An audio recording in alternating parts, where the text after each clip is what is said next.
Hello. What is up? Oh yeah, my face. Hey y'all. What the fuck? Okay. Anyway, I hope you're all having a good day. I don't even know what fucking day it is. I never pay attention anyway. What day is it? It's Saturday? Ooh. That's a nice day. That's actually a good day. I hope you're all having a great Saturday. I'm just chilling. I played Wuthering Waves for a long time today, offline. Sorry, but it's okay. We're gonna do some Assassin's Creed gaming later. Yeah.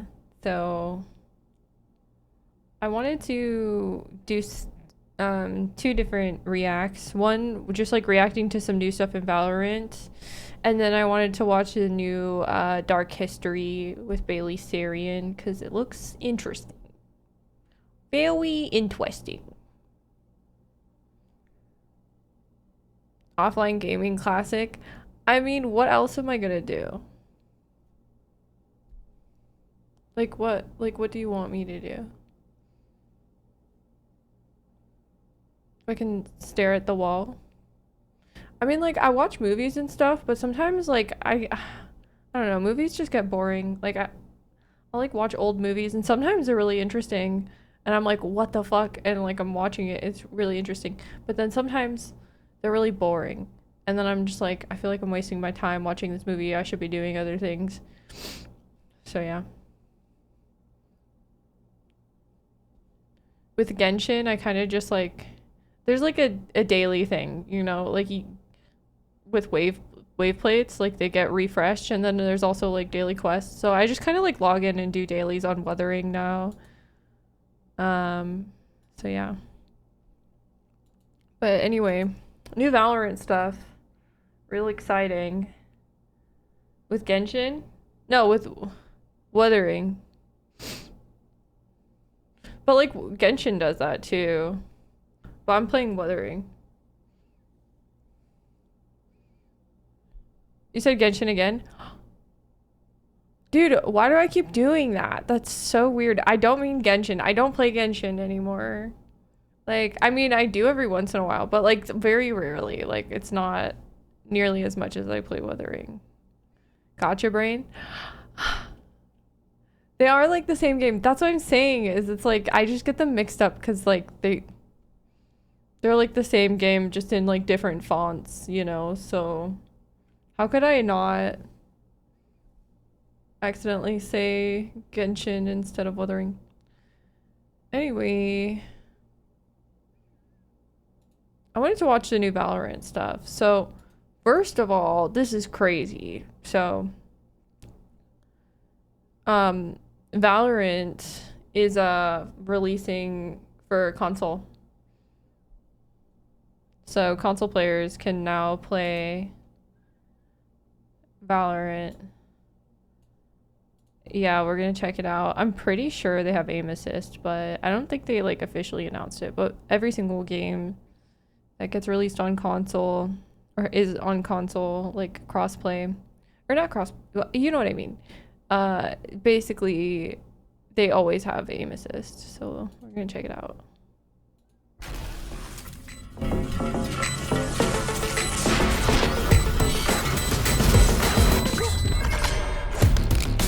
Target down.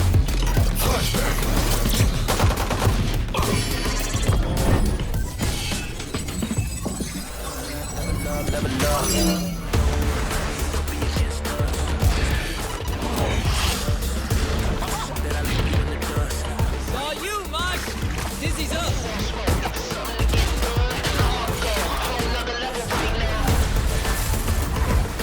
This way! So I'm assuming this is like footage of people playing on console.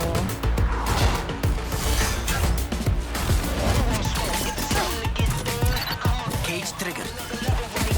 You know we in it to win it. That's how we stay committed and pushing it to the limit. We Yeah, there's like little lines you can see that's different. Time for the fireworks.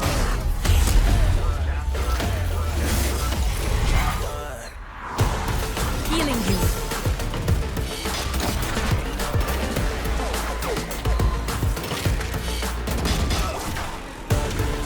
I wonder if there's no crosshair or if they just did that for the video, or if you can like change your crosshair.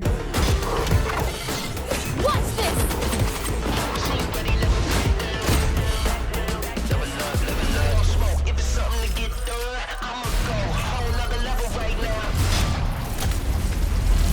Reeling them in. I don't know if they're gonna change it so that you can use your you can use a controller on a PC. I don't know if they'll do that.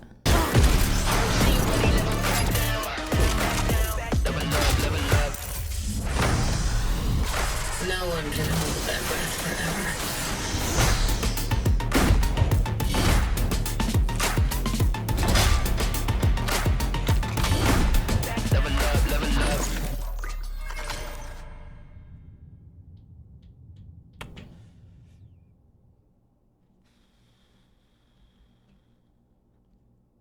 I mean, you know, at first I was like, I don't know how I feel about this, but now I'm kind of thinking like, if it does have aim assist, then it's kind of a good thing overall, because I don't know, like there are a lot of people who really are super bad at Valorant and need aim assist.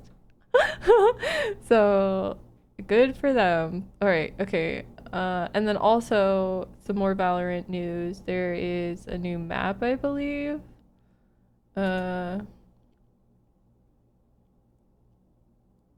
Sanctum of Secrets, Abyss official map trailer.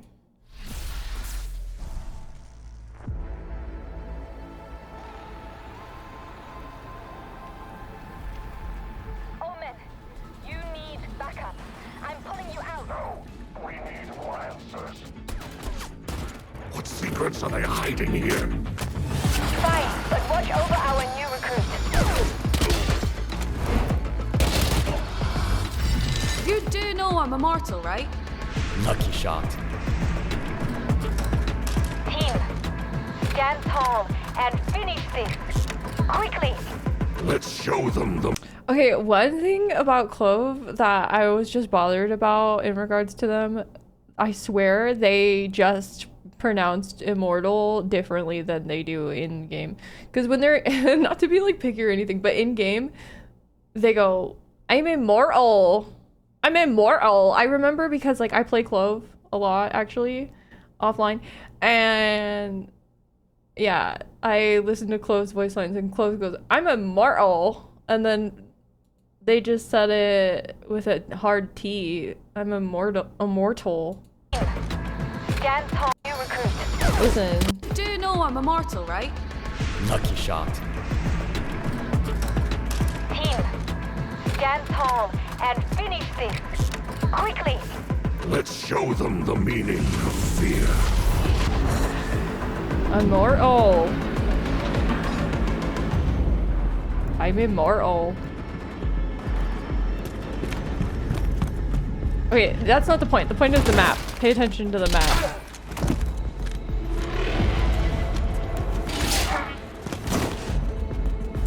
They're ready for us, eh? Yes. And they're holding something powerful.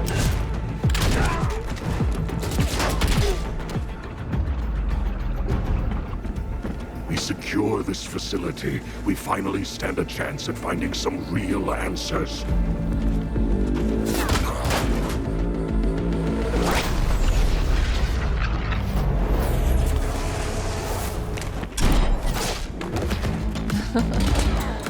All right, lucky socks, don't That was fail cool. me now.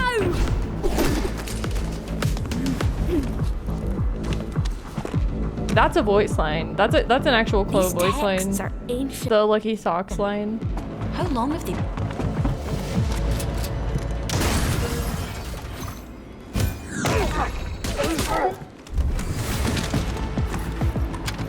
Library clear. Careful. They think they're clever.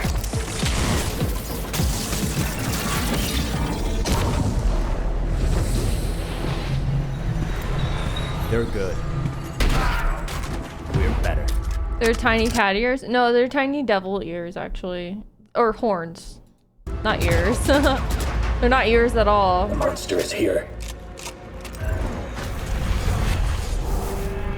Boom.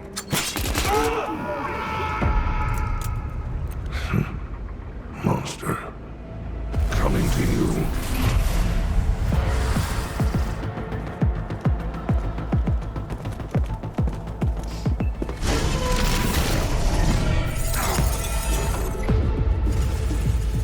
I had expected more. You reckon that's the end of them?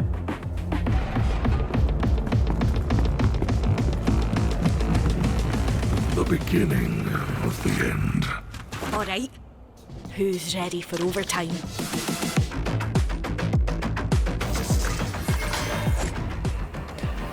I mean...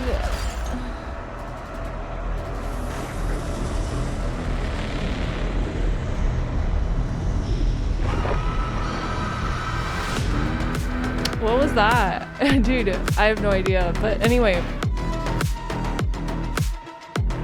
I guess we won't really know exactly what it looks like until there's like an actual thing that shows us the map for real.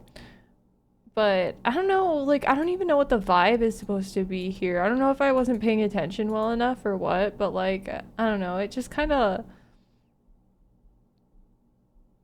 it looks like a deathmatch map almost. We secure.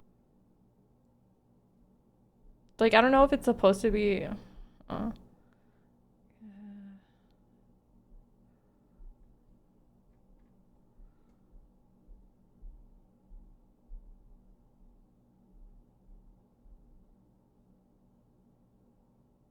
Omen missed a knife.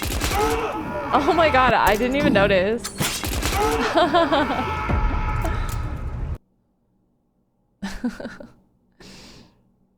He missed.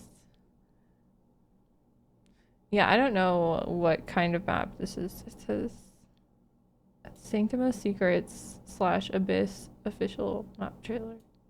So is it called Abyss? Oh, I think it's called Abyss. Okay, so yeah, I think it's a gonna be like a regular like unrated map. Okay. I was like thrown off by the Sanctum of Secrets part. I was like, what is that? But I think it's just like an extra title for it or whatever. Yeah, but that's all the Valorant news. Also, for those of you who don't know, Viper was also nerfed, who was my favorite character to play. And now I don't really like playing her as much. I still do like playing her, but I'm kind of thrown off by like the mollies because she got nerfed where she only has one molly and it's like longer than, so it's like not really, I mean it's a nerf kind of, yeah, but and also you can't move her orb anymore. But it's like I don't know. I just decided to start playing Clove instead because I really like playing Clove because I like smoking, but I don't really like being a smoker. So Clove is like my favorite smoker. I mean like Brimstone is okay, but I don't know. I feel like I don't utilize Brimstone's molly enough to play him. So Clove is really good for me because Clove is like kind of like a mixture of Reyna and Brimstone. Like the perfect mixture of Reyna and Brimstone. So yeah. I just wish that Clove had a flash. Like they would be so perfect. They would be the perfect agent if they had a flash, but because like I don't really like the overheal thing, like the butterfly overheal thing. It doesn't last very long. So as a result, it's kind of a shit ability. Like it's kind of like a throwaway ability. And I just wish it was a flash. Like especially like it's a butterfly. Like don't you think like a butterfly would like fly out and flash you? Like that would make sense. I don't know. It's just, yeah, I'm disappointed with one of Clove's abilities, but it's okay. It's okay. I really wish it was a flash instead. But anyway, enough Valorant nerding. I'm saving the people who don't play Valorant or care about Valorant right now because we're gonna pivot the conversation away to something else, which is we're gonna watch the new Bailey Sarian Dark History. So yeah, let's check that out. I don't know. It's about, the title seems interesting. Meet the gritty gals who shot up America's Wild West.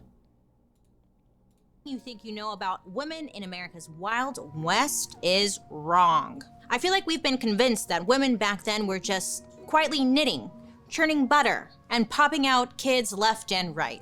Little House on the Prairie style. But there's so much more to the story. Growing up as a kid, I watched the movie Calamity Jane, like every single day. The one with Doris Day? I watched it because my babysitter had all these old movies, and me and my sister would watch Calamity Jane specifically over and over again. Calamity Jane was a musical, so it was a good time. I mean, the costumes, the hair, the beauty, it was just so fun. I loved it.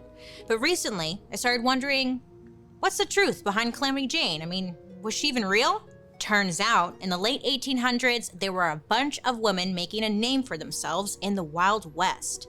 They were rough, they were tough, and they were smart and rebellious. And their legacies are just as complex as the cowboys we always hear about. Today I'm talking about Calamity Jane, Annie Oakley, and a woman named Belle Starr.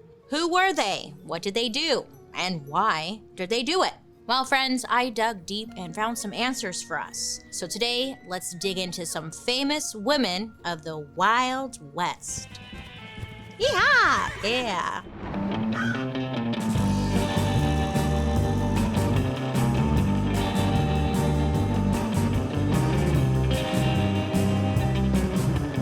Hi friends, I hope you're having a wonderful day today. My name is Bailey Sarian, and I like to welcome you to my podcast. You know, in regards to Red Dead Redemption, I would love to try Red Dead RP, but I've heard that the Red Dead RP community is like super strict, like even more than No Pixel, and that scares me. So that's why I haven't tried to do it. That's Dark History. Here, we believe history doesn't have to be boring.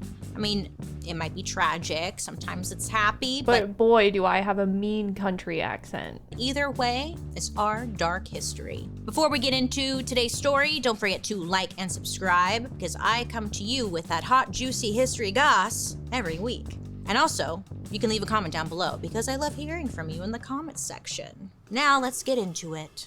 So, let's start off with a total icon from the Wild West. She was a national sensation, even when she was alive. That's because her name became associated with wild tales of adventure. I'm talking about Calamity Jane.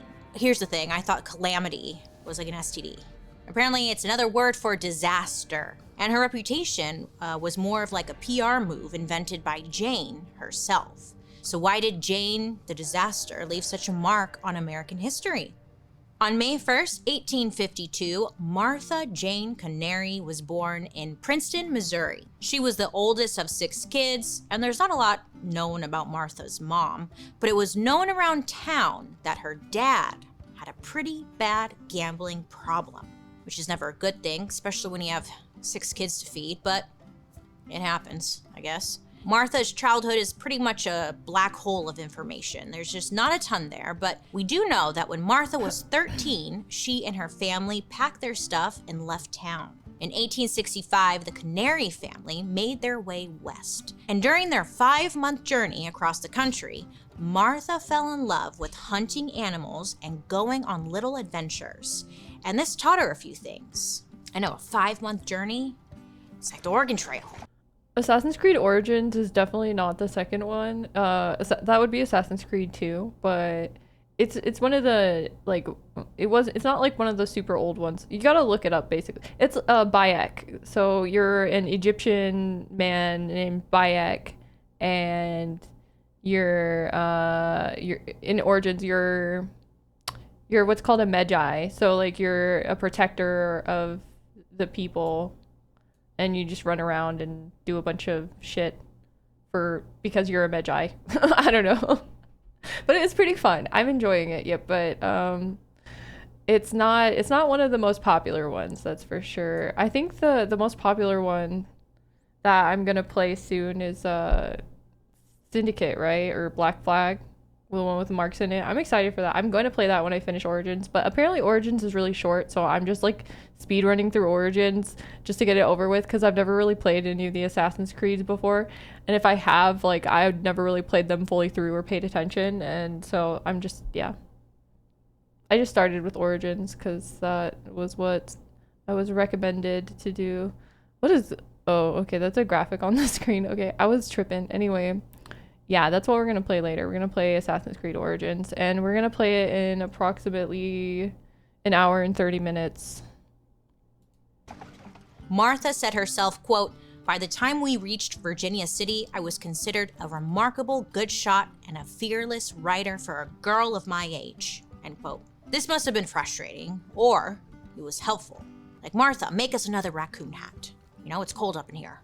Anyway, the family arrived in Virginia City, Montana, but over the next year, life as Martha knew it completely changed.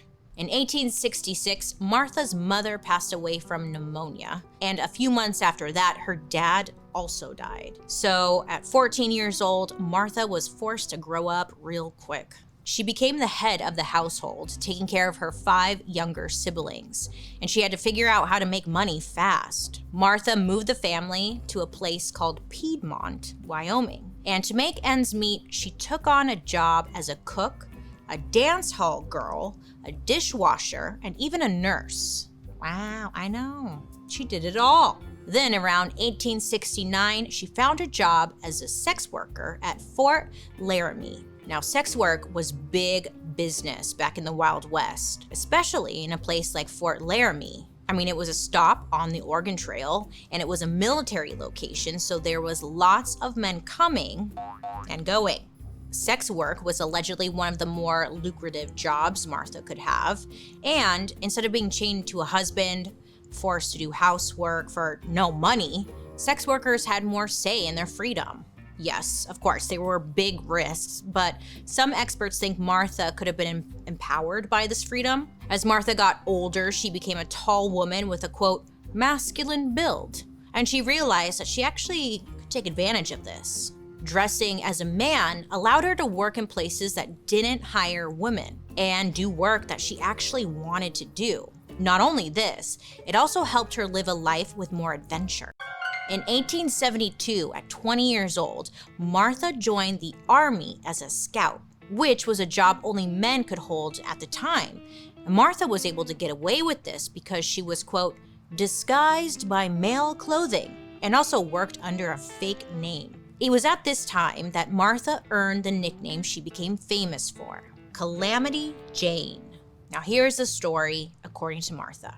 When she was in the Army, she and her squadron were sent out to stop a Native American uprising. They were out in battle for several days, and a few soldiers were killed along the way. Now, at one point, Martha and the guys were ambushed. They all climbed onto their horses to get the hell away. But Martha saw that her captain had been shot, and he was losing consciousness and was about to fall off his horse. So Martha turned her horse around and galloped back to her captain as fast as she could. She was like dodging enemy fire the whole way. So she got there just in time to catch her captain before he fell to the ground. She then lifted him onto her horse and then rode away to safety. While he was recovering back at the fort, her captain allegedly said, "I name you Calamity Jane, the heroine of the plains." Now, this is a story that Calamity told. Now, others believe she got the nickname because she would warn men that they would court Calamity if they offended her. She was essentially threatening to ruin them if they bothered her. So I kind of love that too. Unfortunately, Martha was fired from the Army when they discovered that she was in fact not a man. I know, it's like Mulan, kinda.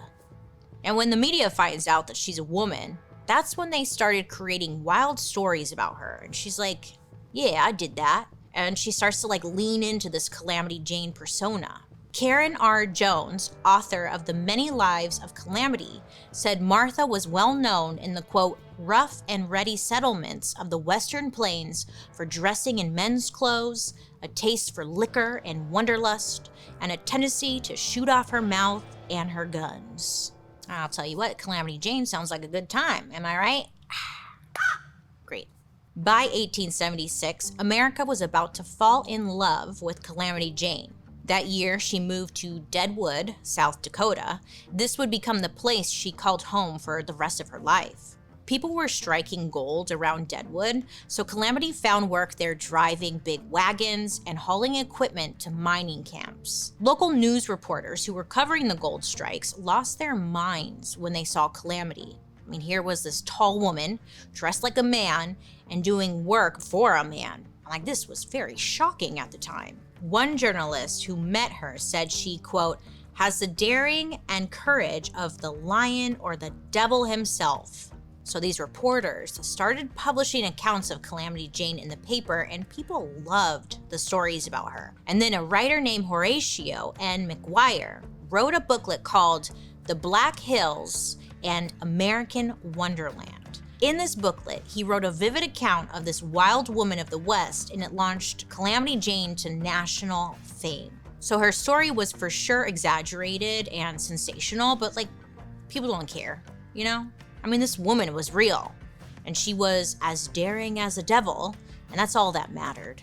Calamity Jane really enjoyed this newfound fame. In fact, she started to add her own stories to the tall tales of Calamity Jane. And at one point, she said that she was a writer for the Pony Express, which was an early version of the US Postal Service. Calamity said tons of writers before her got held up at gunpoint and robbed of like the packages and money they carried, but not her.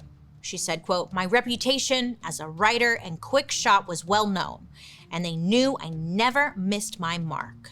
She even claimed that she was an Army scout for General Custer in Arizona back in 1871. And this caught people's attention because Custer was a famous American Army general during the Civil War. And during these travels with Custer, Calamity said that she had tons of dangerous... I'm thinking about that one guy from Channel 5 who says Custer all the time. Was it Crip Mac? Doesn't he always call people Custers? Missions to perform, and she survived all of it because she said, quote, I was considered the most reckless and daring rider and one of the best shots in the Western country. Sounds great. But the problem is, in 1871, General Custer was never in Arizona, and neither was Calamity. Oh yeah, he calls people Custer because he's a Crip, so he doesn't pronounce the B in when he's trying to say Buster. So he says Custer. I think, yeah, that's what it is. Oops. But the tall tales only got taller, and Calamity's reputation became larger than life. She liked to make her presence known wherever she went, and apparently one of her favorite things to do was to get drunk and shoot up a saloon. I mean, what else are you gonna do back then? Shit, you know?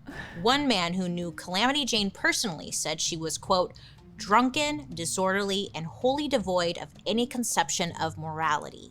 At the same time, she was known to be generous and kind-hearted.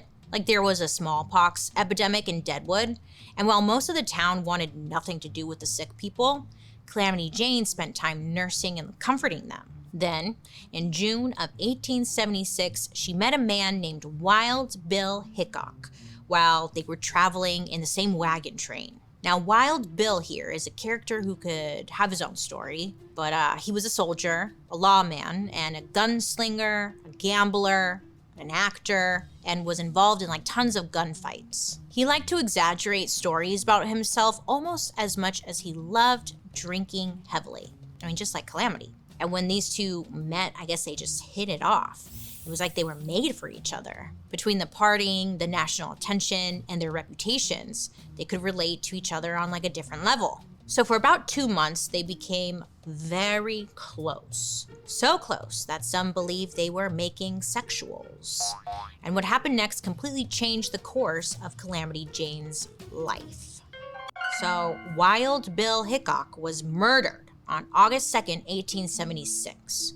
He was shot in the back of the head while playing poker. And if the rumors of their romance are true, it makes sense why Calamity was totally devastated when Wild Bill was killed. I guess she was actually there when it happened. Calamity Jane said she went after the killer with a meat cleaver because she left her guns at home, but I guess the guy eventually got away. Calamity was depressed after Wild Bill's death. She felt like there was nothing left for her in Deadwood.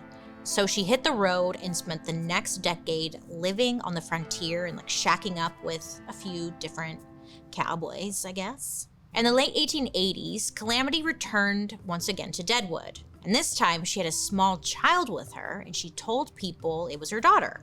But I guess they didn't have a dime to their name. So the town put together a little fundraiser to help send Calamity's daughter to a Catholic boarding school. Turns out the fundraiser was a success. I don't know how much money they raised, but what I do know is that Calamity took that money, she went and she got drunk, and then spent the most of it that same night. She's like, that baby, you know? I guess then she skipped town and just bye. Just really living up to that Calamity nickname. And to be honest, Calamity's best years were behind her. Her popularity was fading. After drinking binges, she started doing crazy things to get public attention, like riding a bull down Main Street in a town called Rapid City. By the 1890s, the Gilded Age was in full swing, but people still had like some nostalgia for those lawless days of cowboys, gunslingers, and gamblers. So Wild West themed shows popped up, and Calamity had a bit of resurgence as a performer. In 1893, she appeared as a storyteller in Buffalo Bill's Wild West show. I know that's a... I remember this vividly. This Buffalo Bills Wild West. Oh my god, that's so crazy. Because, okay, so I used to go to like a summer camp when I was younger, when I was a kid, and they like had this poster or something, or like, I don't know, it was like on a sign or something outside of the thing. And I just remember like looking at it all the time, and I didn't know it was a real thing. Like I thought it was just some like made up thing for like the kids, like for fun. Like I didn't know it was like a real Wild West show. A real show. I thought it was just at Disneyland. Have you been? Well, dude, oh my god. So these posters are duping everybody. She thought it was just at Disneyland, and I thought it was just that camp that I went to. I never been inside actually, but I Oh my always see it. god. And then I keep on walking. But she was a part of it, great. Calamity did go on to write an autobiography about her life. She called it Life and Adventures of Calamity Jane. And there's some truth in it, but some historians say that most of the stories Calamity wrote in there are completely made up. I don't think it matters, really. I mean, she was just giving the people what they wanted, and they wanted Calamity Jane, not Martha Canary. After her years of hard living and heavy drinking, Calamity Jane died on August 1st, 1903. And it's believed that she died from complications of alcoholism. I mean, despite all her success in life, she died without a penny to her name. Even still, her funeral was held in Deadwood, and it was jam-packed. After several hundred people viewed her body, they buried Calamity Jane right next to Wild Bill Hickok. Aw, so sweet. And even in death, Calamity Jane's story doesn't end, because there's one final twist no one saw coming. Was it a musical? No. That comes later. But when Calamity Jane died, one of the few possessions she allegedly had left was a bunch of unsent letters. They were in a bundle, and some were addressed to a person named Jean. Then in 1941, Jean McCormick came forward and claimed that these letters were addressed to her. And Jean claimed that these letters proved she was a love child of Calamity Jane and Wild Bill. So, whether all the stories are true or not, Calamity Jane really did live up to her nickname. I mean, she really set the tone for what the Wild West was like back in the day. And she blazed the trail for our... But yeah, didn't she mention that she had a kid and then like fucked off? So that probably is that kid, right? Yeah. Next Wild West lady, Annie Oakley. In fact, Calamity Jane and Annie spent some time together in those Buffalo Bill Wild West shows I mentioned earlier. Crossover, it's great. Annie Oakley. Have you heard of her? You probably have. Maybe you haven't.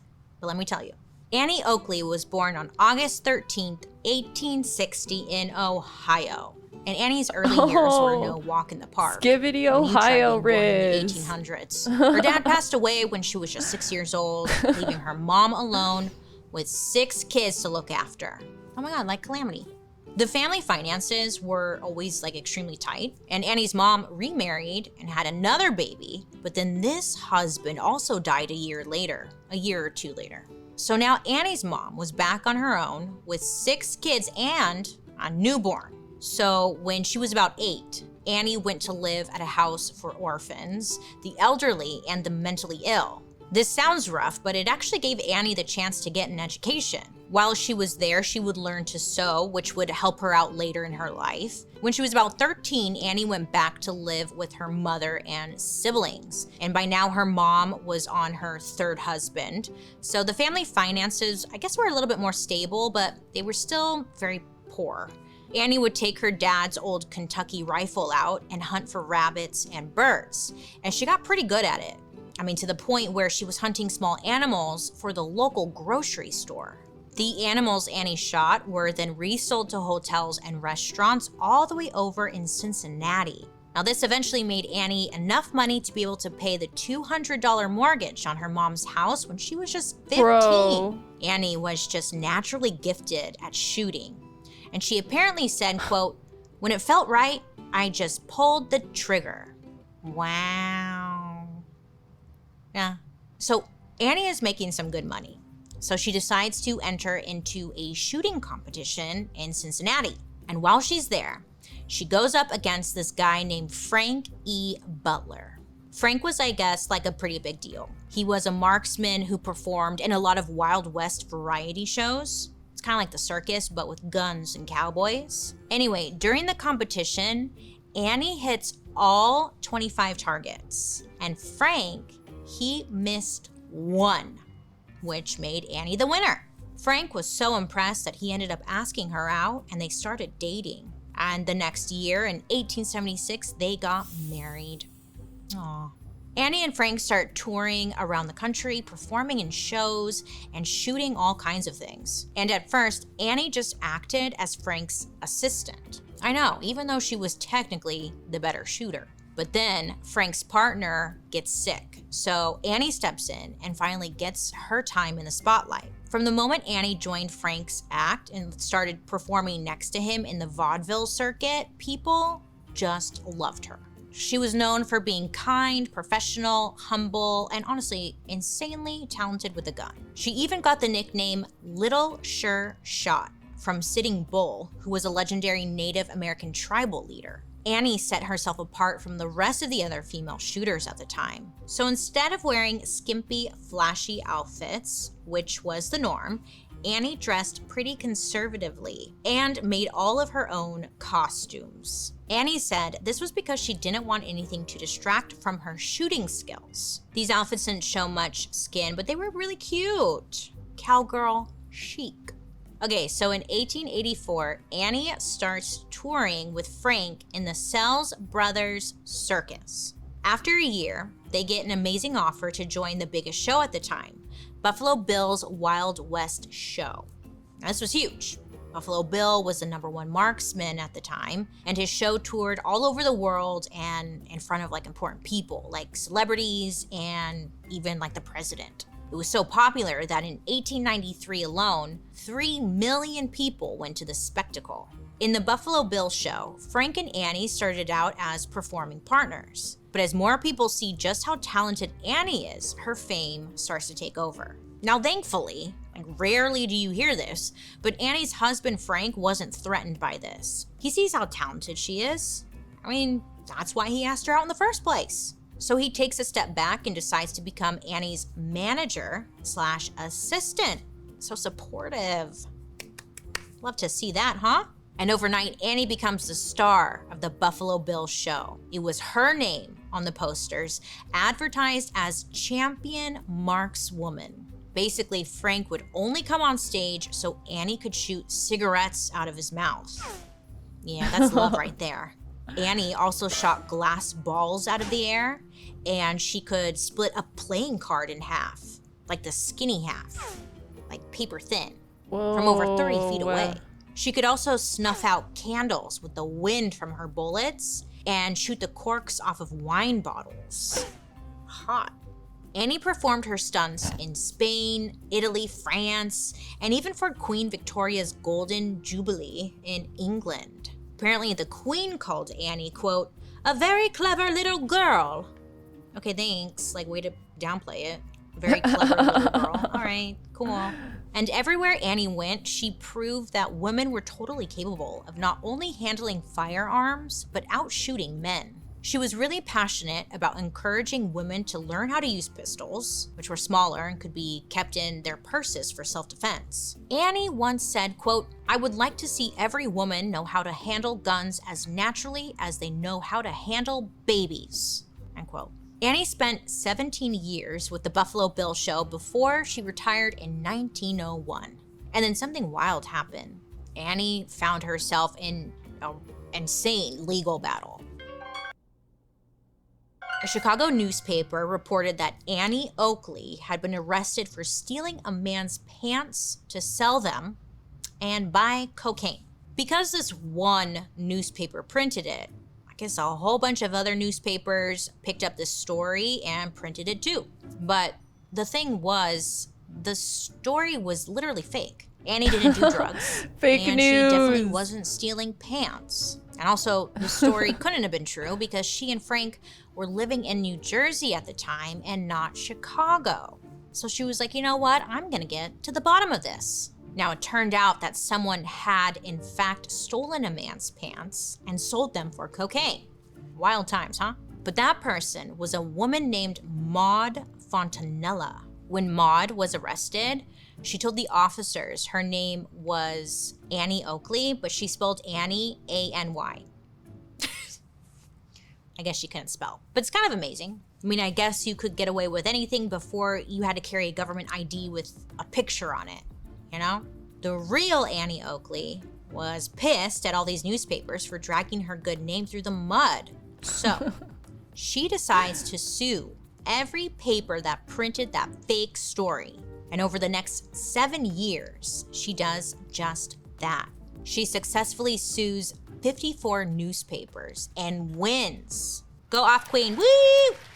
When World War I broke out, Annie wanted to do her part. So she reaches out to the Secretary of War and offers to fully fund and train a troop of all-women fighters. She even offered to teach soldiers like how to accurately shoot. But both of these offers were declined. I know, you're like, why, right? Like, they think they're better than Annie Oakley? 'Cause she's a woman, you know, who gets her period. She don't know war. Now, at this point, Annie was almost 60, but she still wasn't an incredible shooter. She and Frank worked at the Pinehurst Gun Club giving shooting lessons. And sometimes they would even give little demonstrations. I know, could you imagine getting trained by Annie Oakley? On March 5th, 1922, Annie hit 98 out of 100 clay targets from 16 yards away.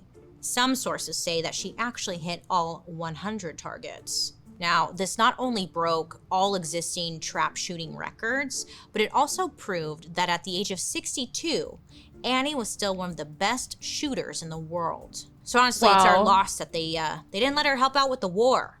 And then Annie Oakley went on to make sunglasses. That's awesome. I'm just kidding. Oakley sunglasses. Great. Annie Oakley passed away. I wasn't talking about the sunglasses though. I was talking about the fact that she's still like when she's older is like even she's even better. Like she's gotten better. I don't know. I love hearing stories like that because you know how people are always like, "Oh, I'm old and I suck now and I'm bad because I'm old." And then Annie Oakley out here just like breaking records at 60 years old. And a few weeks later, Frank, her husband, passed away too. I mean, at this point, they had been married for 50 years. So sad. So sad. Okay. Annie left behind an incredible legacy. I mean, she paved the way for female shooters, female self-defense, and advocated for women to learn a skill that was mostly dominated by men. Annie actually made more than any other sharpshooter except for Buffalo Bill himself. Wow, incredible. She was great, wow. Good for her.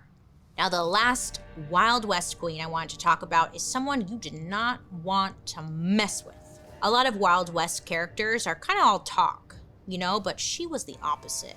She was one of the most dangerous criminals in Texas. She hid fugitives, robbed banks, cheated, stole, and did it all in a dress while riding side saddle. This is the true life of Belle Starr. Belle was born Myra Maybelle Shirley on February 5th, 1848 in Missouri. Now, she was born into like a pretty successful family. Her father was a farmer who actually made a big profit because his farm raised hogs, horses, and like tons of different crops. But after a while, her father, I guess, got sick of the farm life. It was kind of boring. So the family sold their farm and moved to a town called Carthage. Her father used the profits from the farm to open a hotel/tavern. And that was so successful, they opened up a blacksmith shop as well. And before you know it, the family businesses ended up taking up like the whole block. So you could say Belle was born with a silver spoon in her mouth. It's been said many times that she loved to flaunt that she was the rich girl in town, and she always had like a posse of people around her. I'm picturing Kate from Lizzie McGuire. Remember her? That's what she's giving me. She was described as well-loved and spoiled rotten, and she went to like this all-female private school, and she killed it when it came to her schoolwork. I mean, she was smart, but also Belle had edge. One of her classmates gave an interview about her saying, quote, "Would fight anyone, boy or girl." At home, Belle had 4 brothers, so you know she had to learn how to fight. It was said she was very close with her older brother, who went by Bud.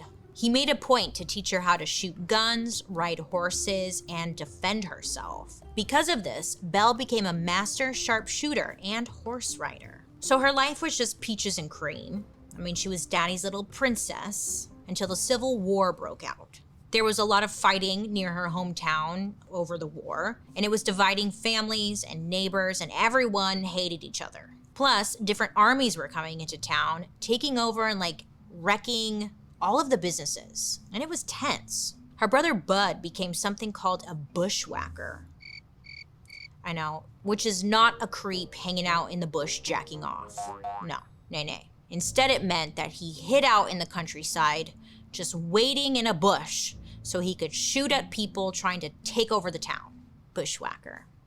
Yeah. He was known to shoot at, harass, rob, and even murder people. Even though Belle was just a teenager, rumor has it that she was actually a spy for the bushwhackers.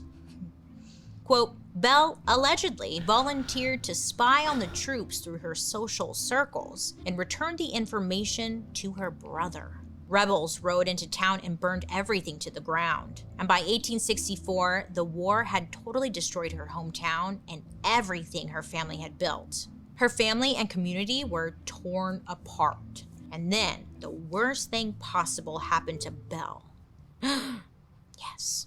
Her brother Bud was shot and killed by federal troops. Now this totally broke her. Now the day of Bud's death, Belle vowed to get her revenge for her brother. Now we don't know exactly what she was going after, but we do know that this tragedy completely shaped her personality. Her family packed up the few belongings they had and took the long ride to Texas. They spent months on the trail. Battle, thank you for gifting that sub to Ajni. Also, hello. I mean, it was rough. At the same time, a bunch of Bud's old friends rode into town, and they were part of a gang called the James Younger Gang. Okay, so this gang, they robbed a bank, and they needed somewhere to hide. They knew that they could count on... Is this a real photo? Did they get together like, oh, we need to take a picture to make it official? Torn apart. Yes. Her brother shaped her personality to Texas. A bunch of Bud's old friends rode into town, and they were part of a gang called the James Younger Gang. I mean, yeah, it seems like a real picture. Okay, so this gang, they robbed a bank, and they needed somewhere to hide. They knew that they could count on Belle since she was allegedly a spy for their side. Maybe it's because they reminded Belle of her brother, or maybe it's because she was a secret bad girl. Belle started to hang out around bank robbers and criminals after this. She once said, quote, "I am a friend to any brave and gallant outlaw." I mean, they were her people. Belle reconnected with an old friend from back home. His name was Jim Reed. So Jim was a bad boy. He was known for robbing banks, and Belle was into that. The two of them actually had a kid together, a little girl named Rosie Lee. So he tried to clean up his act for the sake of his family. But you know, the normal life, it wasn't working for Jim. He and Belle were strapped for cash, but he knew if he robbed a bank, they'd be set. So he robbed a bank. But once Jim resumed that outlaw lifestyle, he just couldn't stop. He just kept doing illegal stuff. I mean, Jim even murdered a man during one of his crime sprees. So he, Belle, and their little daughter had to flee to California. In California, Belle gave birth to their second child, a boy named Eddie. And even though they were now two young children running around, Jim took his criminal activities to the next level. And Belle decided she was going to become an outlaw too.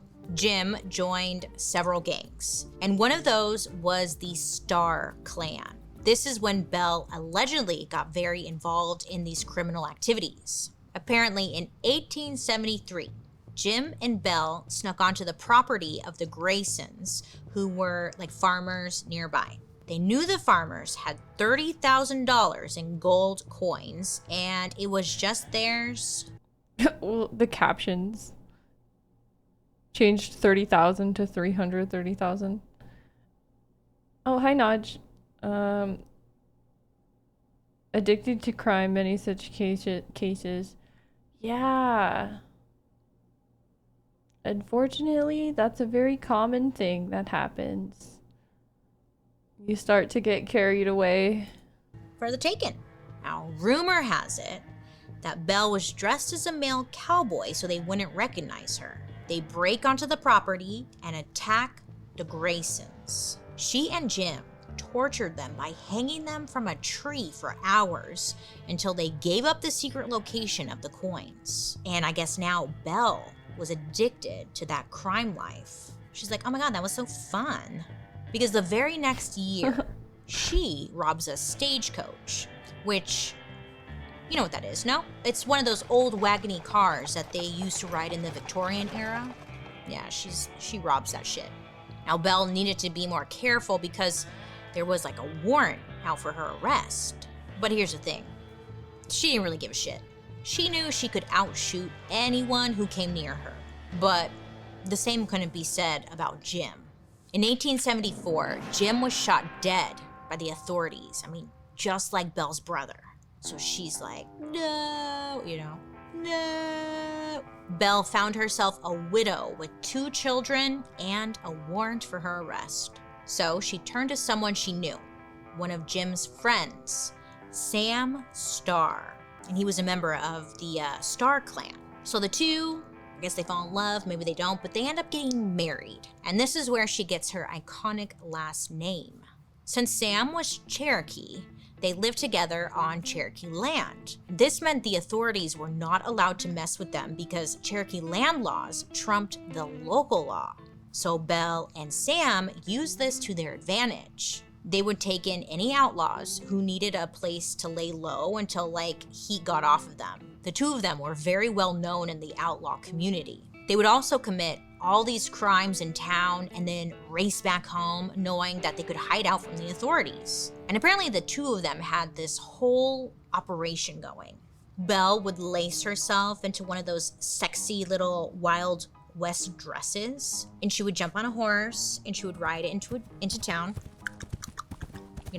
And apparently Belle was hot, okay? She was a babe. So she'd ride up to a man, side saddle, and pretend to be this gorgeous little damsel in distress. She's like, oh my God, officer, I don't know how to use this gun. It's just so heavy. How can I use it to protect myself, officer? Oh, I dropped my gun. I'm so silly. She knew what she was doing. Now, while she was doing this, Sam Starr and his gang would be robbing the men blind. Yeah, they take their money, their horses, and honestly, anything they could get their hands on, while Belle was playing dumb. I love it. I just like don't know what I'm doing. It's Oh my god, so Bailey, crazy. stop moaning. I'm on a horse. I thought this was a donkey. That's so crazy. I like just don't know. It's so hot, huh?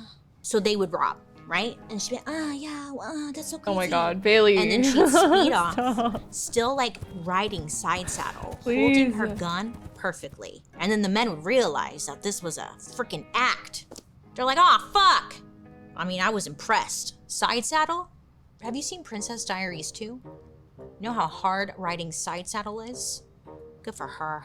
So she became known as the Bandit Queen because she'd steal people's stuff before they even knew what hit them. She knew how to talk her way out of trouble or pay off the right people to get her friends off the hook. Now, Belle did this for years without breaking a sweat. But, you know, one day she ran out of luck. A local judge found out about Belle and Sam's little crime scheme, and she and Sam were sentenced to a year in prison. A whole year.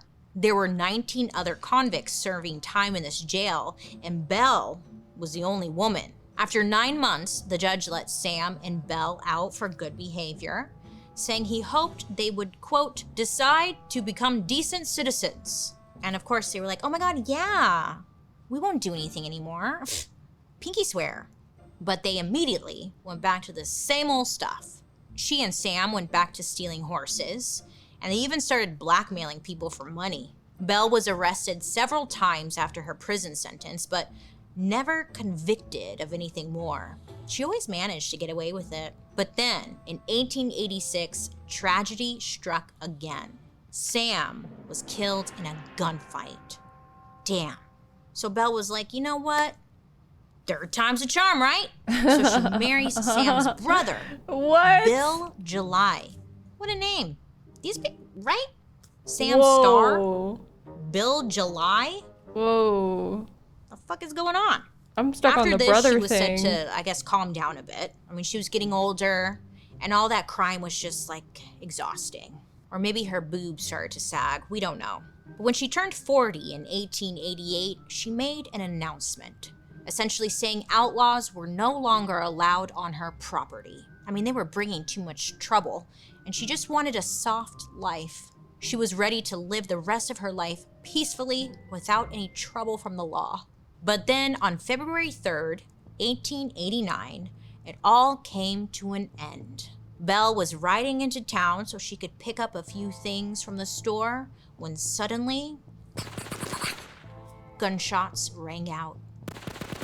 Belle was shot from behind in the back, neck, shoulder, and face. And then, you know, her horse freaked out from the noise, right? So Belle was like thrown to the ground. Just drama. Not long after, Belle was found dead. She bled out from her wounds on the side of the road. Because Belle had beef with so many people, they never figured out who did it. People thought maybe it was a former lover, an outlaw she pissed off, or maybe even her own son. What? Yeah. Apparently they had been feuding. But I mean, she pissed off a lot of people, so it really could have been anyone. I mean, her killer was never identified. And in the years after her death, her legend just grew and grew because so little was actually known about her. She was a very private outlaw. I mean, she didn't brag like so many of the men she worked with. In fact, she only ever talked about herself publicly a few times, despite being like a local legend. She once said, quote, "I regard myself as a woman who has seen much of life." Wow. And I think that sums her up perfectly. And honestly, all of the other women too. I mean, they've been through some stuff. The whole reason I wanted to do this episode was to learn about women in the Wild West, you know? Because we usually see them in shows and movies as these sad, quiet wives waiting for their husbands to come home from the frontier. Or it's a musical, like Calamity Jane, that makes the whole Wild West era look way more fun than it actually was. I just wanted to know, you know, some truth about some badass women. And after learning about these three women, I keep thinking to myself, who else is out there? You know? If you know of any cutthroat Wild West women I missed, let me know in the comments section down below. Now, speaking of uncovering the truth behind famous stories, baby girl Lisa, listen.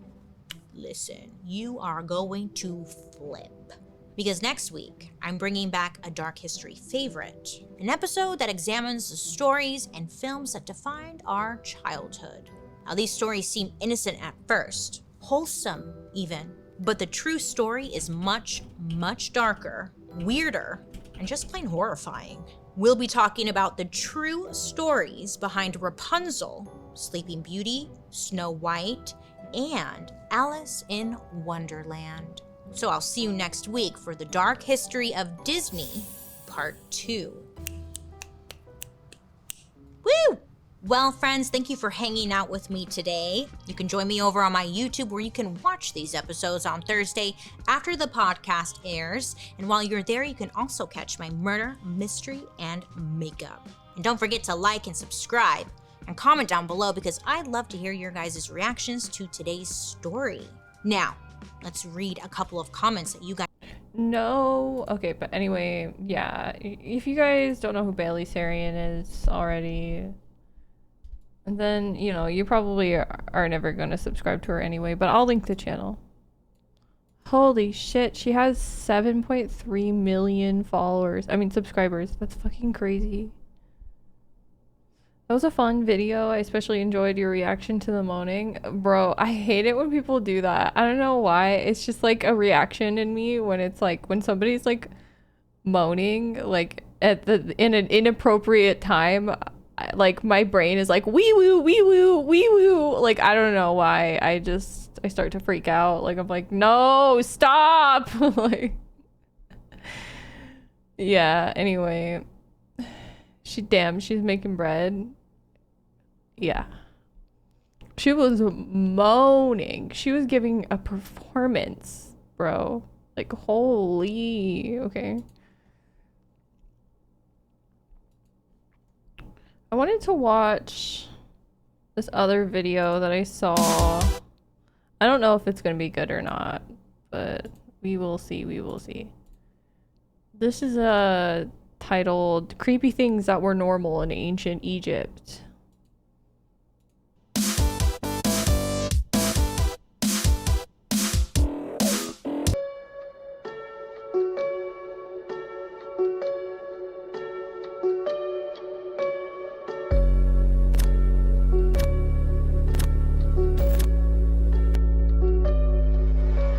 Hey guys, it's Jessie V. Do you like that I'm wearing a skeleton shirt in January? Feel like we're on our way to Halloween and I wanted to be a skeleton today. Alright guys, so today we'll be continuing our series about creepy things that were normal in blank time period. Obviously by the title you can see that we're doing ancient Egypt, which has always fascinated me. These facts are mind-blowing. But before we get started, this is the last time you're gonna be seeing this Sailor Moon background behind me, so if you would like to win it, all you have to do is be subscribed. Video. The first fact is that some ancient Egyptian tombs actually had some pretty creepy curses put on them. Now, the most famous one was called King Tut's Curse. The story goes that anyone who was involved with the 1923 excavation of Pharaoh Tutankhamun's tomb was doomed to suffering and death. Now, at first, everyone thought that this curse was just nonsense, but then one of the men who removed the pharaoh, his name was George Herbert. He died 2 months later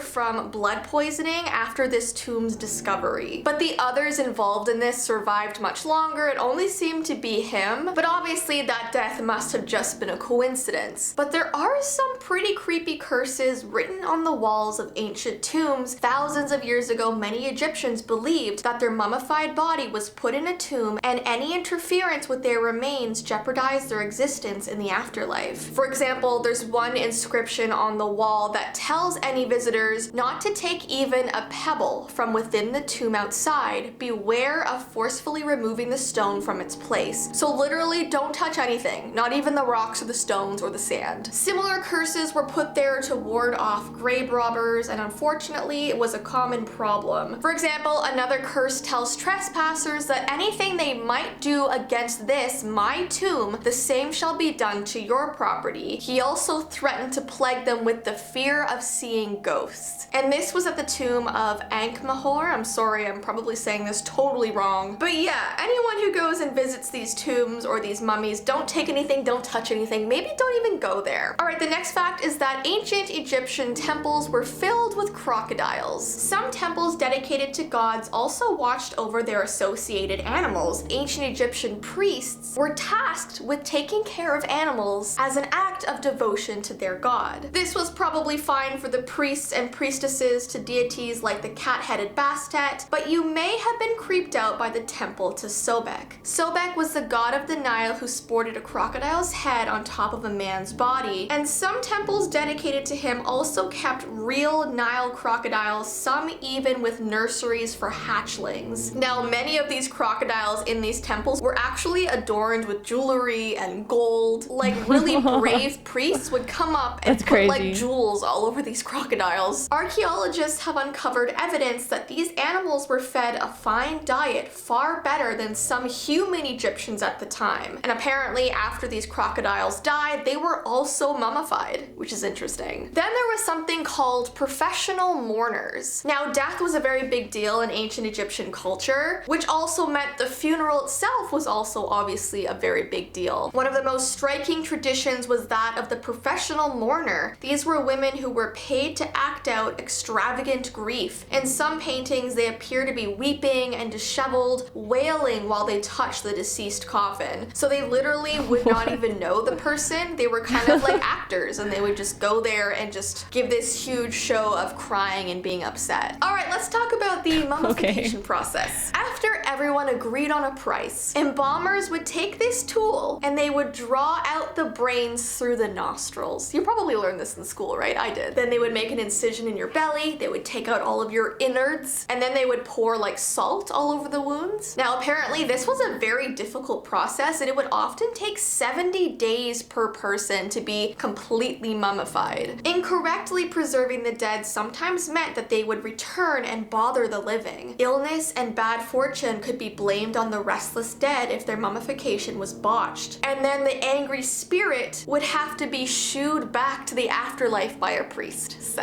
alright, let's talk about the fake beards. Most statues of pharaohs depict them with long, tightly braided beards, but it was all a lie. The beards were completely synthetic because cleanliness was very important to ancient Egyptians. So for them, that meant keeping their faces completely free of hair. The beards were worn to imitate the god Osiris, who also wore a fake beard. And lastly, let's talk about the blind man. This is a very disturbing story. An ancient Egyptian named Pharaohs was angry with the Nile for refusing to cooperate and stop flooding. So enraged by the river constantly overflowing, he angrily threw a spear into the river. So then, as a punishment for disrespecting the gods, he was blinded. A decade later, he went to an oracle, and this oracle told him that he had to wash his eyes out with the urine of a woman who was completely faithful to her husband. And once he did that, it would cure his blindness. Sounds reasonable, right? So,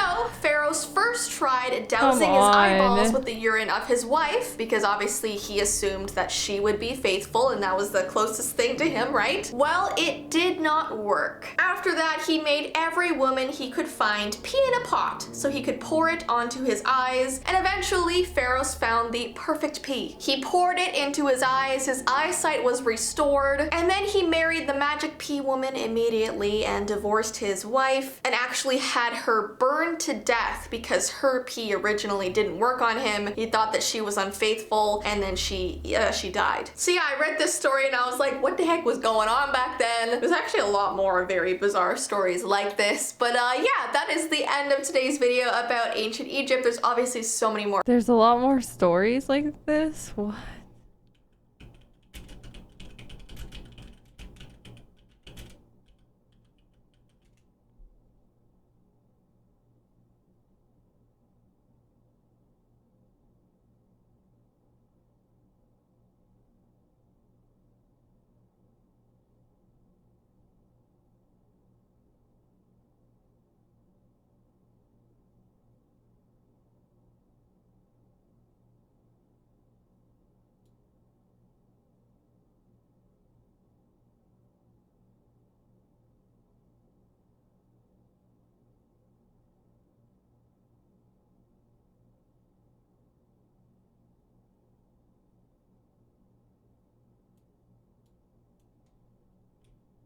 I'm sorry, I'm just confused by this title. It's like creepy Egyptian rules that will make you cringe. Like, I feel like they just put a bunch of like search optimization words into the title.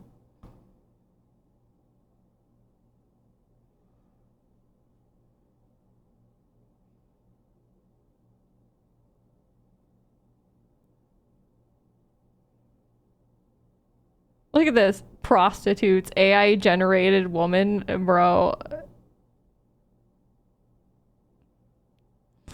Why is she so big? Why is she a giant woman? What the fuck? Yo, oh my god, all these AI generated images. Stop, dude. This one's AI too. Oh no, it's happening. AI content is starting to saturate social media. AI art is so weird. Yeah. It really is, yeah. You know what's something that I've seen on TikTok that's like a really popular genre is like they do like AI generated houses. So they'll be like, oh, this is a really expensive house built by a gothic designer. And then it's like the most ridiculous shit you've ever seen in your life. And people are like, wow, this is so creative. Like, and it's like, it's not real, dude. Like, sometimes, like, it's like how, like, I don't know, like, things will not make sense. Like, there will be like 3 kitchens. I don't know. And they're all like different themes. And you're just like, how do people think this is real? Like, I don't know. And just like certain architecture choices that just don't make any logical sense at all. And shitification. True. Like, what the fuck, dude? What is that? What is that? Oh my god. Ew, dude, it's so weird. Like, she's got a dog tongue. What the fuck? Why does she have a dog tongue? Oh my god. Oh, it's terrifying. Oh my god, it's so scary, bro. Men only want one thing and it's disgusting. So true. This is men's fault. This isn't just AI, this is men's fault. Also, look, she only has one eye of makeup on. Look, one eye has blue eyeshadow and the other doesn't. What? Don't put that evil on us. Oh my god. It's human. It's just as much your fault as it is my fault. Okay, it's all a collective human effort that have got us to this point. I'm kind of interested in this video, but it's, I don't know. Let's just watch the History Channel. Ooh. For 3,000 years, until Alexander the Great's armies Okay, so the reason that I'm putting this on is because I want to go get another cup of tea and maybe a little snack. And then I'll come right back. That rhymed. conquered it in the 4th century BC. Ancient Egypt was the most important civilization in the world. This week's Ancient Top 10. Secrets of Egypt. The list is ranked by how each entry has shaped our understanding of ancient Egypt. At number 10, the Great Sphinx. The Great Sphinx sits at the foot of the pyramids near Cairo. It is the largest statue ever carved out of a single piece of stone. 240 feet long, 60 feet high, and wrapped in riddles. In the 1950s, new evidence further put into question the age of the Sphinx. There are water erosion marks on the body of the Sphinx caused by rain, but that level of rain hasn't been around Egypt for over 9,000 years. If these erosion marks were made 9,000 years ago, long before this part of Africa was a desert, then Egyptian civilization is far older than previously thought. Number 9 on our countdown, can't match the wise Sphinx in age, but in height, there was no contest. It's the Pharos Lighthouse. This is Alexandria, Egypt. In the 3rd century BC, it was one of the greatest cities of the ancient world. It was built around a deep natural harbor where the Nile enters the sea. On an island in the harbor, at the end of a man-made causeway 3/4 of a mile long, an incredible lighthouse was constructed to guide ships safely in. At 400 feet high, the Pharos may have been taller than the Statue of Liberty. The Pharos stood for over 1,500 years. For all that time, there was nothing like it. There's never been anything like the Pharos before, or since for that matter. 2,000 years later, it's still the greatest lighthouse ever built. So much so, the word Pharos, in many languages, still means lighthouse. The secrets of the Pharos may never be fully understood. But there are even bigger secrets, including the raunchiest papyrus ever unearthed. Coming in at number 8 is a scandalous find. The Turin Erotic Papyrus. At the beginning of the 19th century, a local farmer near the Valley of the Kings stumbled across an intriguing earthenware vessel. There was something hidden inside. It was an ancient papyrus which shook the world of Egyptology to the core. And this is it. These fragments of ancient scroll, over 8 feet long, are 3,000 years old. It's called the Turin Erotic Papyrus because it's kept here in a museum in Turin in Italy. And it's recommended for adults only. This material is considered so vulgar that we can only show snippets. I've seen quite a lot of ancient erotic art in my time, but for me, the Turin Erotic Papyrus is quite frankly jaw-dropping. Basically, anything that can happen is happening. And this is why it makes it to the ancient top 10 list. It changes and humanizes our view of ancient Egypt. This scroll has given us more insight into the ancient Egyptians than any other discovery I can think of. With this perspective, we now know that as spiritual as the Egyptians were, they were also as human as us with the same desires as us. And I find that kind of comforting. At number 7, a more G-rated secret. The unfinished obelisk, one of the most amazing engineering feats from ancient Egypt. Obelisks were huge stone structures. They were monoliths found all over Egypt. They were absolutely incredible. Obelisks were giant pillars pointing upwards toward the sun god Ra. In a quarry here in Aswan, in southern Egypt, is the biggest obelisk of all, but it's still attached to the bedrock. If it had been finished and erected, it would have been nearly as high as Niagara Falls. It earns its place on the ancient top 10 list because it would have been the greatest solid obelisk in history, reinforcing our view of ancient Egyptians as master builders. This is Giza. In 1954, there was an amazing find here. An entire ship buried in the desert, and it's our number 6 secret.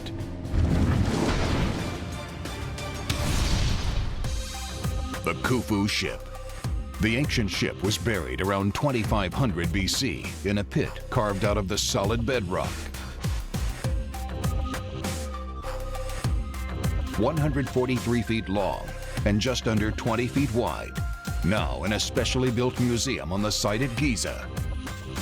It's the world's oldest intact ship. What was particularly amazing about it was how this ship was built. There were no fixtures or fittings. It was all held together with beautifully crafted I can't believe I missed the sexo. Fuck.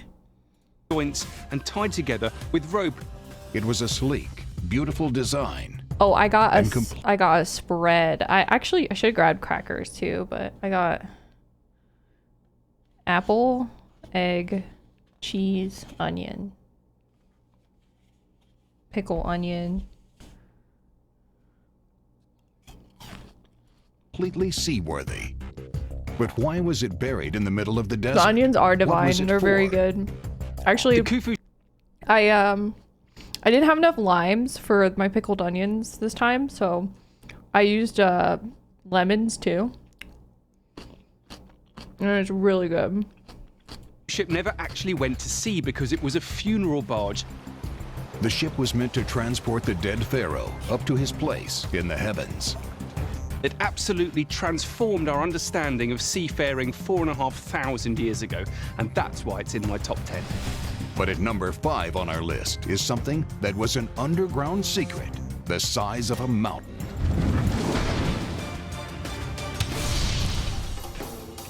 Early in the 19th century, a young Egyptian boy guided some archaeologists. I haven't tried this combo yet, and I knew it would be fire. Oh my god.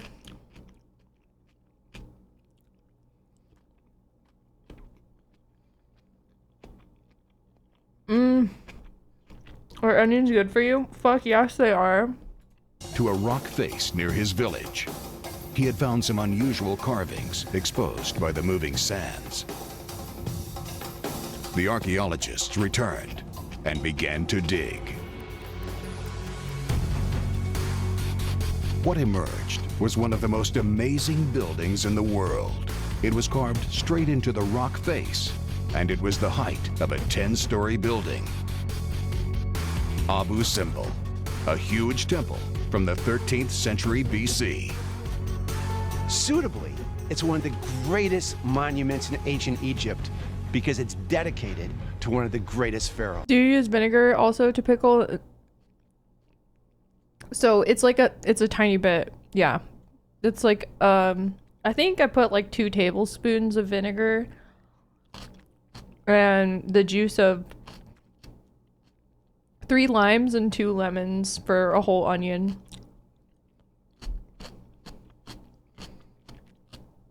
But I only did that because I ran, like, okay, so basically what you want to do, the only reason I use that much is because, like, what you want to do is chop up your onions, then put it in your container, and then you want to just put enough of the juice to where it covers the onions. So, yeah, I just, like, I didn't, like, I thought 3 limes would be enough, but it wasn't, so I was like, fuck, what do I do?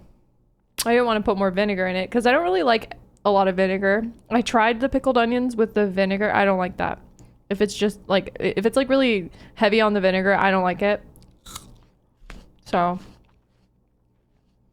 yeah, it's mostly citrus juice. The pharaoh was Ramses II, also known as Ramses It's so good the though. Great. It makes it delicious. He was the most powerful pharaoh ever Like, and reigned.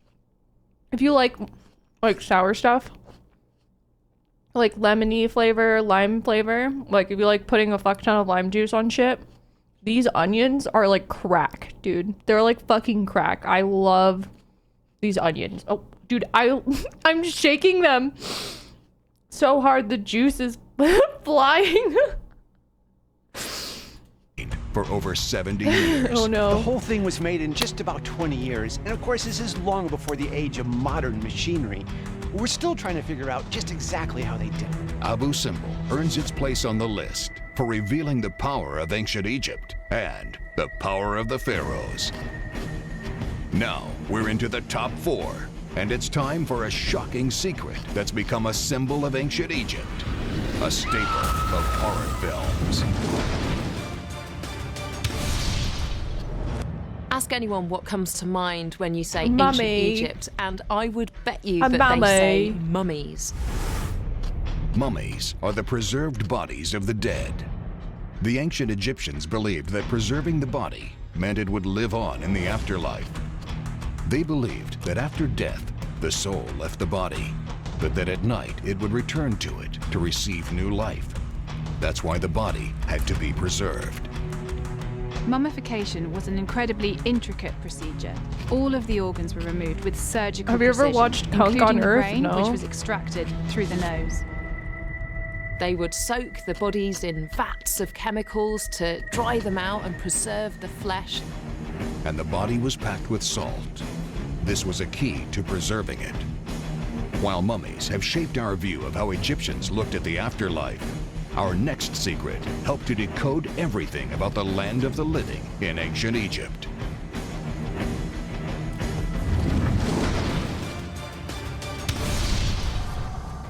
The key that unlocked ancient Egypt, the Rosetta Stone. It was because of I this don't have rock Netflix. that experts were able to understand hieroglyphics. The Rosetta Stone has 3 bands of writing, one above the other. When it was found, classical scholars could read the ancient Greek. It translated as a list of good works done by the pharaoh. And it was the name of the pharaoh, Ptolemy, that eventually provided the breakthrough needed, because his name was uncovered in the hieroglyphs. The fact that the same information is written in all 3 languages means that we could work out what the hieroglyphs say, and from that, you can understand the whole of ancient Egyptian history. Suddenly, all the hieroglyphs in Egypt became readable. The Rosetta Stone revealed a huge amount, despite being small in stature. Just missing out on the top slot is one of the greatest building projects of all time. Coming in at number 2, it's pyramids. Ancient pyramids are found all over the globe, from Central and South America to the Middle East, even all the way to Asia. But no one built them on the same scale or sophistication as the Egyptians. As this map shows, there's a lot more pyramids in Egypt than the 3 famous ones at Giza. In fact, there are over 100 ancient pyramids still standing all over Egypt. The original pyramid architect, Imhotep, was so important to the Egyptians, they made him into a god. The pyramids were a truly incredible achievement and the most iconic symbol of ancient Egypt. Even today, pyramids are everywhere, even on the dollar bill. But the next item on our countdown had its glory hidden for over 3,000 years. The most magnificent, the greatest, most extraordinary secret of all. Coming in at number 1 are some of the treasures discovered in one of the most amazing archaeological discoveries in history. It's the treasures of the tomb of Tutankhamun. Of who? The treasure was beyond Who, anyone's Megawolf? wildest dreams. Jewelry, 2 thrones, 6 war chariots, everything the young pharaoh would need in the next life, and even more. Oh, King Tut. Inside this golden coffin was an even greater treasure. It was the face of a 3,000-year-old pharaoh. It was an amazing secret of Egypt, now revealed. The incredible golden death mask of Tutankhamun. Tut's death mask was surrounded by precious stone. The stunning... He's this, wait, that's King Tut, right? Bro.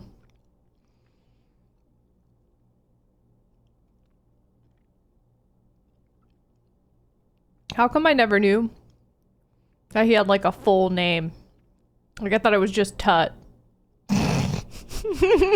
blue is lapis lazuli from Afghanistan. The fact that it's not An just obsidian Tut is in the throwing me eyes off right that now. came across the Mediterranean. It weighs 24 pounds and is an ancient masterpiece. Because of this undreamt of secret find, we can get a true feeling for the might of the pharaohs and the power and the glory of ancient Egypt. There has been no civilization like Egypt before or since. Its incredible buildings and treasures can't be matched. It's a land of Bro, mystery the only thing I know about King Tut is that he was inbred as fuck. and a land of secrets, and it will continue to amaze and astonish for millennia to come. That's the only thing I know about that guy. He was like really fucking inbred. His father was a heretic. What was like the Egyptian stance on incest? I'm guessing they didn't give a fuck.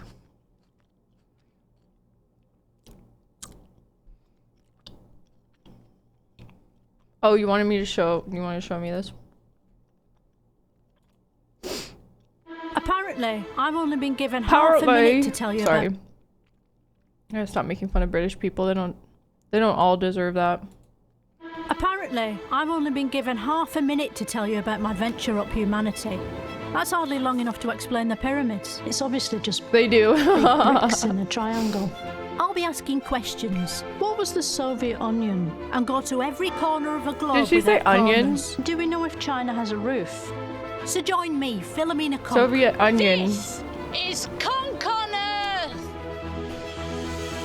Watch on BBC iPlayer. How was that quick enough for you? So what is her name? Kunk? This is not a good trailer. I have no idea what the fuck just happened.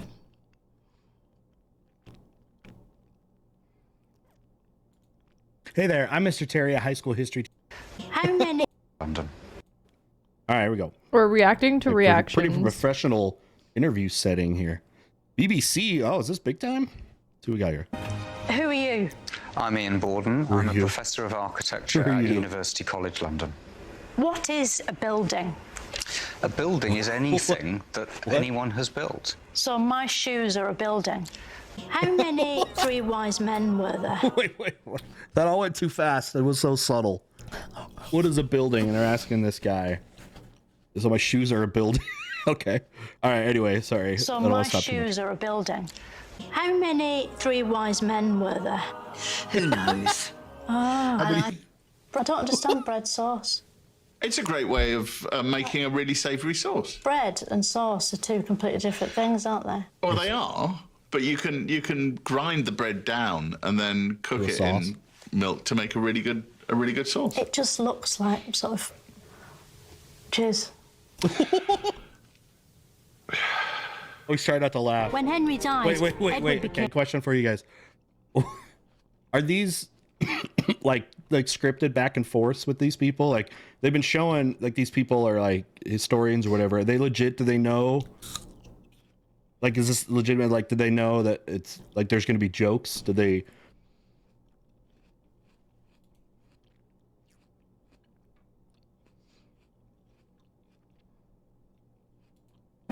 Who are you? We don't have. It's just 9 years old. Came Good, and then cook it in milk to make a really good sauce. It just looks like sort of. Cheers. When Henry died, Edward became king, aged just 9 years old. Edward died aged 15, the youngest anyone had ever died of old age. When you teach your kids Shakespeare, do their heads grow physically bigger? No. It's comforting, isn't it, to realise we don't have nuclear weapons these days? Well, it depends who you mean by we. The British have got nuclear weapons and have recently indeed decided to increase the number of warheads that they possess. Yep, yeah, but they're blanks, aren't they? They're full of blanks. No, not at all. No. These are fully capable missile systems with nuclear warheads. Many other states have them. I'm afraid that nuclear war and the threat of nuclear destruction remains very much with us.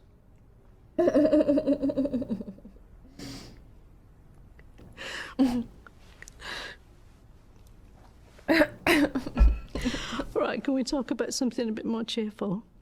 Anything you like. Do you like ABBA? I love ABBA. Yeah. When a feminist looks in the mirror, do they see an equal woman or a better woman? They quite often, like all of us, look for what they want to see. Yo, thank you so much for the 5 gifty subs. You're best bud. I appreciate it. And they look for what they hope to see. You see yourself back to front, don't you, in a mirror? But not upside down. Why is that? Well, hopefully, because that's the way that mirrors are designed. What power's a mirror? Sorry, you're not the mirrors expert, are you? And to add insult to injury, that money will most likely have a picture of a man on it, because most banknotes don't have women on them, apart from the Queen, who's on all of them. Maybe one day, human beings won't need buildings anymore. Although, for that to happen, we'd probably need to evolve skins made of bricks. And that might take at least another 30 years.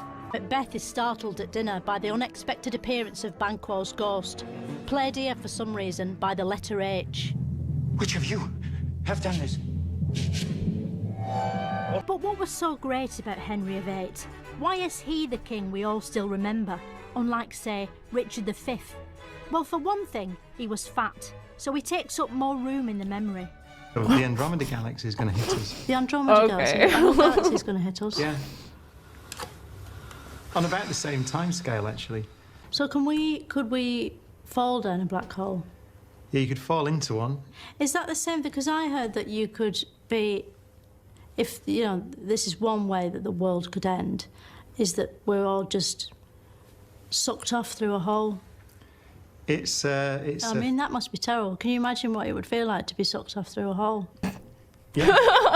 Back in Queen Victorian times, women weren't allowed to vote, even though we had a female I imagine king. it all the time. So some women formed a gang called the suffragettes.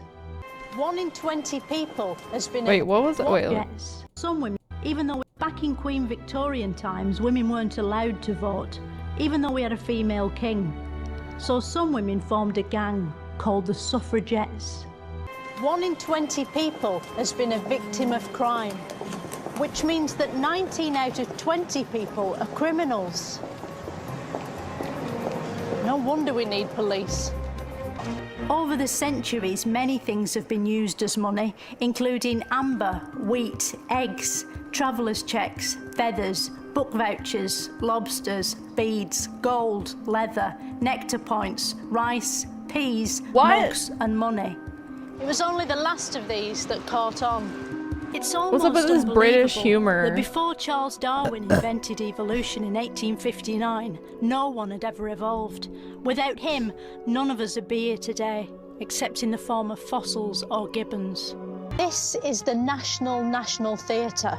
It's designed to look so horrible that people are glad to be inside watching boring plays. Today, Britain stands at a fork in its crossroads, and its people are asking questions. Now we've got our country back, what actually is it? Who are we, and why? You know when you read a word in a book, and you sort of hear that word in your head, how do they get the sounds into the ink to make it play in your head?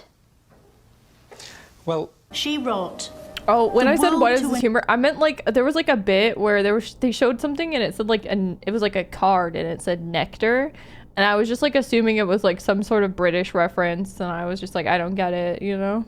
An end will come in 1881, a claim which has recently been debunked by experts through a careful process of looking around and seeing the world still here. Today, some people choose to turn the outside of their homes into a giant advent crown. A jolly house covered in electric lights may be expensive and use a lot of power, but it's the perfect way to cheer up a world worried about climate change and dwindling resources. Queen Elizabeth I got a crown screwed on here in Westminster Abbey. Got her crown screwed on. It was in this ship Drake became the first person to circumcise the globe, which is probably why this sort of ship is called a clipper. People genuinely believed witches were amongst them, their fear fueled by leaked photos like this. Did an explorer ever try to sail into the sky? You know, find a bit of sea that's sort of going up and... No. We're often told to feel sorry for those who are alone at Christmas, but these days that's all of us, and it's brilliant. Why did Nelson always have one hand up his jumper? What was he doing up there? He'd lost most of his right It's arm. brilliant. So The pagans celebrated the solstice by cutting down holly and ivy and dragging it into their homes, along with a giant Yule log which they'd set fire to. It sounds rubbish, but with no app store to speak of, killing trees and plants was as good as entertainment got, even at Christmas. Despite being the stuff of nightmares, Santa is the world's most popular home intruder. But at Christmas 1914, there was a brief ceasefire. The fighting stopped. Soldiers got out of their holes and joined together in a place called No Man's Land, showing that even at moments of peace, men will still divide into two sides and try to beat one another. Wait, I want to watch quite one more. like crisps. One more Kunk compilation. Was there ever a plan to give out free crisps? I don't think they've ever given out or thought about giving out free crisps. Although I quite like crisps. I love crisps. I don't think many people would argue that you can't have a decent life without free crisps. I think I'd kill myself if I couldn't have crisps. It was an apparently irresistible spread, like Nutella. The Quran says, accumulating knowledge is a worthy act. So Islamic mega-nerds created the first universities and libraries, conferring all the world's knowledge, which at that point could probably fit into one pamphlet, to be fair.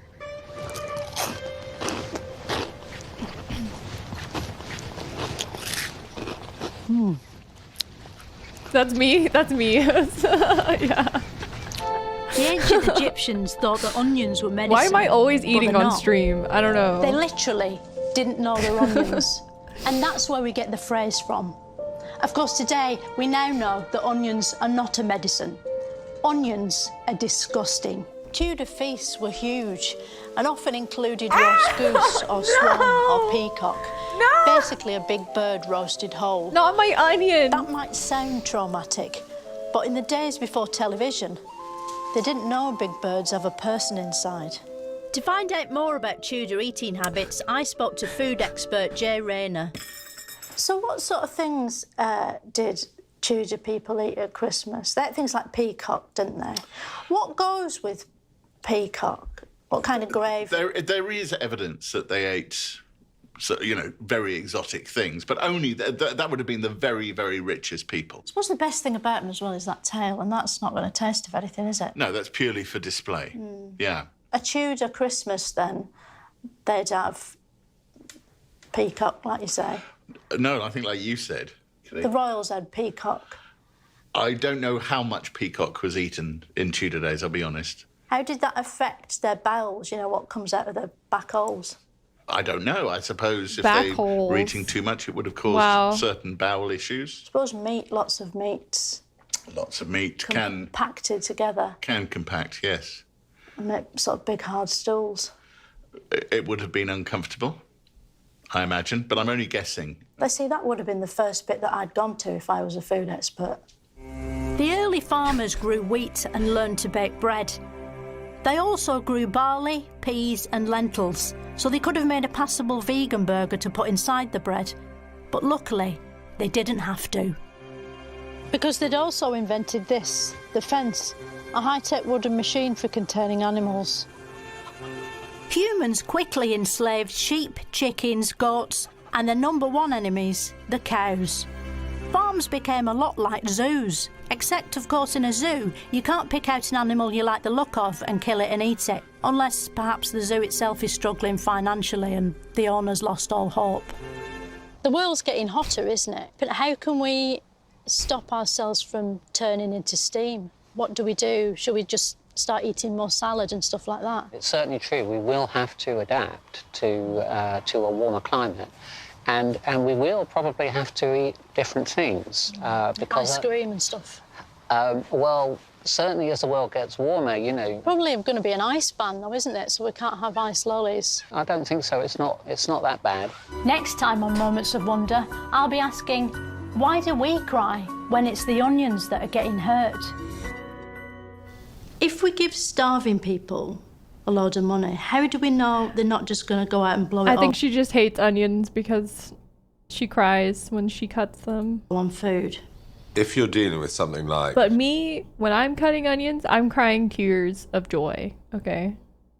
I'm so joyful that I'm gonna eat an onion. I love onions.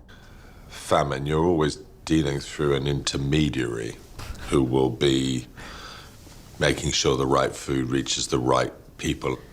Do you have to be careful about people that might have, like, peanut allergies? Because some people haven't tried nuts before, have they?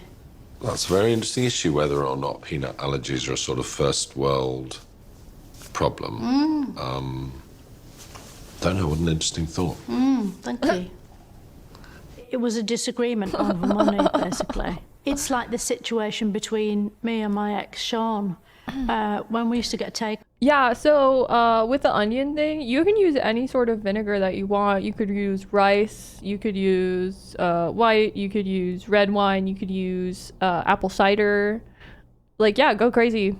Try it all. Why not? I mean, yeah, it's like you can't really go wrong, you know, as long as you use some sort of some variation, as long as it's vinegar. And you know, like I said, like I genuinely prefer the method where because usually, like, okay, so if you Google pickled onion recipe, you're gonna get some shitty recipe that's like 1 part water, 1 part vinegar, and then like 3 tablespoons of sugar. Don't fucking do that one.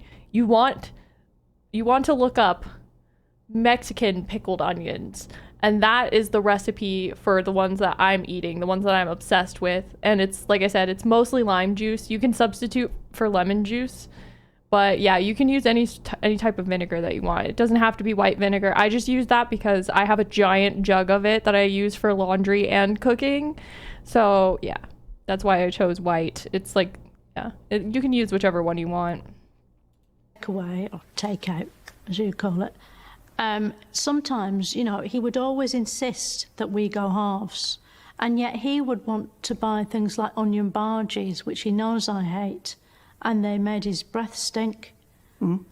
So, but I had to pay for half of that. That doesn't seem fair to me. Does it to you? Put that way, no. No, and that's from a professor, Sean. How did Sir Walter Raleigh invent the potato? Well, he didn't invent the potato in that I don't think anyone actually has ever invented a root vegetable, because they're obviously being cultivated and used by people living in the Americas when he arrived there. When Sir Walter Raleigh first saw potatoes, was he scared of them? I think that when Sir Walter Raleigh first saw potatoes, not that we've any documented records on the moment when he first beheld a potato or a field of potatoes, but I don't think he was scared of them. This is a buccaneering character, and I think that he probably was able to take on and manage his... How dare you insult his character?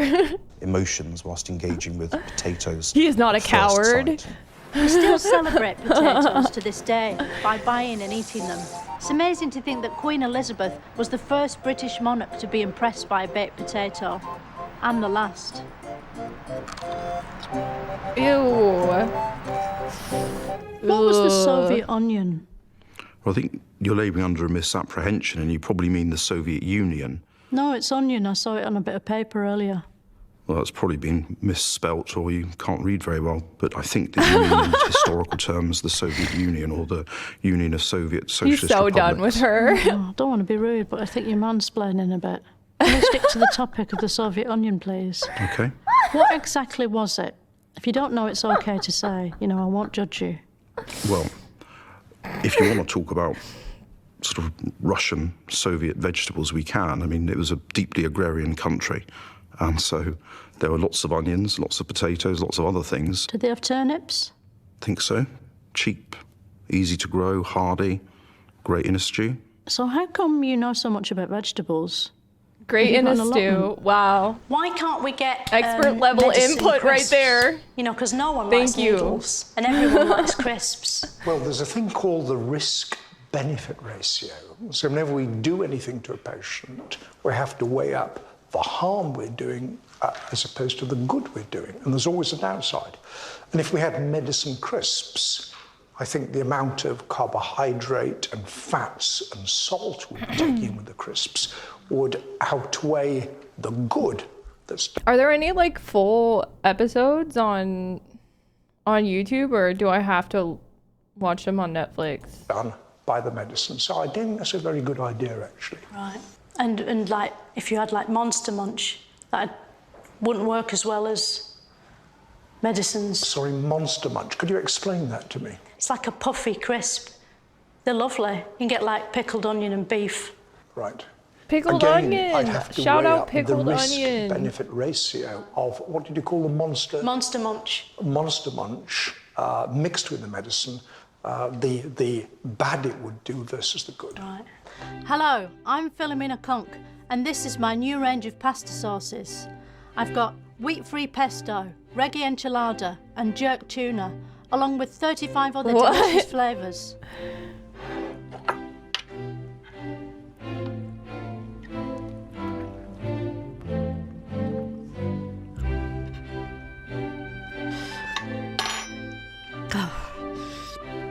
Oh yeah, I've got a book out as well. Conk on everything. Out November the 1st. Buy the pasta sauces though, because I'm really proud of those. What was Renaissance? Was that a sort of 16th century ketchup? Renaissance comes from the French. It's Renaissance. Oh yeah, here. Naissance. Naissance is birth. So it was seen as a rebirth. So it's not a condiment at all? No, not as far as I know. Okay. What sauces did they use back then? So this is an area of culinary history I'm not very familiar with, the history of sauces. Oh, so you're not the sauce person? I'm not predominantly a sauce person. We're going to have to rethink this whole interview. Why do I have to actually come and film this? Couldn't a computer just show it on the telly in the simulation? Or is that where I am? You know, do I exist at all? Why is this happening? Why isn't it just me eating a chocolate eclair in a loop, like in a GIF? I'd swap for that. Could you talk me through what makes a perfect Christmas dinner? Once you've got the right people around the table, you need a light starter. If you give people too much to, which is Not really prawn cocktails. well, I don't know. A good prawn cocktail's a lovely thing. I don't like prawns. Do you know? No, they're bottom feeders. Okay, I tend to do platters of charcuterie, salami and ham and maybe some pickles and things for people to pick out. Yeah. You wouldn't have that? No? Okay. And then you come to the main event. So maybe a 3-bird roast or a roast goose, bread sauce gravy. But I don't understand bread sauce. It's a great way of making a really savoury sauce. Bread and sauce are two completely different things, aren't they? Well, they are, but you can grind the bread down and then cook it in milk to make a really good sauce. It just looks like sort of jizz.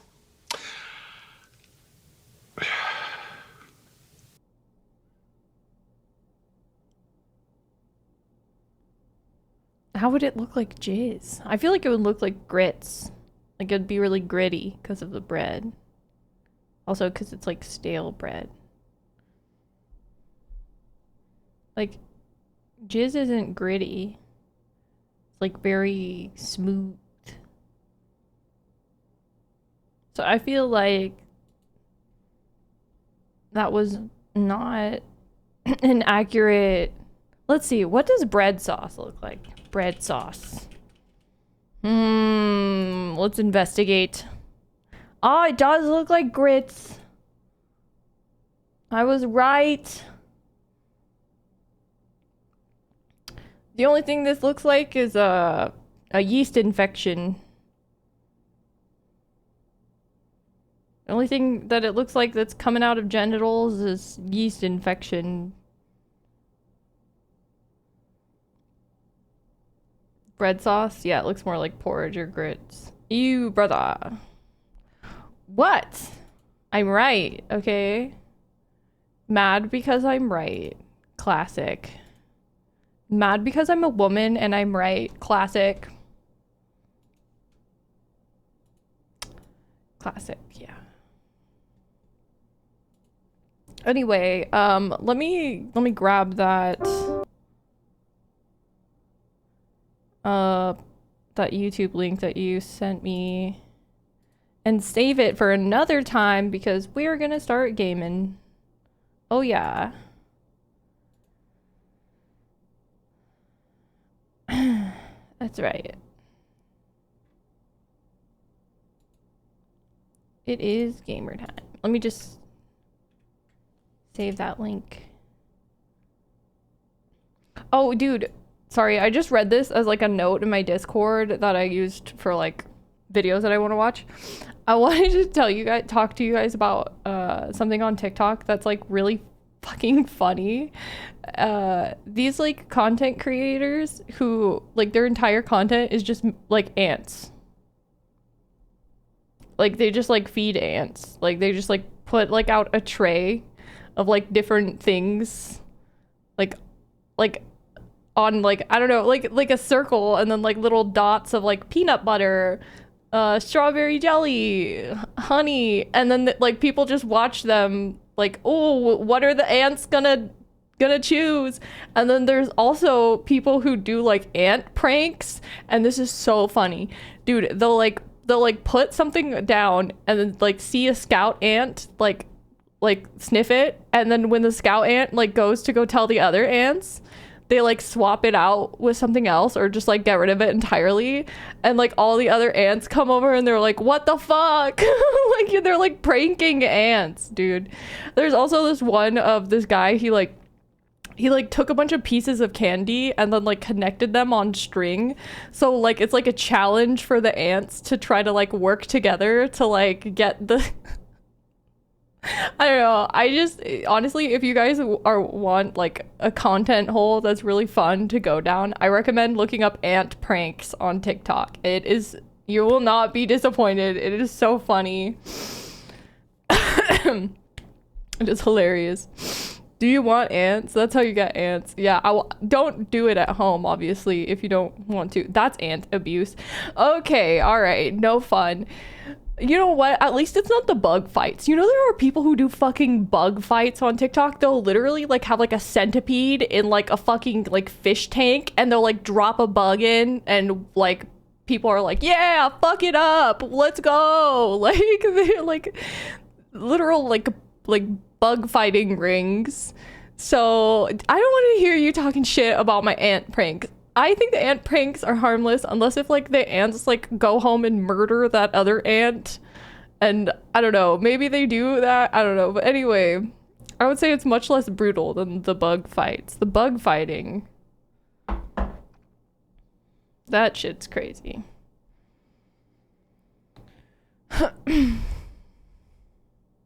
Fun is a forbidden sin. True. Speaking of fun, we're gonna have some fun by playing video game now.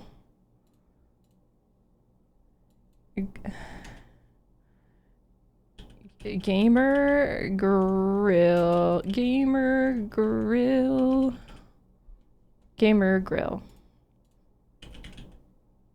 I'm single-handedly the biggest Assassin's Creed Origins streamer. Just kidding. No, I'm not. Oh, wait, yes, I am. I don't know. Who cares? I don't. Anyway, let me just change the title. Okay, great. And now I need to open up the game. Battle! Oh my god, thank you so much for the 100. Yo, thank you so much. Hit that goal. Let's go. Yes, chat. This is what I love. The last couple of streams, we've hit the goal every single time, and yeah, that's awesome. Thank you so much for that. Okay, all right, I'm loading the game. You know, I was thinking about changing where my face is at. What if I like put it here?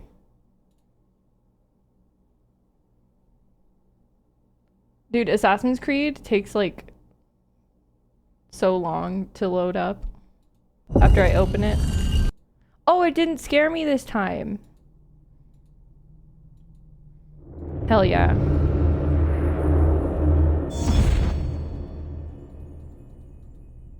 It's gonna be a good gaming sesh.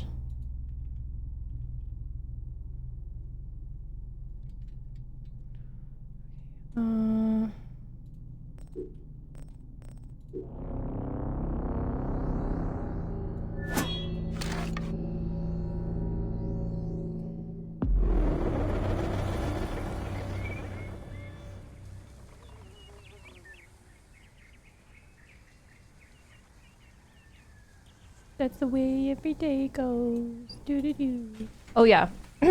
Also, I can't forget the music. Dude. I wonder. Okay, I'm just looking at. I'm gonna look. Oh my god, if my Spotify. Okay, sorry, I'm struggling. Okay, look up. What if Egyptian?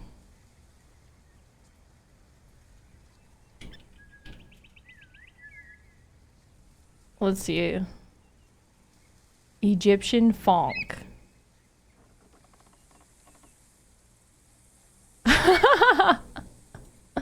This is exactly what I thought it would sound like.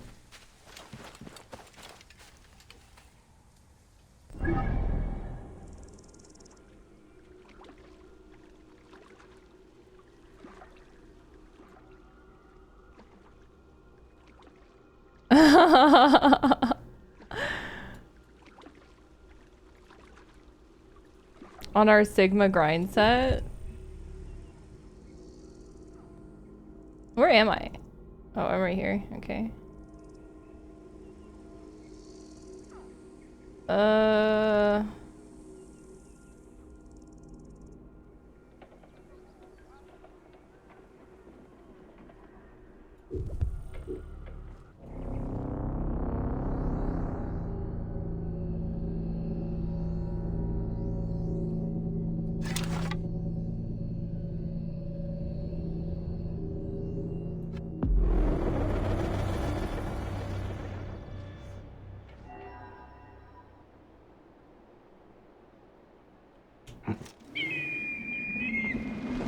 The car is gone.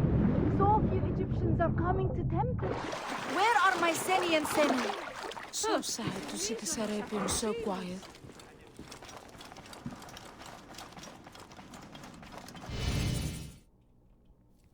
Great Serapis, are you as merciful as Amun? Welcome, brother. Thank you, priest. It is good to see Egyptians This is like my 4th time playing Since my drummer Origins, was right? jailed, it has been quiet. The silence is striking. A tanner jailed my drummer, accused him of stealing a precious Nubian lion skin from the Daivads. Poor soul even worked for him. It's okay, don't worry. Tragic. You're fine. He is an honest man. So Leave next this is in my Odyssey? hands, Yeah, priest. exactly. Yeah, we're gonna play Odyssey after Medjai, this. my drummer is in the Kibotos arsenal nearest the library. Serapis walk with you. And you, priest.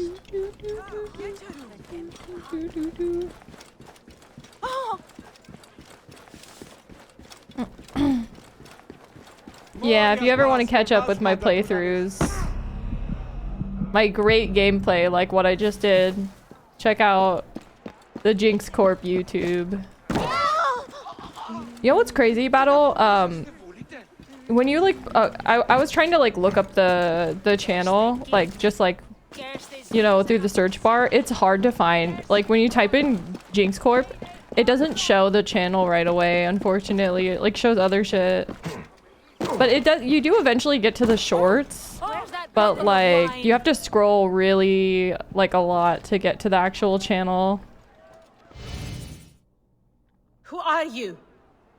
One of Eudoros Philakis? I am no friend of Eudoros. He's brought nothing but sorrow to my husband Aristo. The great poet philosopher, jailed. Jailed for writing beautiful things. Words are a powerful weapon. My love spent years writing his masterwork. Years! Then Eudoros plagiarized it and passed my husband's genius off as his own. And Aristo Damn. took it to court. Months of arguments. In the end, my husband is beaten, ridiculed, and tossed in a cage. Is this what passes for justice in Alexandria? Oh, my dear man. If you right this wrong, my husband and I can flee this city and be done with this ordeal. Oh, we're gonna break someone out of jail. Let's go. If you free him, I know of a boat that will take him on the southern docks.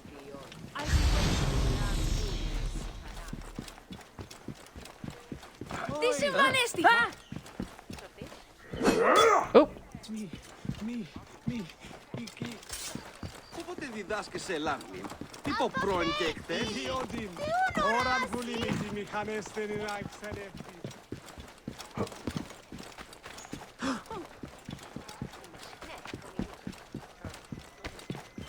Yeah, YouTube Shorts are actually really, really good. It's actually totally worth posting.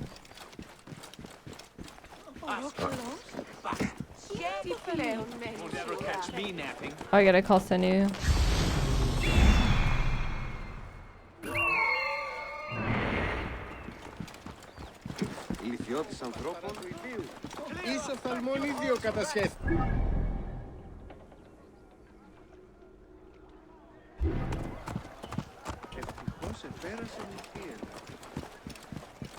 Clear the way! Carter, thank you for the raid. Hello, raiders. Hope your stream was good. What is up, y'all? We're basically playing Giga Chad Simulator. Ancient Egypt Giga Chad Simulator. We're saving people. I'm breaking this guy out of jail. But I'm waiting for this. I'm waiting for them to get out of the city. Do you think they're gonna actually? Let me call Senu. Senu will know. Show me the path. Move! Hottie! I'm a bird. Caw! Damn it! We're not idiots Caw! Show me the path. Show me the path. All right. Okay.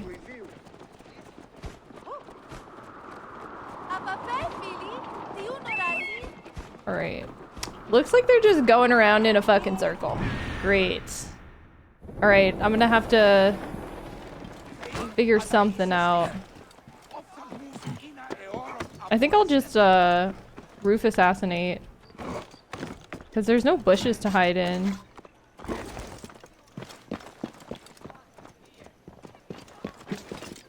Or is there? I guess I could maybe like... Nah, I can't hide in there either.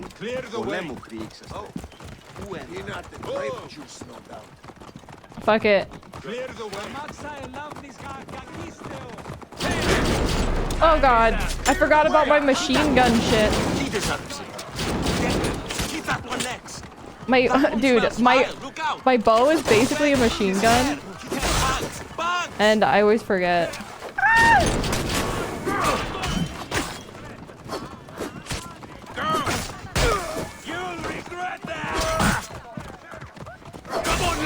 This way!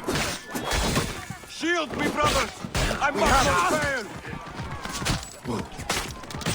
Alright, okay. I just need to kill enough guards so that I can open this. Wait. What? Wait, I have to steal this? Wait.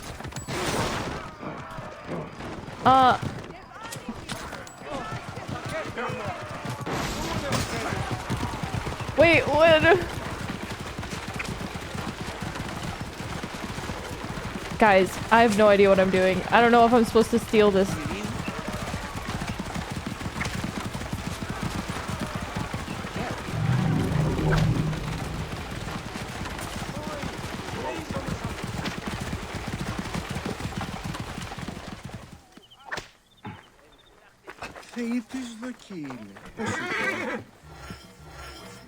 You have more courage Oh, than Achilles there we go. himself. Okay, I just carry him. You've released Perfect. me from daily beatings.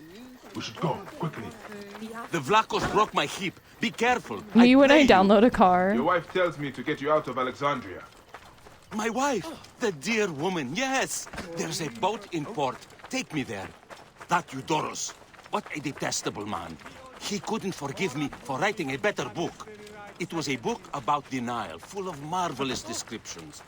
I'm very good at descriptions, if I do say. That's why Eudoros stole so much of my book.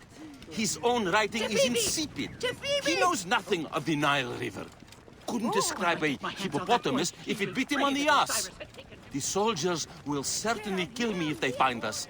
And what will become of my dear wife? She is the light of my life. She hated my book, though. Too many crocodiles, she says, which is a fair criticism.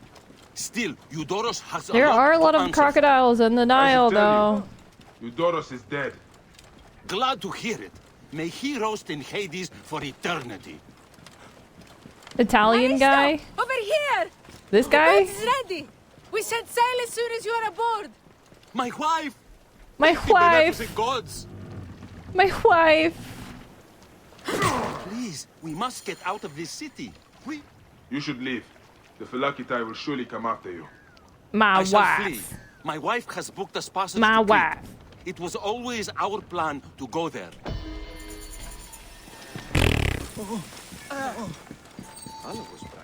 Oh, I'm level 17. Yeah, baby. Okay, let's get this quest here.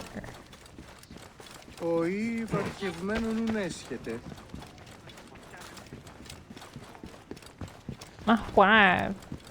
Move. Have you seen my idiot son? Have you seen my idiot Thank son? you, gods. I have not seen one of your kind in many moons. That's relatable. What troubles you, little mother? My son, Phoebe. The boy is mad, always running off. He wishes to be some sort of thinker. Set, take him. He has taken to searching for a cave near the beach. He should have been back by now. If he is lost, I will find him. Thank you, Magi.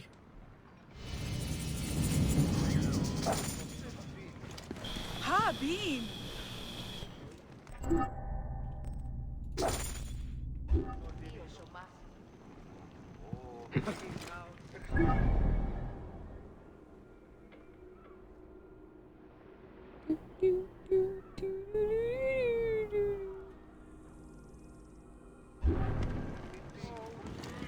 Στο θηρίον εμένυνσε.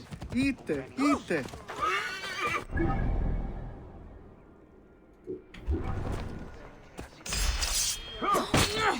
Oh!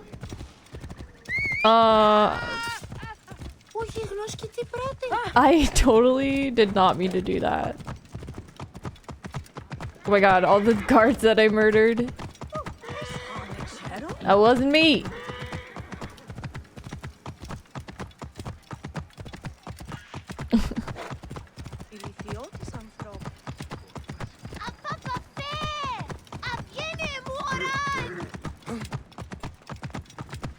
Chat, I don't know why, but I'm like so hungry today. Oh my gosh. Finally, my appetite is back, I think. Maybe that's why. Like, because I was sick for a while. And so my appetite was bad. And now I think it's finally back to normal. So I feel like I'm like hungry all the time.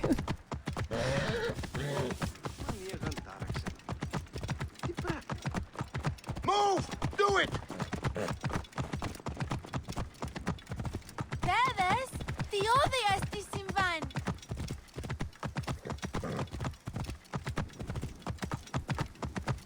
Άλογος πράξης, αλόγου ανθρώπου. Like yesterday, I ate like a whole large entree from Panda Express. I just bodied it. I was like, whoa.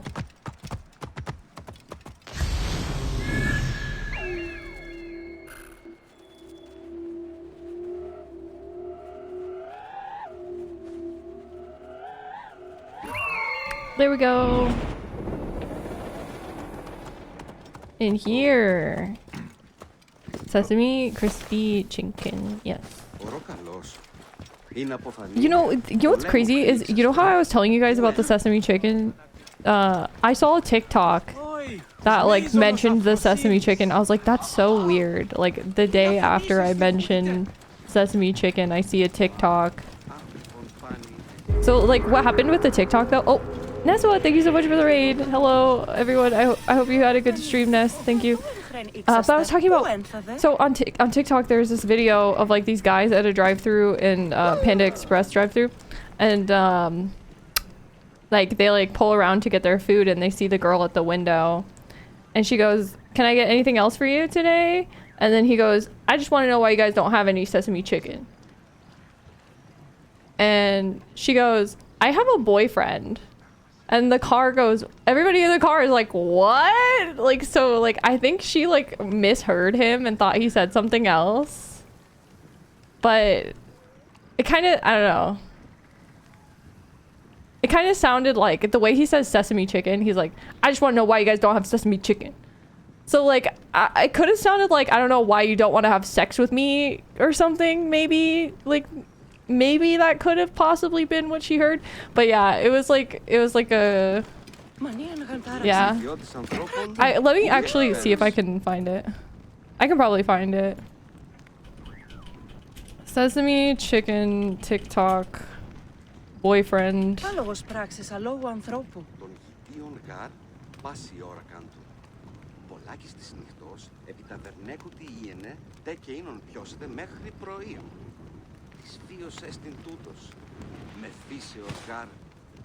Μα άπρεπο ηλιθιώτης ανθρώπων, ούκ έχει πέρας. Εν τη αγορά τι εχθές. Λοιπόν τούτο, ορό καλός. Είναι αποθανήν, στρατό εν χρέν ήξαστε, ου ένθαδε. Ηλιθιώτης ανθρώπων, ούκ έχει πέρας. Άρτια φύκλη με της αγοράς. I wanna know why don't I have λόγου ανθρώπου. Sorry, that's really loud.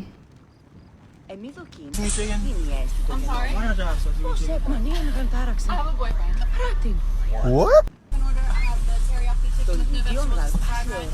I want to know why don't I have sesame chicken? I'm sorry? Why don't I have sesame chicken? I have a boyfriend. What? I just asked, why don't I have sex? I have a boyfriend.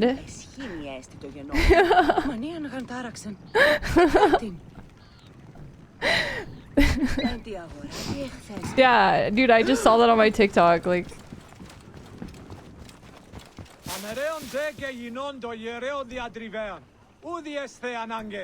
Where was her mind at? I don't know, dude. She thought she was getting rizzed up. Can you NPCs shut the fuck up? Shut up! Shut up! Jesus, dude, you're so loud. Ugh, annoying. I was trying to watch a TikTok.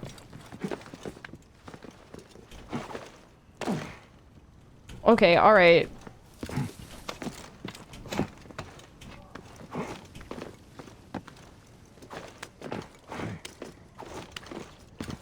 They will attack on sight here. Okay. Stealth time. Let's go back to the Giga Chad music.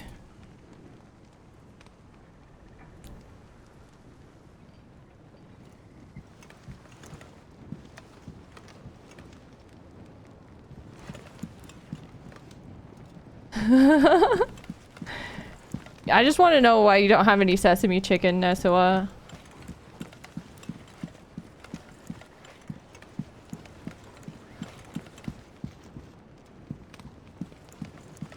Okay, right. I think this is a good spot to jump down. Okay. And then down this way. Oh, maybe we should use Senu to scout the place out.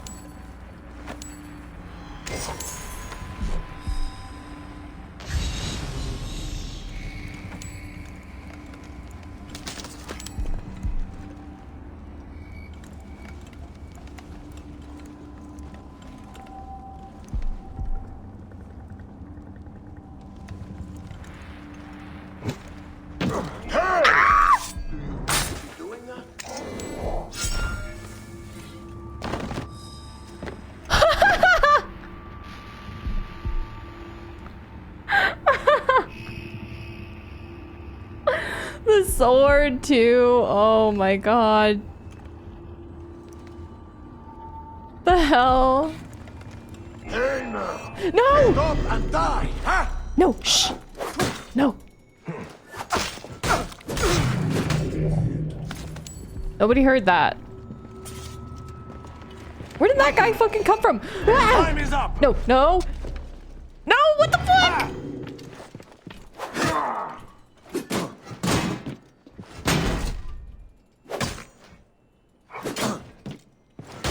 Oh, tough guy, huh?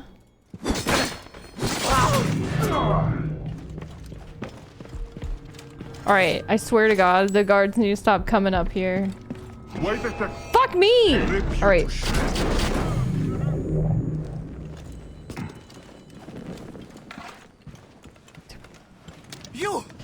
Yeah, big guy. Shh. You have got the look of a man who No, can stop have talking to things. me. Namely me and my injured foot. I come on the priest's request. I just want some sesame chicken. Then get me out of here, No, my sesame chicken. All mine. None for you.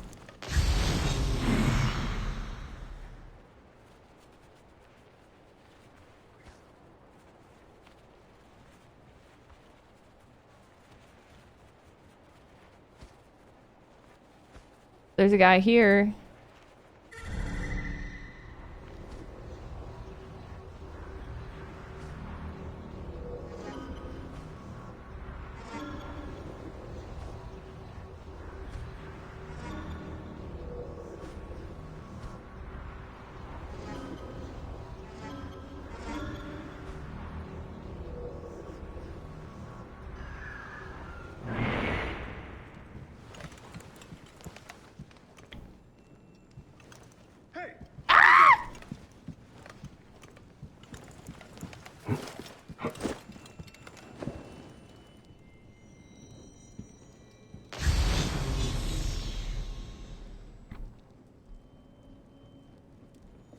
So you're single?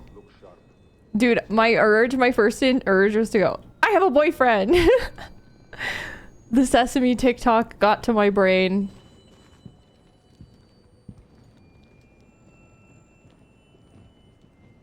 Better be careful, eh? Probably won't come. Oh, he's coming over here! I'm gonna get him.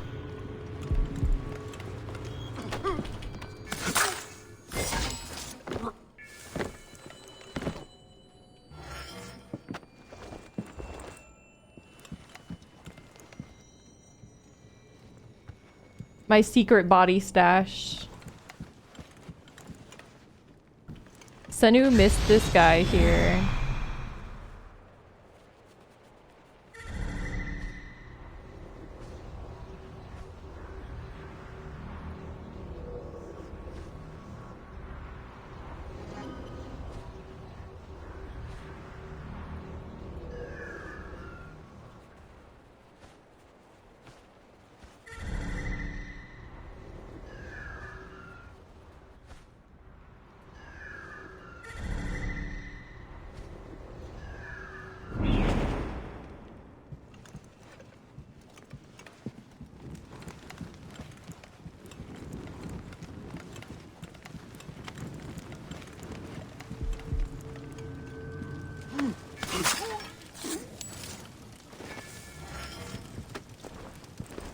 Oh yeah.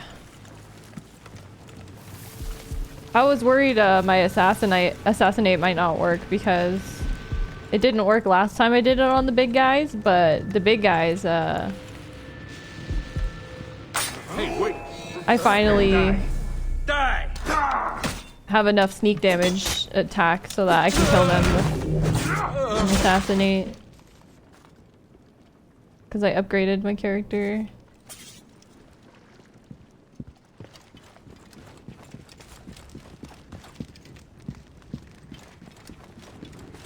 There's more of them. I'm gonna take the rest of them out. Hey!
I think I missed a treasure or something.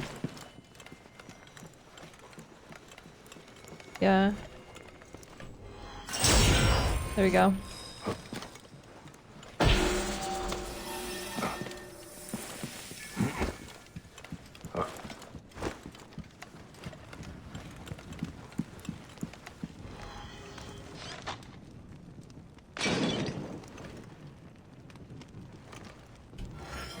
I cannot help but think. You seem cheerful for a man unable to walk. You jest, Charlie. This is the best day of my life. My foot will cost that Tana.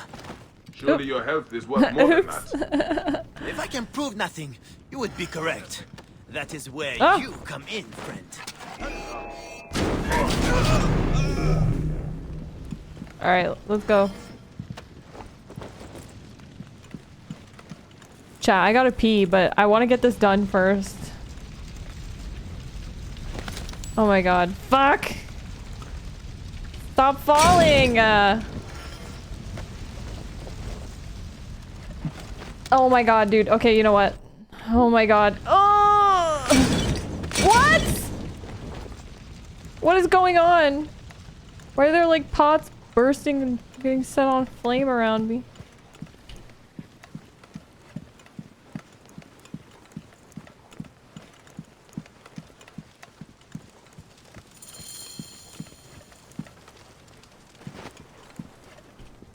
What is it you think I can Right, do? I gotta go pee. I'll be right back. Find the fools who stole it, of course.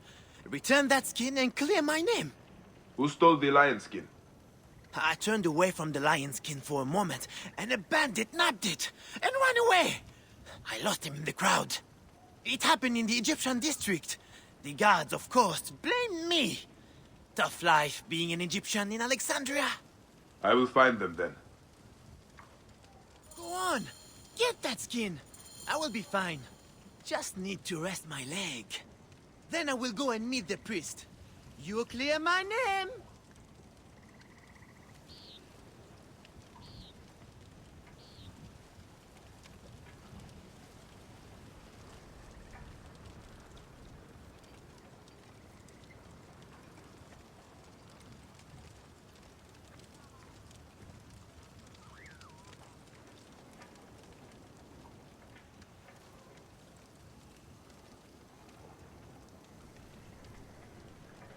Oh yeah, I should have peed in someone's eye. You're right. You there. Stop. No.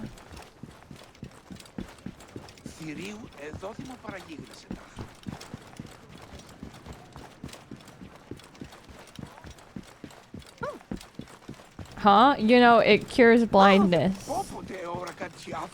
Peeing in someone's eye. Actually, you know what? My pee wouldn't be good. Because I don't have a husband. So my pee wouldn't work. I don't have a husband to be faithful to.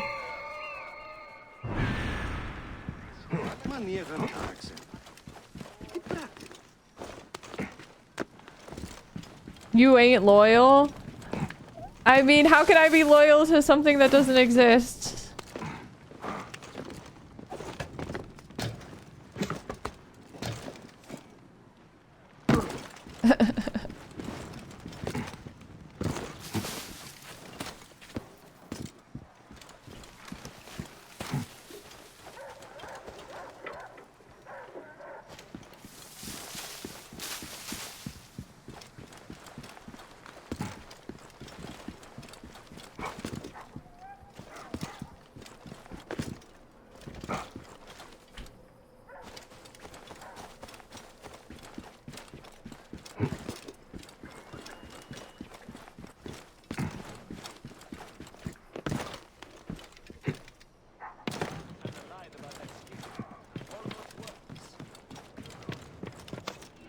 No! Oh my god. Skins for days. This is better than... The smell of crocodile out of my nose. Wonder what skin that Tanner will destroy next. So, his face is leather already. Would only improve. Keep your neck safe. Look, this one has a myth. You are dead.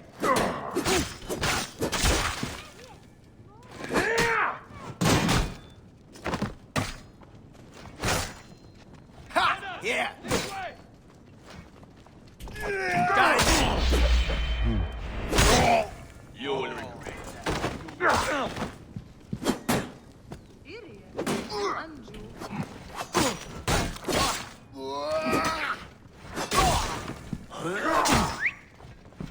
Worms take you! Die, you blood!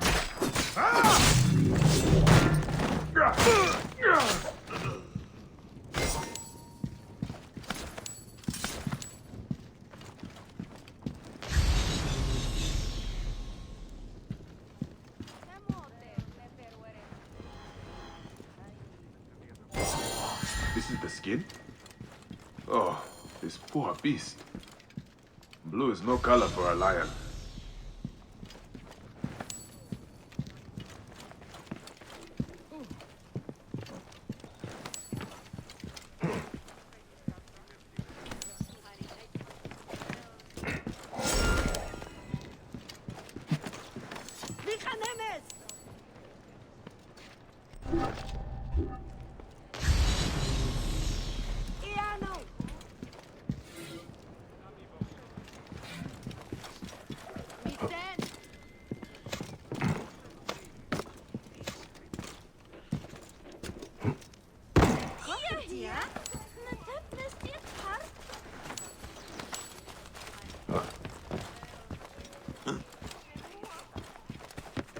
Any Sigiriot?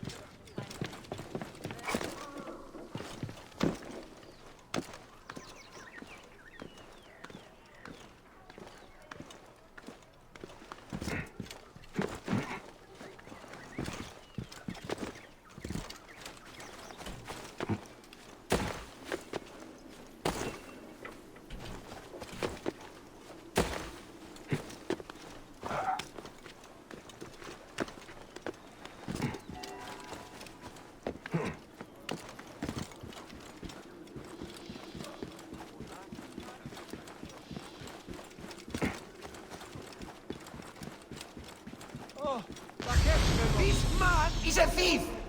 Peace, Theon. He claims to not have stolen a thing. Do you wish Serapis displeased with you? No. I am the wronged party here. My skin was stolen. And if you want it back, you will pay him for his suffering.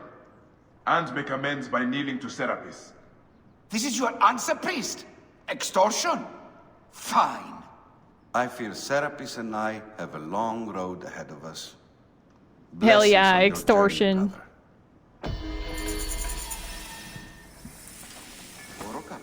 I wish to serve Serapis further, if you have...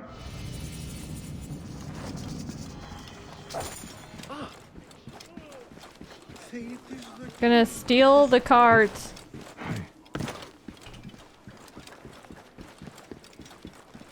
Crime! We're doing crime. Crime time!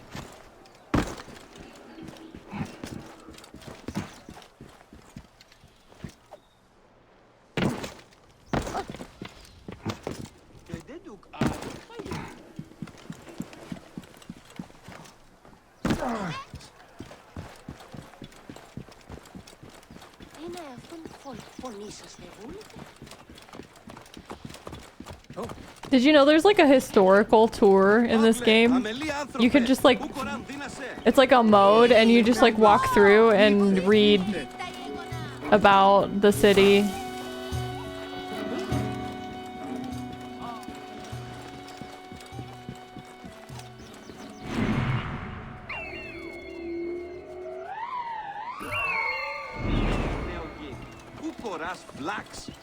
Oh, I love those blacks.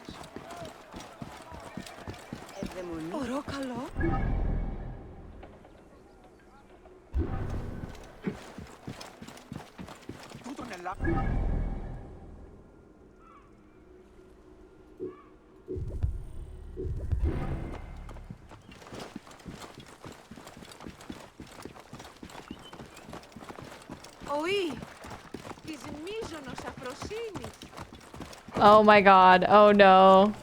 The cart's glitched out. That is the food that the priest spoke of. If the guards are taking as much as the priest claims, the Alexandrians need this. Our cart is well stocked this time. Yes. I always thought there'd be more to soldiering than riding a cart. I could have stayed home to do this. I could do with less of your talking, but you don't see me complaining. Guys, I think there's a problem with your cart. Do you not ever get bored by this? Guys. By what? Oh. It's gone.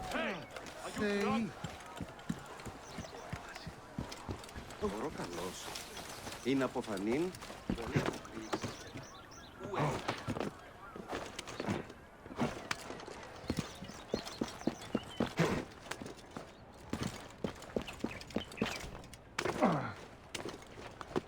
Πού γιγνώσκει την πράτη.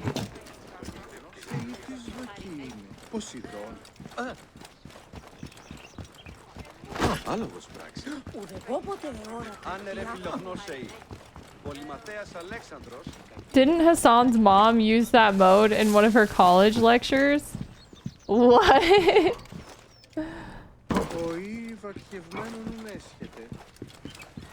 That's crazy. I didn't know that.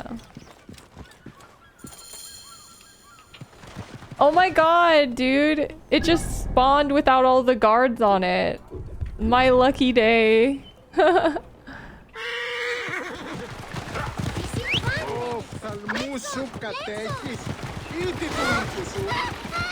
Oh my god, I ran over the child.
One cart of food, priest, as asked for. The Pharaoh's guards were happy to donate it. This Seni is more than I expected. The people will be served by Serapis today. May you walk lightly in his steps, priest. And you, Magi. Ugh, my legs are so sore. I worked out yesterday. Did some squats. Oh my god.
Let's go get these pelts. I kind of need them. Get out of the way! Brass nuts, I said move! What did he say about my nuts?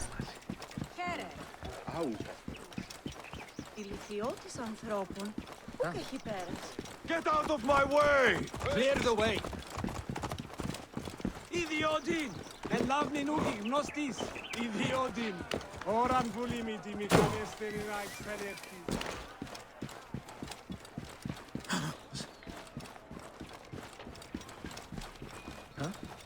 Τι πράττει, Θεή! I must be careful now.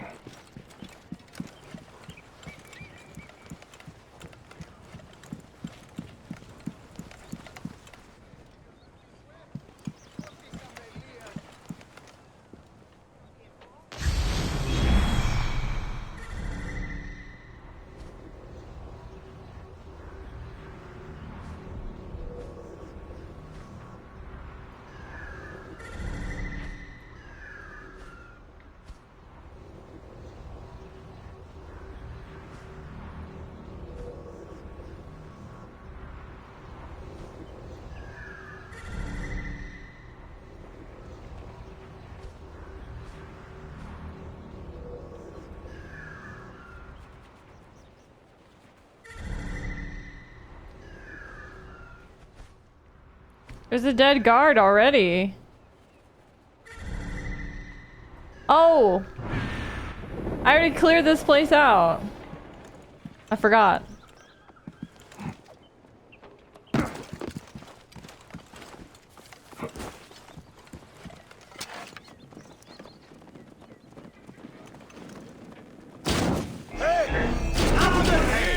Come on! What? Wait! Tossed you!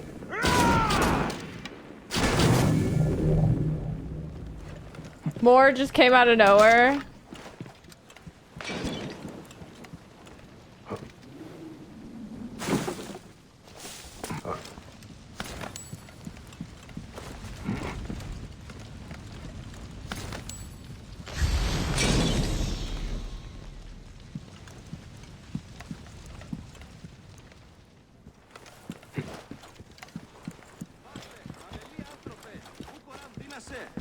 Oh, hi Lilith. I'm so into this game right now. I didn't even notice. But hello. The Egyptian Giga Chad music is really doing it for me. Like I am him. I am Bayek. And I'm getting these I'm getting these lion pelts. Oh. God damn. Ow! Stop! I'm just trying to kill you. Just give me your pelts. Thank you. Alright.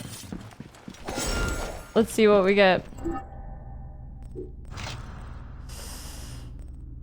Okay, I need to kill a lot more. I doubt there's any more lions though nearby. I mean, if there are, that'd be weird.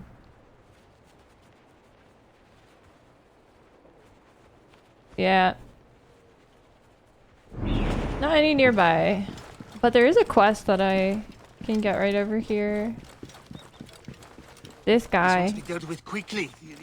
Is there no one up to my task? You, that insignia. You are a man of honor. There are so few remaining. I am a Magi. I solve problems. Good, I have one. A most precious treasure, which must be delivered today. You will be well compensated for your work. Here are some drachmas to start. The city is much more expensive than I'm used to. Good, it is settled. Follow me. The thing I ask you to do is of the utmost importance. Oh, I hate these quests where I have to follow people who are slow. Being a merchant is no simple matter, sir. I assure you, moving tiger skins or even statues is not easy work.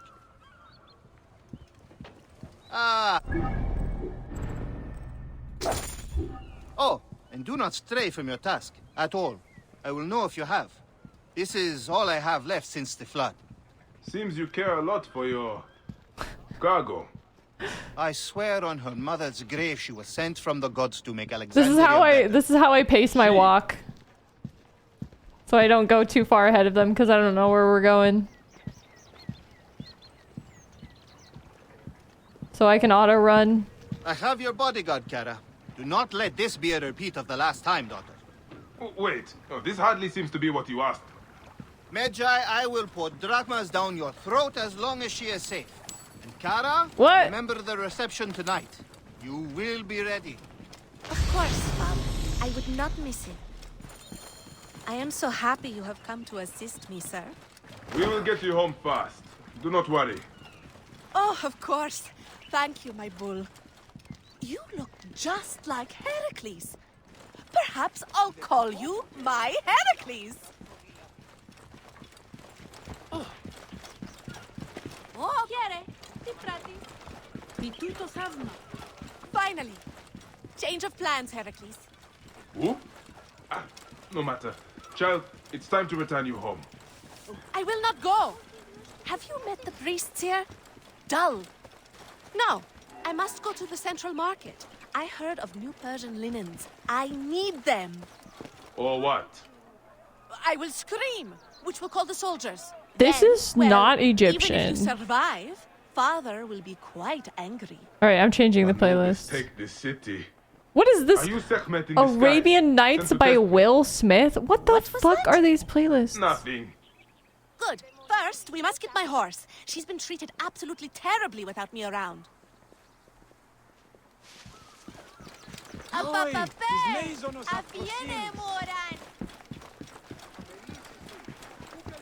Yeah. Out of my way!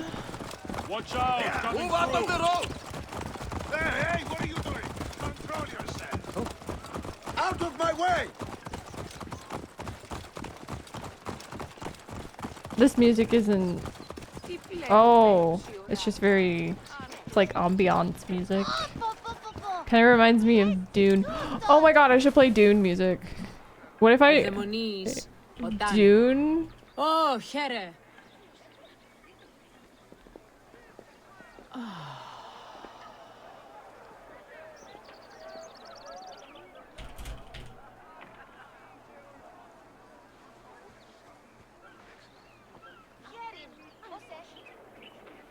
Dude, this one's called Worm Red.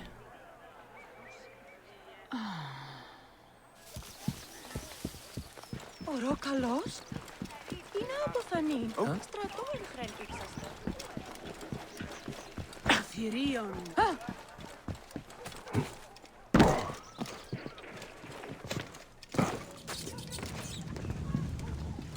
Setline! Yonder help you!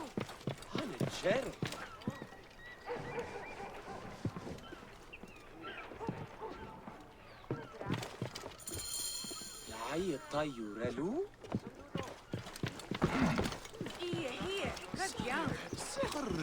simply adore this part of the city. So rustic. You can smell it in the air. They live a truly simple life here. Pegasus simply can't wait to be reunited with me. Of course. Young miss, it's so nice to see you again. As you asked, she has been given new shoes. There now, was that so difficult? Now out of my pay. The deal was only to get you home, not to pay for your horse. I'm sure my father would not be pleased with you discussing this in front of him, horseman. Of course. I'll discuss it with your father.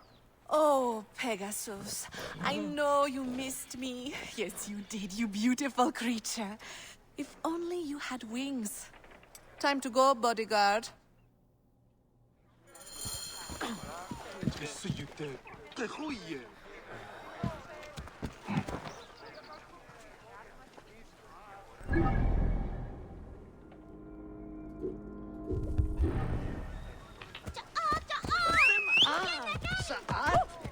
That is it. I am taking you home, Princess Kara. Oh, all you big broody types are the same. Never let me have any fun. I should just leave you here. You're duty-bound to deliver me, are you not? Who would know if I left? Your conscience would, of course. Look there, bodyguard. That is where I had my first discussion with a soldier. I am sure he was very grateful. We must stop at the market for more linens. I will take you to your house as your father bade, and nowhere else. Now lead on. Okay, this one's Lisan Al Gaib. Absolutely destroying my chances at getting the perfect linens. There are different kinds of linen? You are much more serious than my usual bodyguards. You could move faster, bodyguard. I have a name! Bayek. Ah, you do know my name. I remember all their names, you know? Whose names? The bodyguards. I send gifts to their families when I can. Gara. Gara. Yes? If we go find your linens, would you be happy? Really? Of course! Thank you, Bayek. You have an interesting stare. Thank you.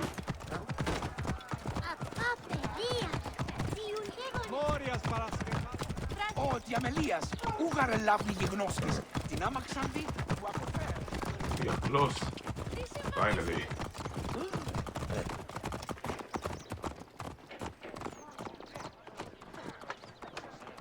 Τούτον ελάβνη ούγεστην. What does it say? Yo, I came back after a month. I am unfollowed, gifted a sub, and couldn't follow for a week. Wild. Huh?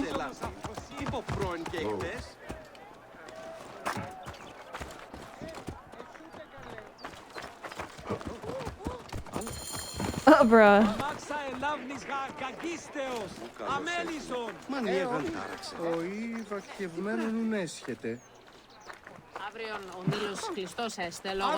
Aha! Finally! These linens show some promise. Ah, it's so heavy. Would you help me?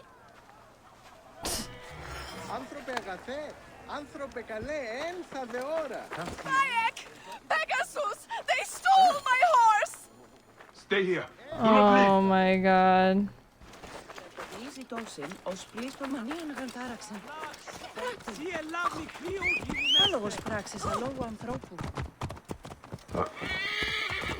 Whoa.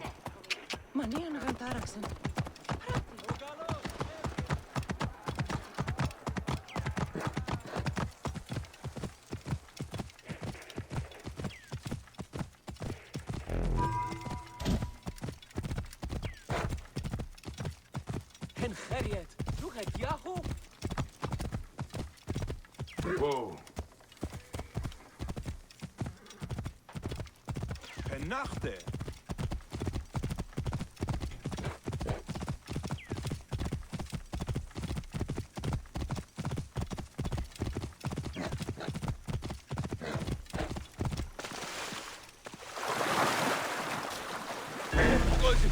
You're finished! Get the bastard! Cover my escape, brothers! Alarm! Die, maggot! Cover my escape, brothers!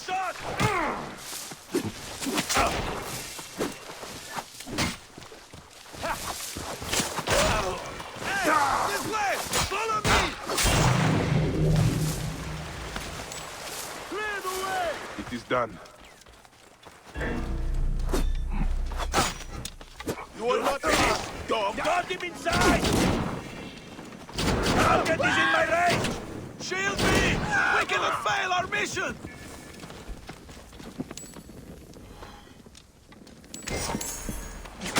Shield me! We cannot fail our mission!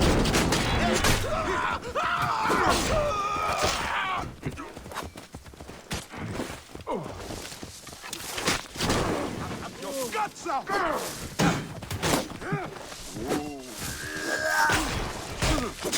Damn! The neb is hit!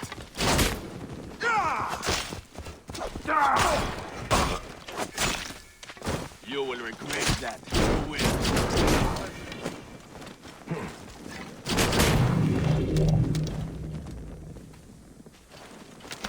Aha!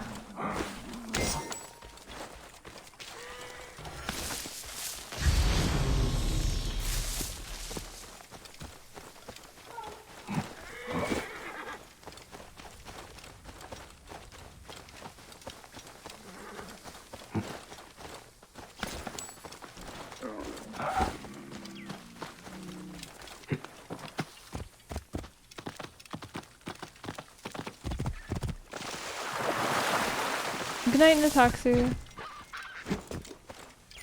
Whoa there, guy.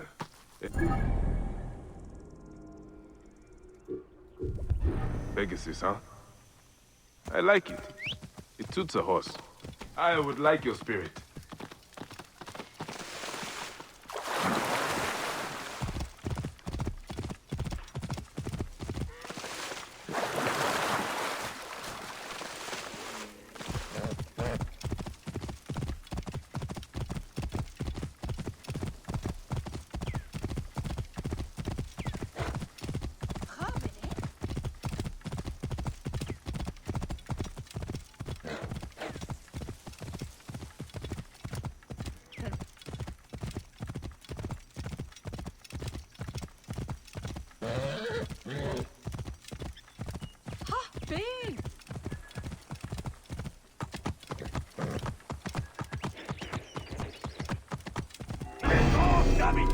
I see you!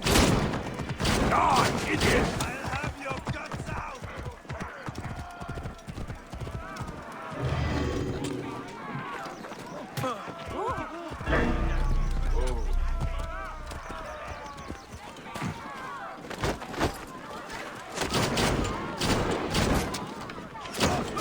Oh my god.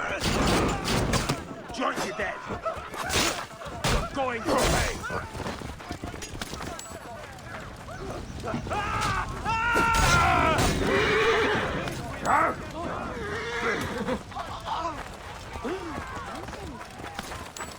There you are.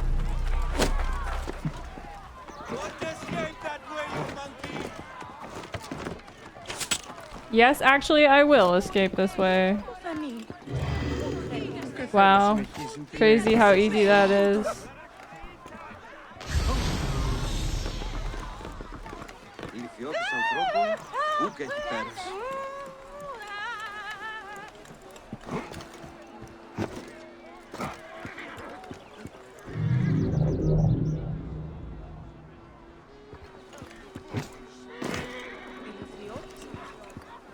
Look sharp. Let's not jump.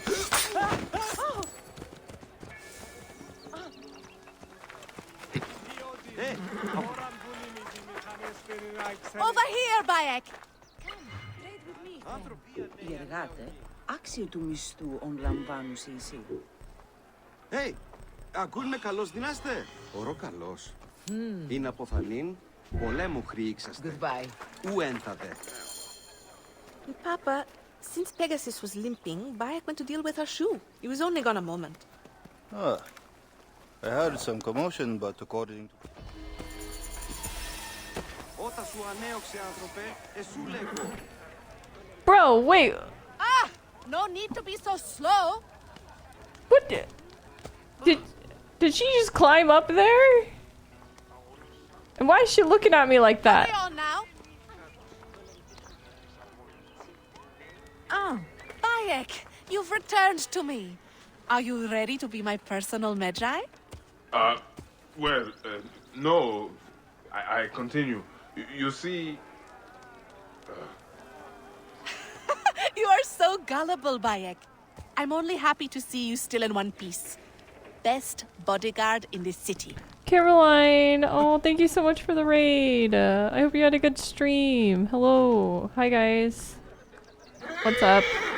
We're playing Assassin's Creed Origins, and for those of you who don't know, it's based in Egypt, and I'm playing as a guy named Bayek who's a Magi, and he's like basically like a vigilante. And yeah, that's what I'm doing. Just playing this game because I'm really excited for the new Assassin's Creed that's coming out. I know it's in 6 months, but I haven't played any of the other Assassin's Creed, so I'm trying to like get as many done as I can before it comes out. I do, but that's why I'm glad I have 6 months actually. What is this? This quest is glitching out though. Or is it over? I think it actually might be over. Maybe I'm wrong. Yeah, I think it's over actually. Okay.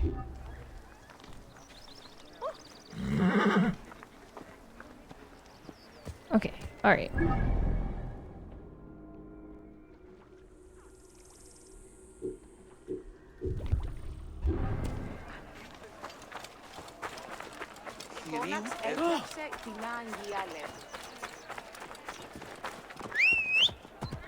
My horsey.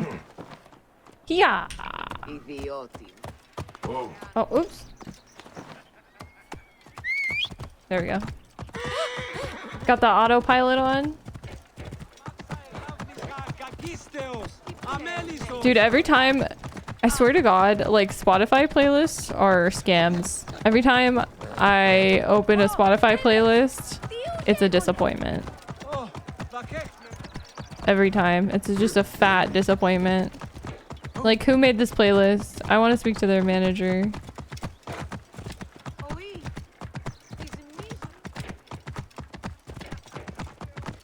Clear the way! Get out of my way! Damn it, what's the matter with you?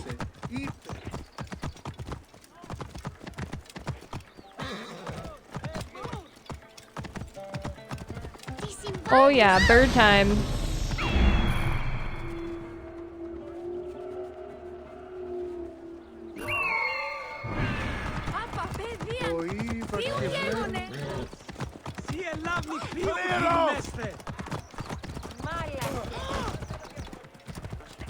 Ηλικιώτης ανθρώπων.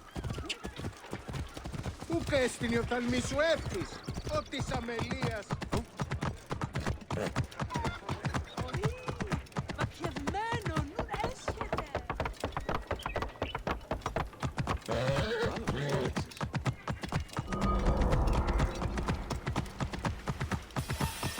Whoa.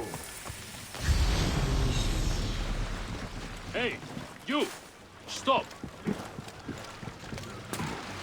I'll kill you, Magi, and take your weapons as a trophy!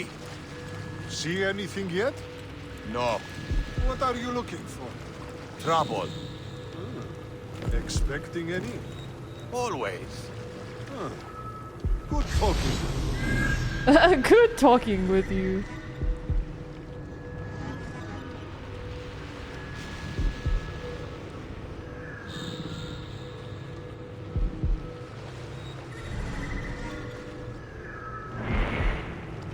All right, here we go. Let's do it. Let's do it. No! I messed up my assassinate.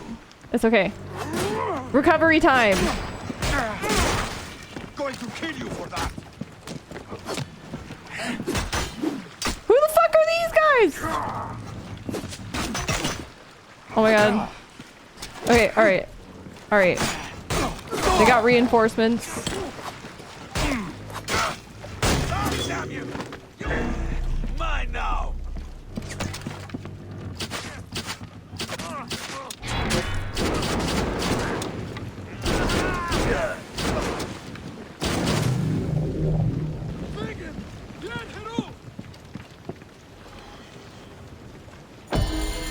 The spear is Kill magnificent. confirmed. Clearly the work of that master from Sao Village. The Serpent of Serapis is a weapon worthy of the gods.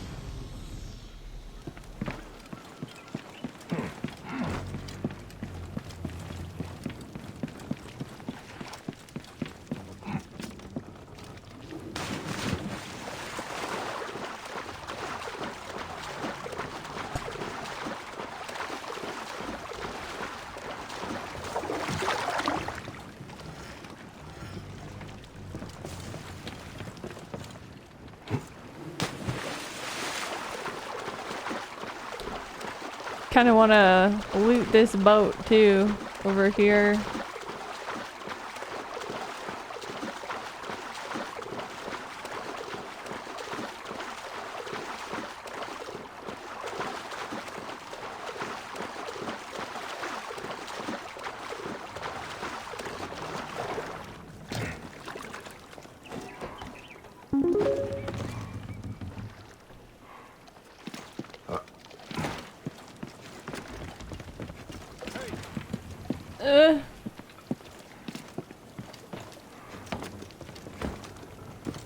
Well, can't be sure it's safe yet. What? No! Worm can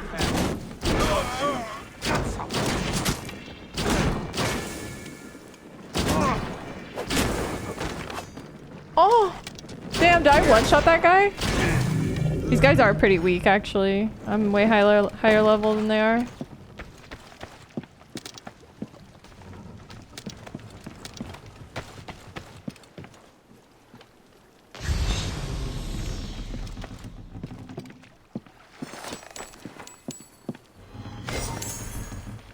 Give me the loot. Yes. Okay. All right.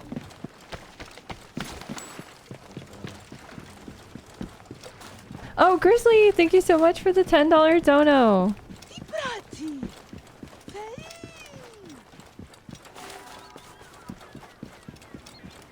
Okay, maybe get an exotic pelt? Nah, there's no pelts around here.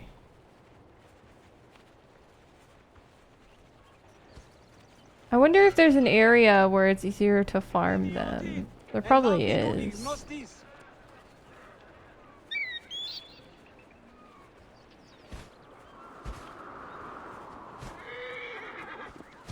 Παύλε, αμελή άνθρωπε, ου κοράν δίνασε.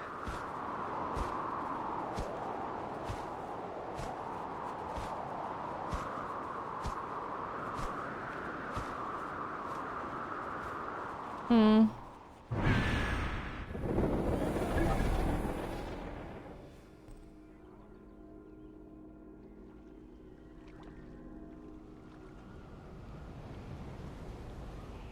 There's got to be like a lion area, like a lion den or something.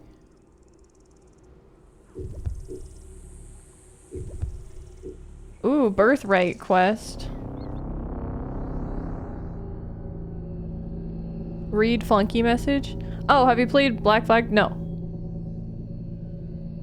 Sorry, I don't know. Sometimes people answer questions for me. And I don't know, I thought somebody was gonna answer that for me when I saw it.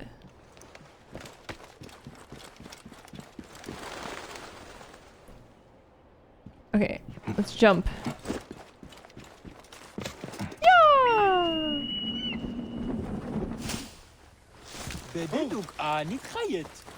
So I haven't played Black Flag yet, but I will. What is the order of things? Isn't it like it's supposed to go Origins and then Odyssey and then I can play Black Flag? I don't know. The hell? Strange to see bodies left out like this. The embalmer must know more.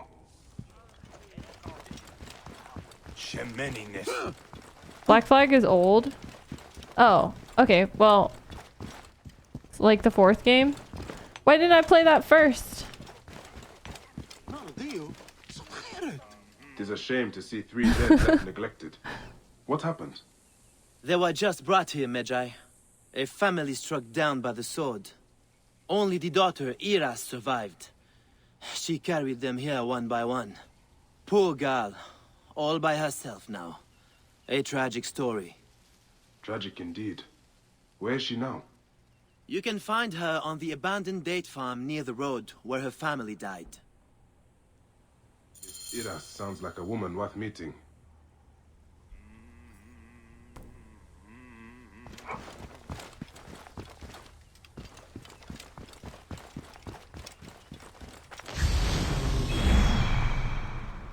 It's not connected.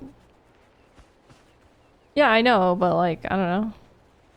I don't know. I just didn't think it through. Which one I was gonna play first, I guess.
Yeah, so I haven't played any of the Assassin's Creeds.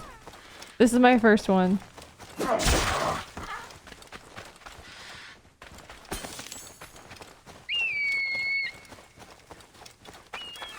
Like, I played a little bit of one Assassin's Creed, but I don't even remember which one it was. Like, I'm not sure. And I barely remember it, so... Yeah, Black Flag looks like a lot of fun. Like, I'm excited for... mostly for... Black Flag. 2 and Black Flag are the best.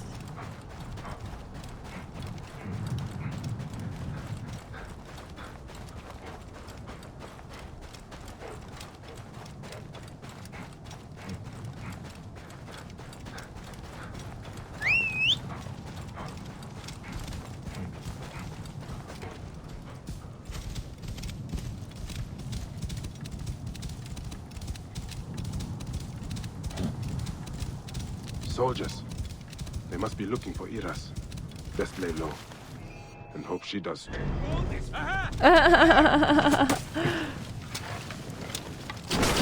Hey!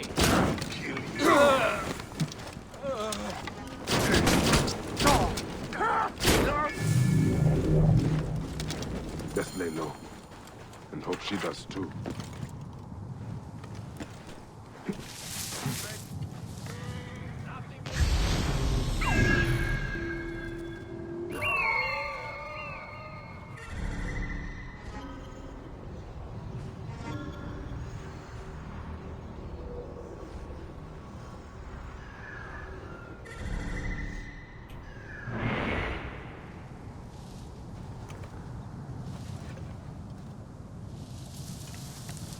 Nothing. Hey now! Any trace?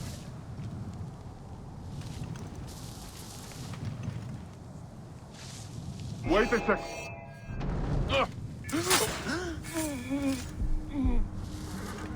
Nothing yet.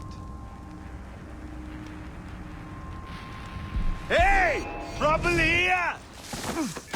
I love how that guy just doesn't hear him screaming.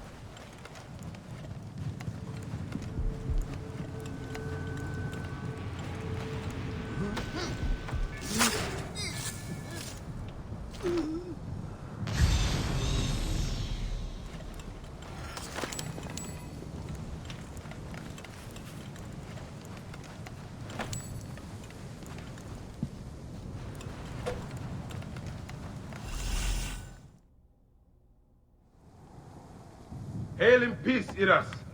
All I want is to speak with you. The last man to say so. Murdered my family. I've come to help you, Iras. How do you come to know my name? A priest told me of you. Ah. My kin have owned this land for centuries, but left it barren until now. A soldier came to us, saying his master held a deed of sale. My father refused to concede the property. Then, well, the rest is as you know it. What will you do? The farm is my birthright.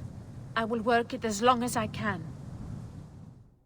I can ensure you are not harassed by soldiers. You may try. The villa they spoke of lies northwest of here, on the road to Alexandria.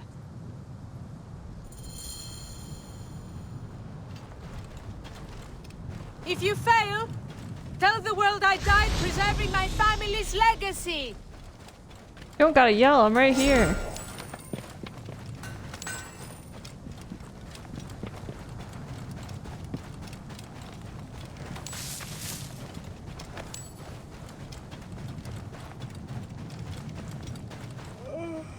I can do this alone.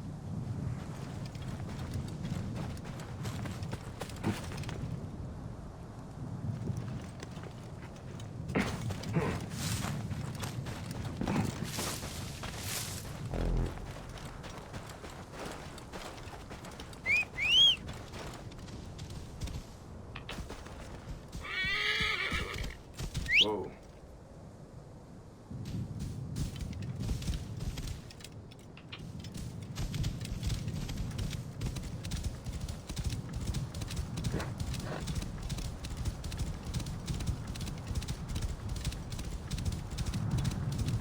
What's the difference between a fig and a date?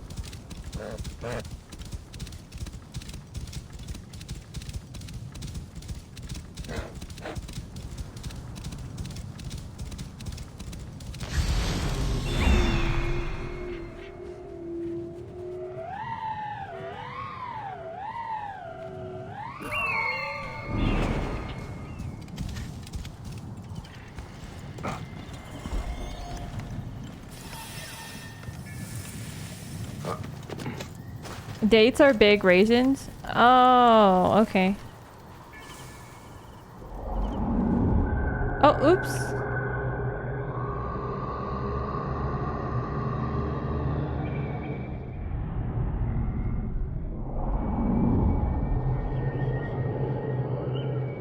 Dates are the fruit of the date palm tree, while figs are harvested from fig Tree.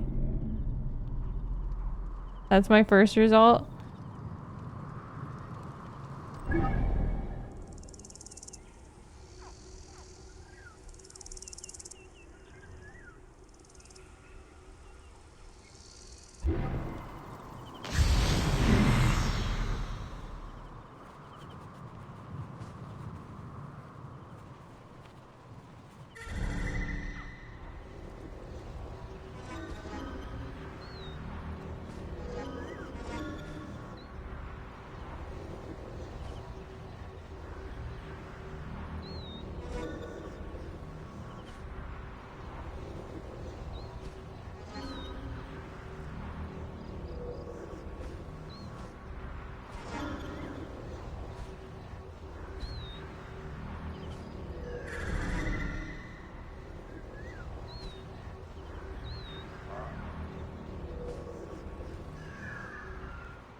To draw attention here.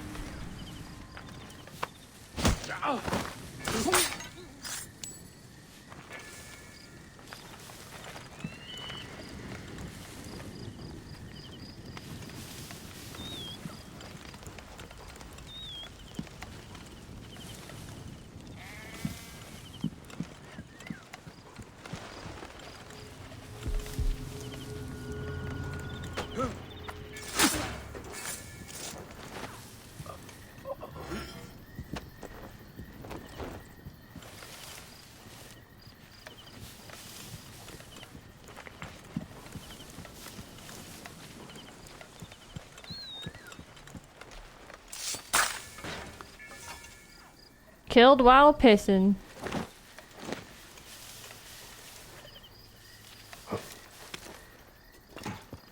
Stop right there.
Hey. Shit! Time is up. Die. Hey now.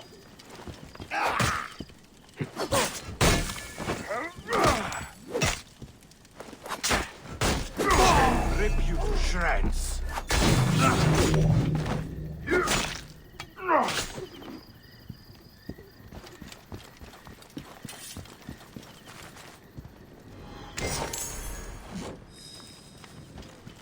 Oh yeah. A letter on fine papyrus.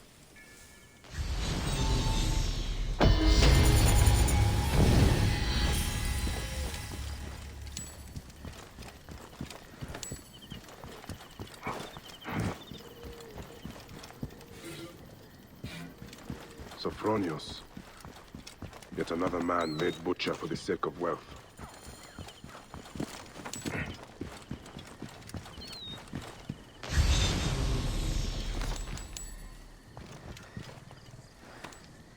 Gotta grab the loot.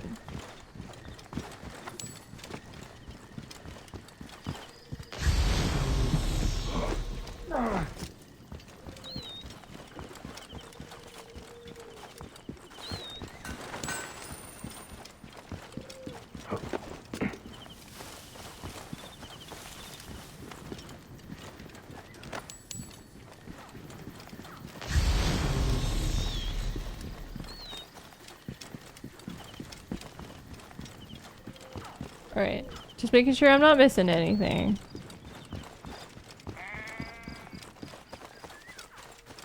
Let's go get this eagle tower. Bird tower.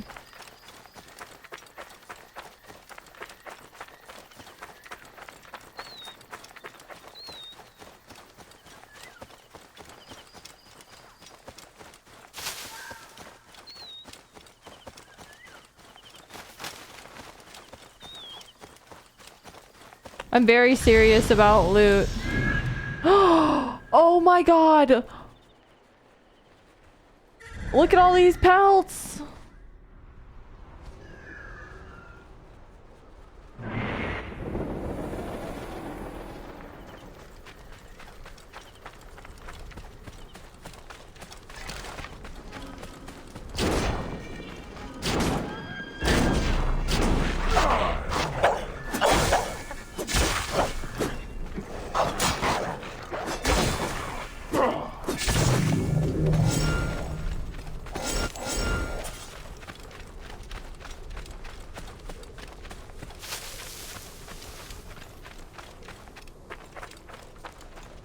Oh yeah, big score. So this is the spot where all the pelts are. I'll keep that in mind.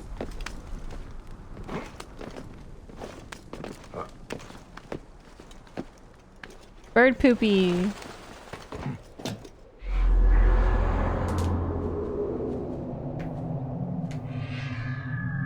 There's no way he's balancing on that thing. He would definitely fall.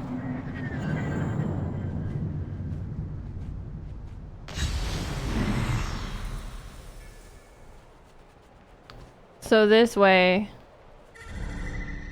is where all the animals are. Where's the jump pile? This way? No!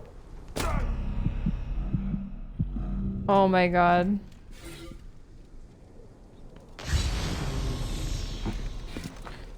Thoth, I recognize that name from Persona. There's a persona in Persona named Thoth, and he's a baboon with a book. You walked past it when you came up? Walked past what?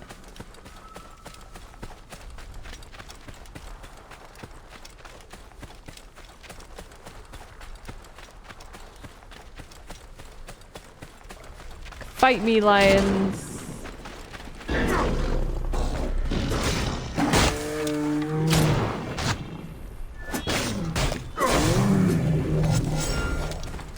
Oh yeah.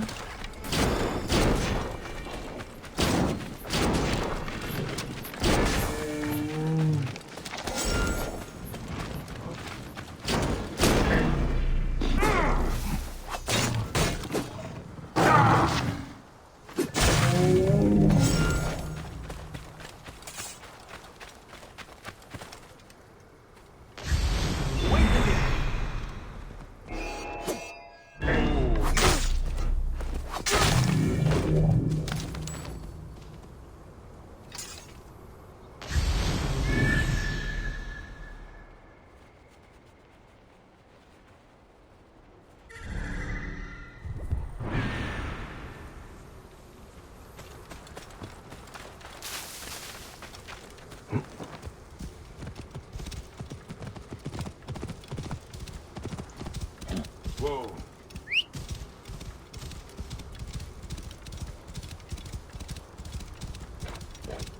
Hey! Cut him off!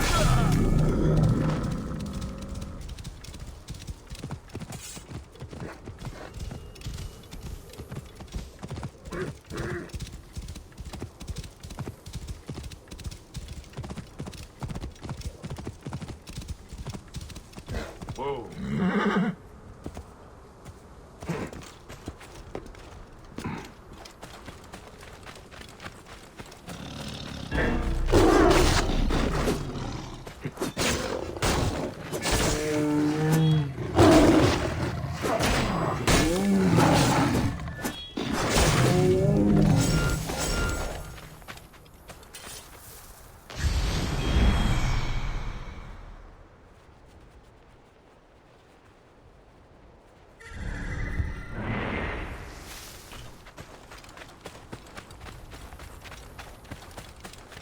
You missed the Persona streams.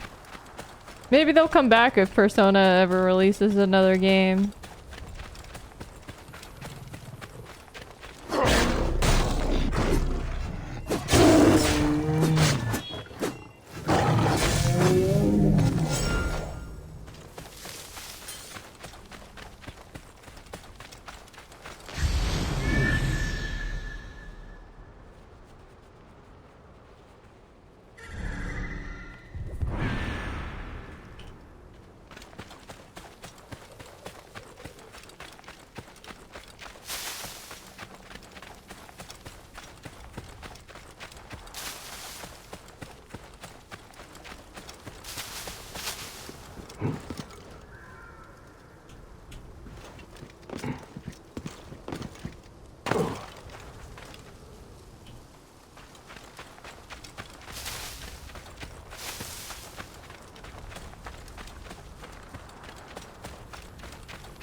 Coming for the lion booty.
Damn, he's zooming.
So many skins, my goodness.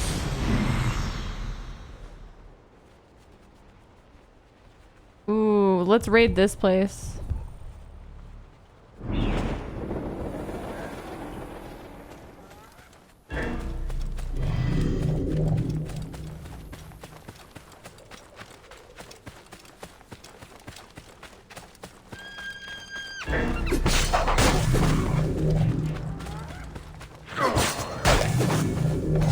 realize there was more of them. More hyenas.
I don't know if this place I should not be seen in this area. is just very badly guarded. Or what?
Hey, what? What? He must die!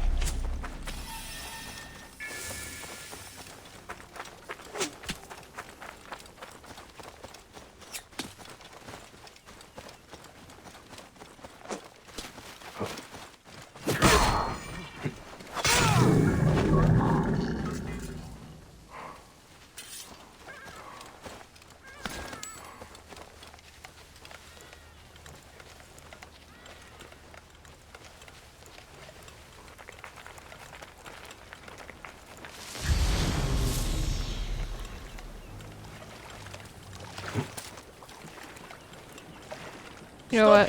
Right there. It's not worth it. There's nothing on. There's nothing here anyways.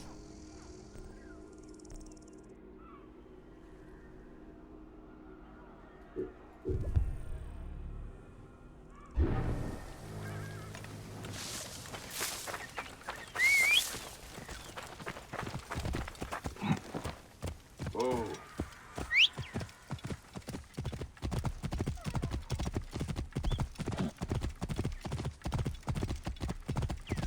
All right, I'm tired of the era accurate music. I'm changing music again.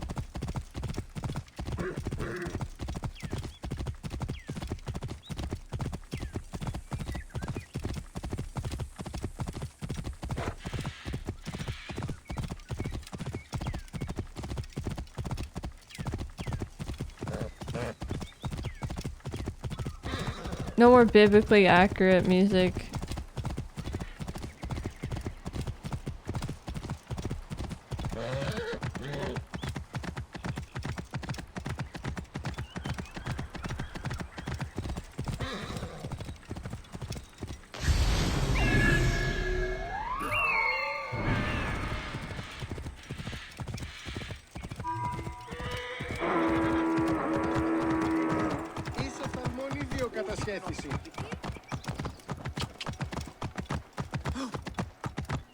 Move! That farm should be mine by now. What is behind the delay?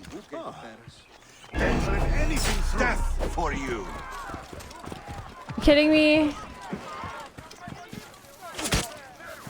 God, you fucking pricks. Damn it! You must keep up.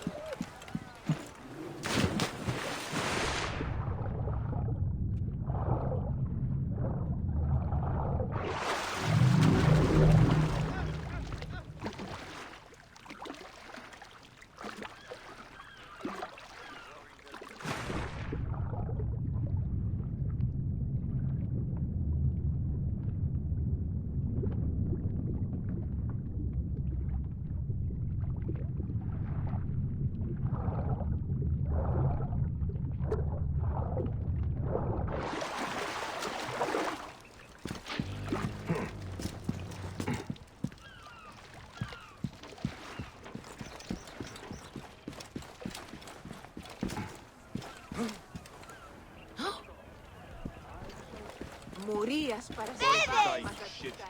Hear me?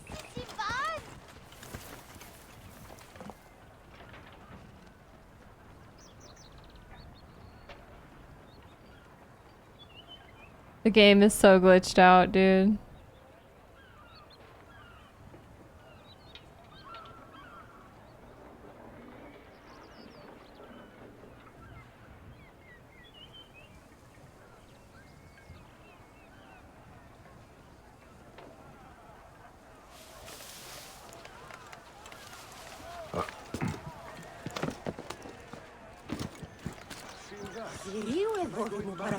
I don't want those merchants selling their filthy goods so close to my residence. Tell them I'll buy them out if they agree to take their business elsewhere.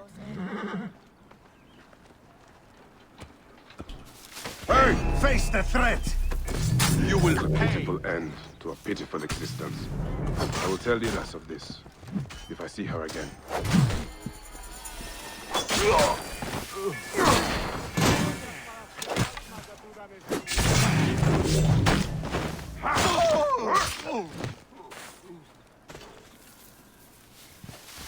See, now that wasn't so hard, was it? Just had to let me assassinate you.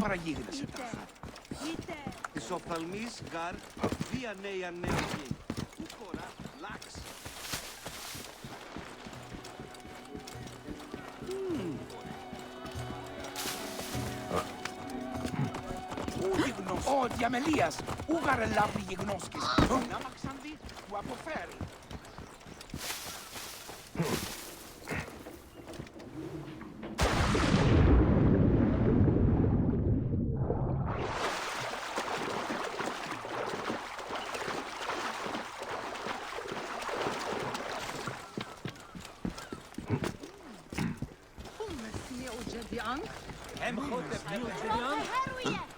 Huh, no.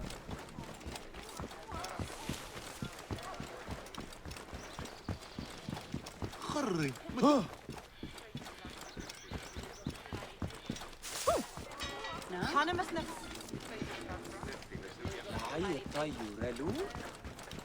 Yeah.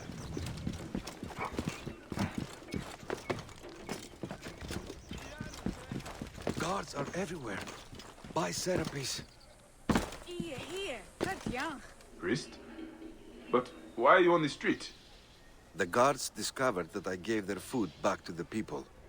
Now they hunt me. I have a bounty on my head. Being a priest of light is a dark job in this filthy city. I can get you out of Alexandria, priest, if you like. But I cannot keep you safe forever. I ask too much of you, Medjai. There is a small temple north of here that will take me in. Like it, I will be watching the roads, Medjai. We must leave by the canal. There should be boats there. I will spew arrows on any who get in our way. Be like a moon, priest. Perhaps we can sneak you out without the guards knowing.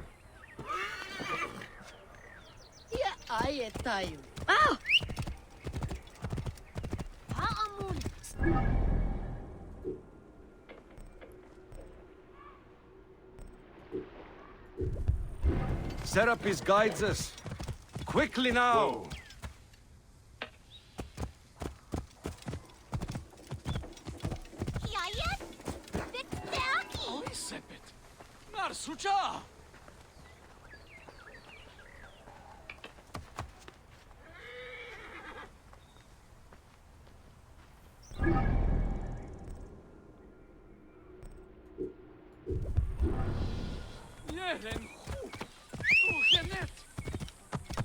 quick! You gotta be fucking shitting me. Get on the horse! God, I hate this fucking guy.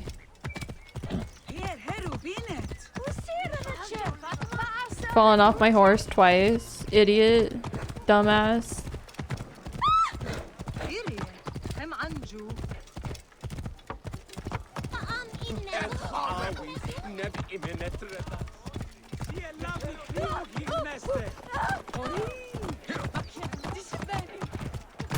Oh, I just took out that lady. Stop it! No!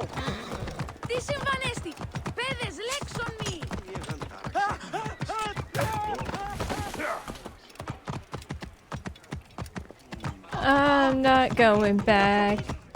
Whoa. Oh my god! Whoa, the horses can jump so crazy. I didn't even know that. That was like the most poggers horse jump ever. I can't believe that worked. Good job, horsey. With 2 people on his back, too. Kill the traitors! Ah! Oh my god! Yo! Did they just kill him? What just happened? Wait a minute. Wait a minute. Who are you? Who are you?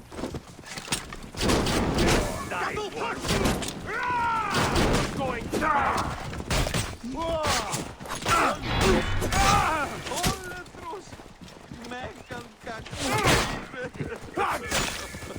Going to make.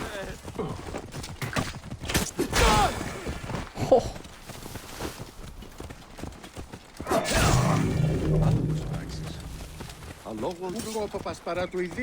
Okay, he's alive. Great, perfect. Drunk driver. 445. Someone is asking for a final.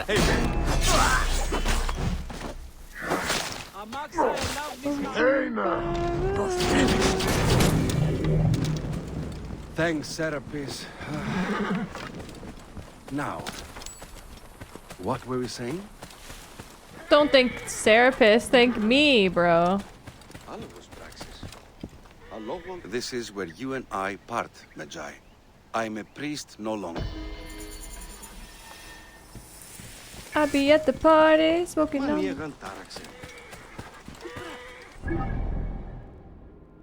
Go 45. Everybody know the party don't stop. Drink every last drop. Nights till the cops come.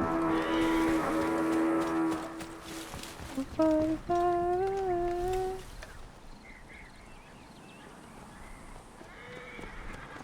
What are you doing? Hey! Move out of the road! Hey now! Think we can deal with bumpkins like you? Your ears are mine! Oh my god, I'm doing damage to him. Oh my god, I can actually kill this guy, I think. Ow! Ow! Oh, backstab! You'll slip! Oh my god. I'll push you over the edge! No! Fuck, fuck, fuck, fuck, fuck. Patience. I have all day. Oh no! Alright, run away, run away, run away! Just kidding. Come back. Oh shit, shit, shit, shit! Fuck, fuck! I have all day.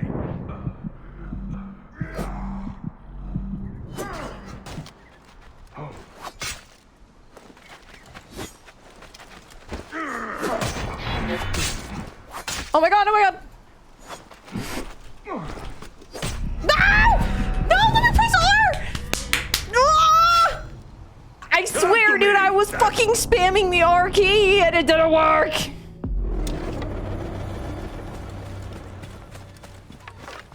Bitch.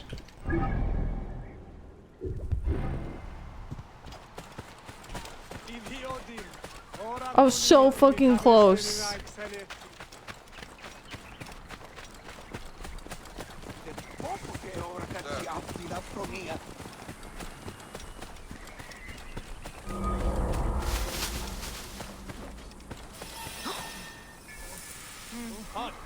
Stay there.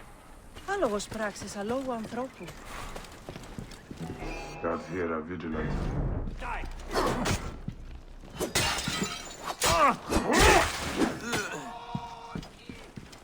Hey, die! Die!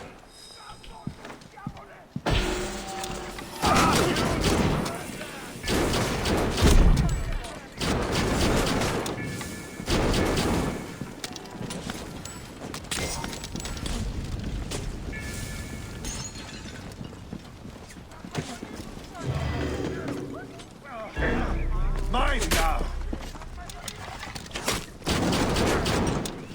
Life ends now! Going to gut you.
What the fuck? Enjoy the afterlife. Get out of my way. Down. Oh my god, bro. Why were they all like huddled in a circle like that?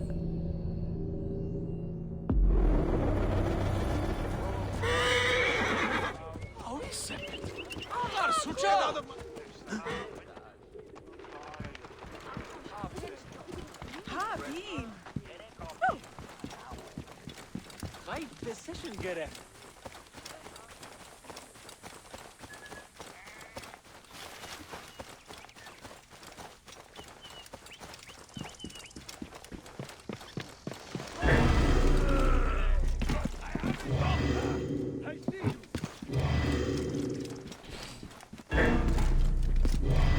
How the fuck did I get up here?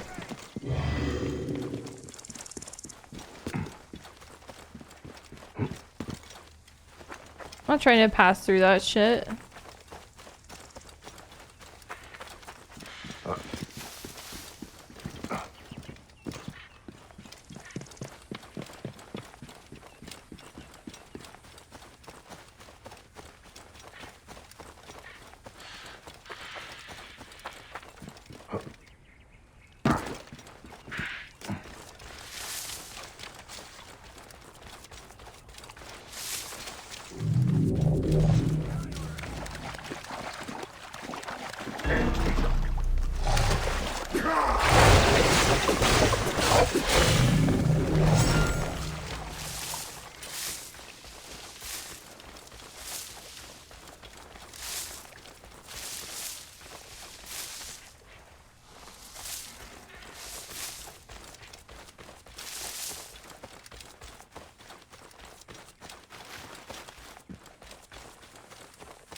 Anyone? Oh my god, he died.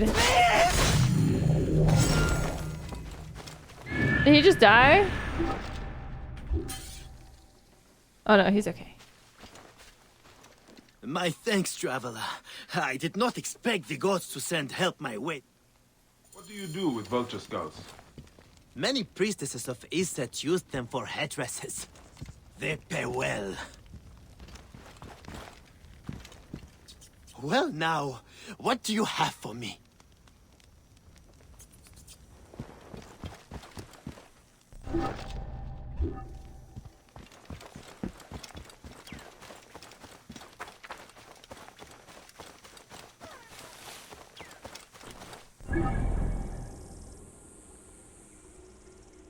Where's the vulture lair? Oh yeah.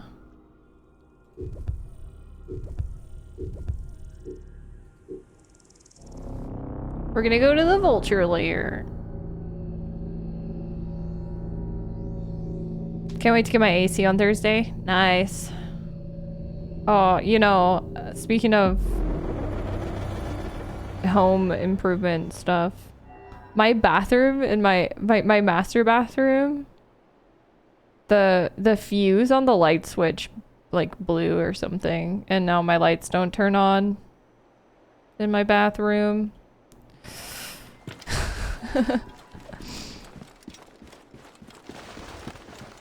Yeah.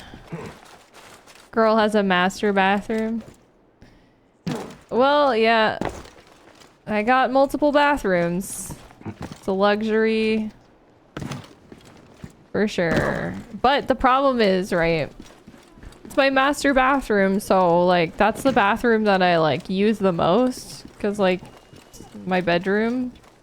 And I shower in that bathroom, and I do have another shower in the bathroom that's in this room, but I don't use it ever. I haven't used it one single time. I've not used it a single time.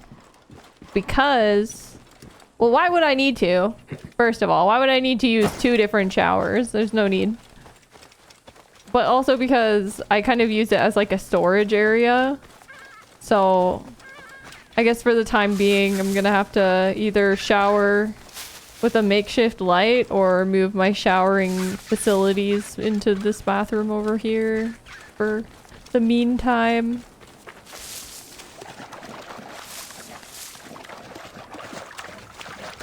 I don't even have two shower curtains. Like, I just have one shower curtain. Like, I'd have to, like, transfer my shower curtain too. Like, when I tell you I've never used that shower before, I've never used that shower before as a shower.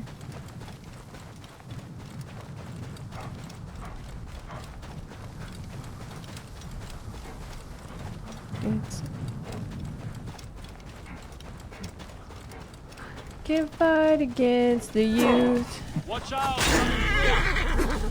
Time to die. People.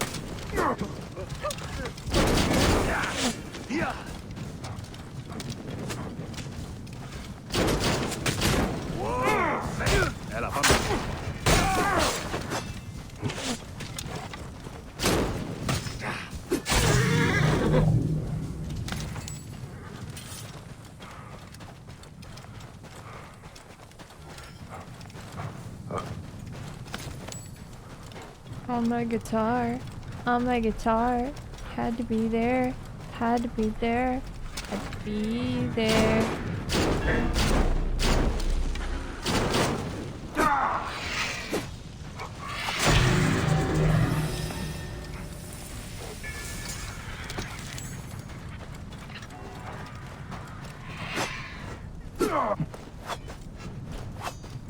What?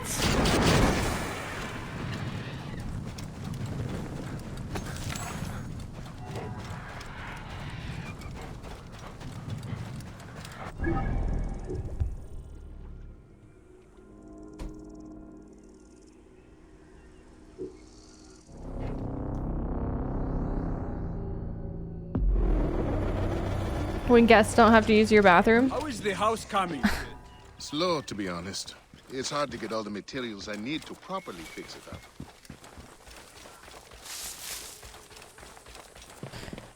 I just have never like it's just like I said, there's a lot of stuff like in the shower, and it just would be like a hassle to get all the stuff out of the shower to use the shower, so why would I, you know? But speaking of that stuff, I really need to nut up and get rid of some of my shit, honestly. I am one of those people who struggles really badly to like get rid of things that I don't use. Cause like I convince myself like, oh, I might use it in the future. Like, cause like, you know, I'm like, oh, well, there's nothing wrong with this. Like, it's kind of nice and maybe I'll need it in the future. And then I just end up sitting on a pile of shit that I never use. It's hard. It's hard when you're like a cosplayer, dude. Being a cosplayer is like literally so difficult if you don't want to be a hoarder. It's so hard. Like, I just have to get rid of all my cosplay shit. I'm done. I'm getting rid of everything that I've already done and only keeping the things I haven't done yet. Because I swear, like, I'm gonna go insane if I acquire more stuff. Well, now, what do you have for me? All that you asked for. Ah, yes, good, good. And in fine condition. They will do nicely. Your pay. That's different, Battle. That's not cosplay. I mean, I guess you could call it cosplay, but I'm talking about like this thing.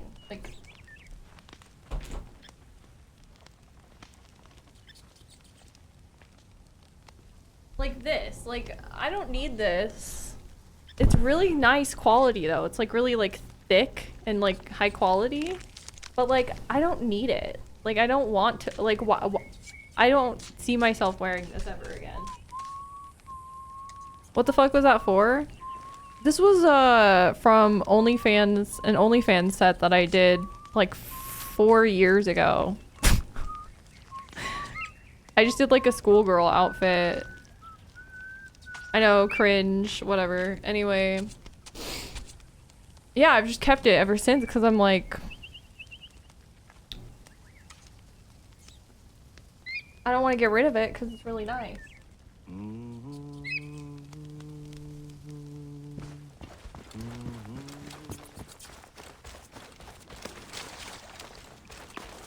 I don't know, I just like, yeah.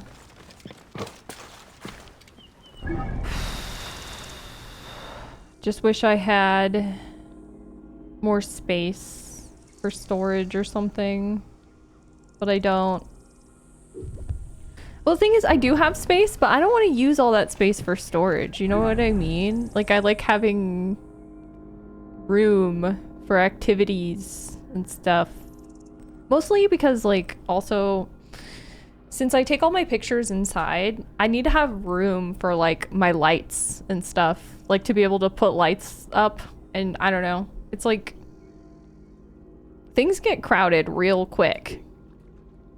When I'm trying to like do photo shoots or record, I'm like, I start to get really overwhelmed with all the amount of shit that I have, and that, like, I don't know, the space that I have sometimes.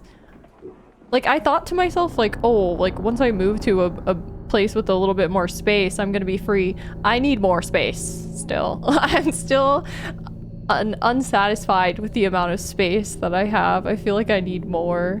Because, I don't know, it's like when you have a small space and you're trying to do photography inside of a small enclosed space, it gets really tricky.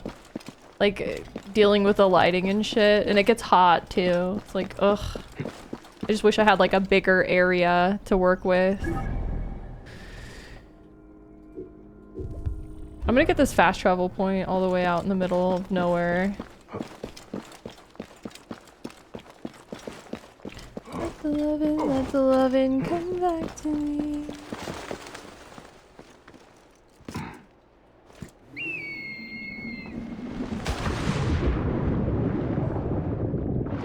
I mean, it doesn't really matter, honestly, about how many bedrooms there are. I think I should care about the square footage, you know? Like, how big and open the rooms are.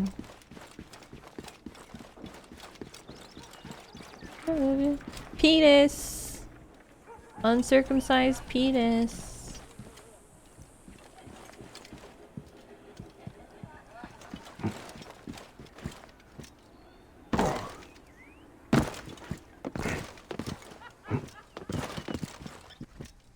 Caca. Yeah, usable square footage space. It's like, yeah.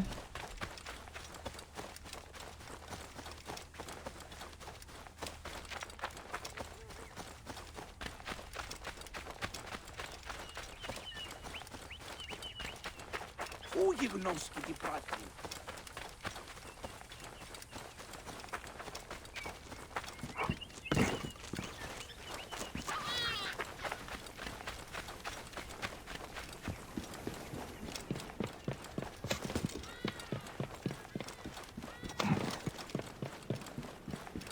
Oh damn, I thought this would be a usable boat. Shit.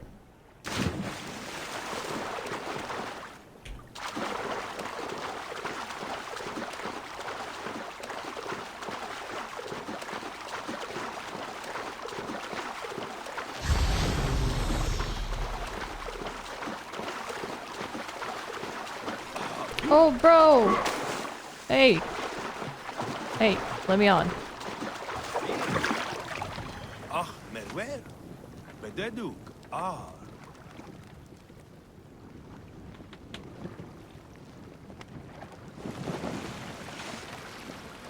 No, take me to the island. Hem hier. Ach, swa majaineb.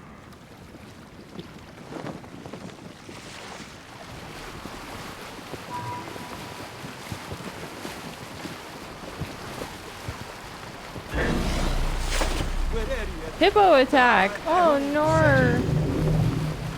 Just kidding.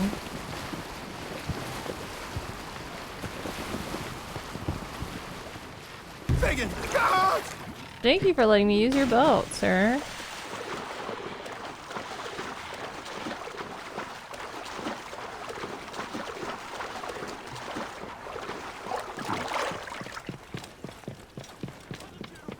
Oh shit, this guy needs help.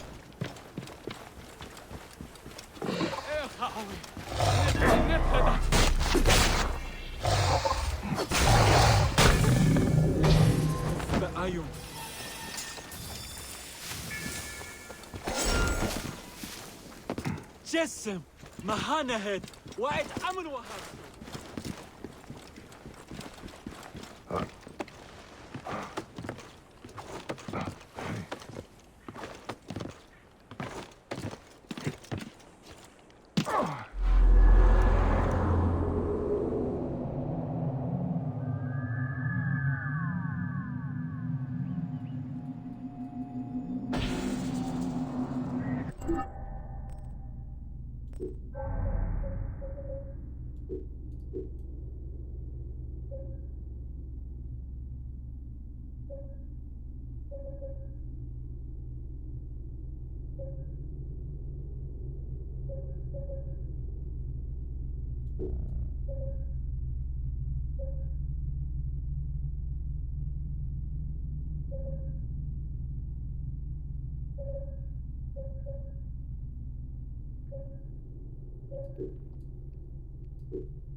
From 10 feet from heaven.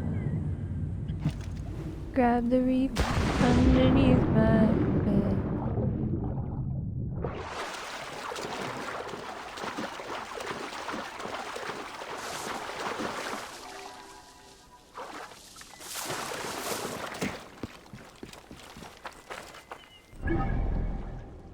Would somebody get me off of this?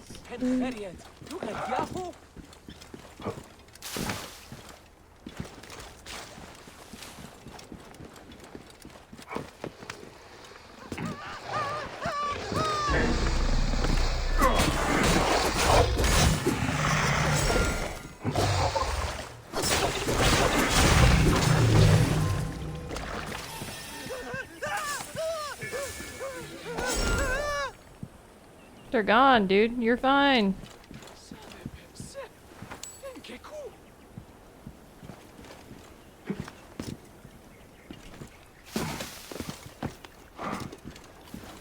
What, is the loot inside the palm tree or something? Or did I already grab it?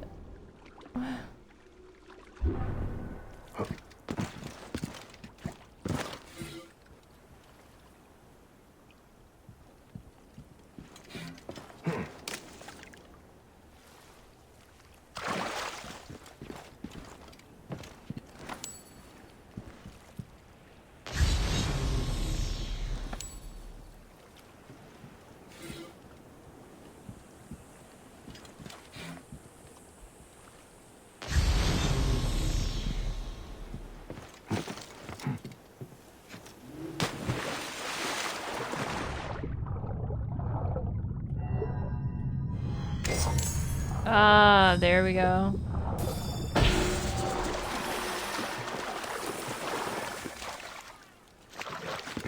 I love her so bad. She treats me like shit. I'm locked down like a penitentiary. She spread her loving all over, and when she gets home, there's none left for me.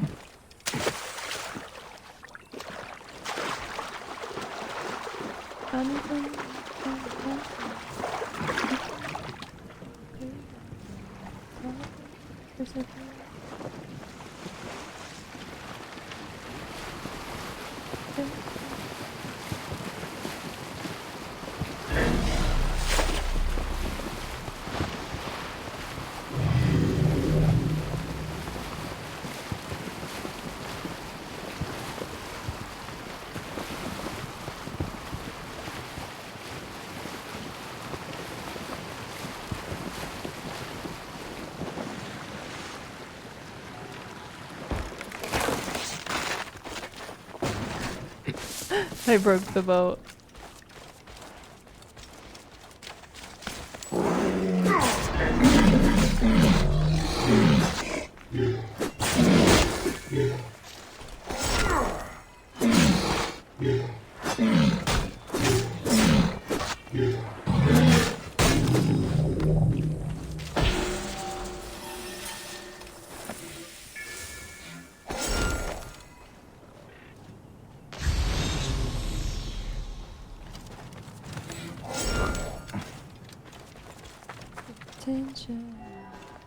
It's getting harder. I'd like to pull her head underwater. Burb.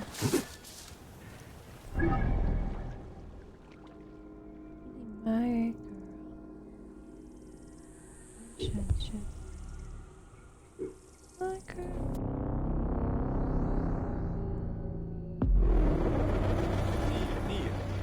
My way. Take it to the tip from me. Oh.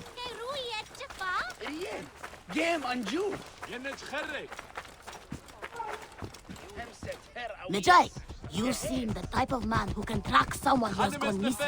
A villager has been taken. Don't worry, I have the perfect payment in mind for you.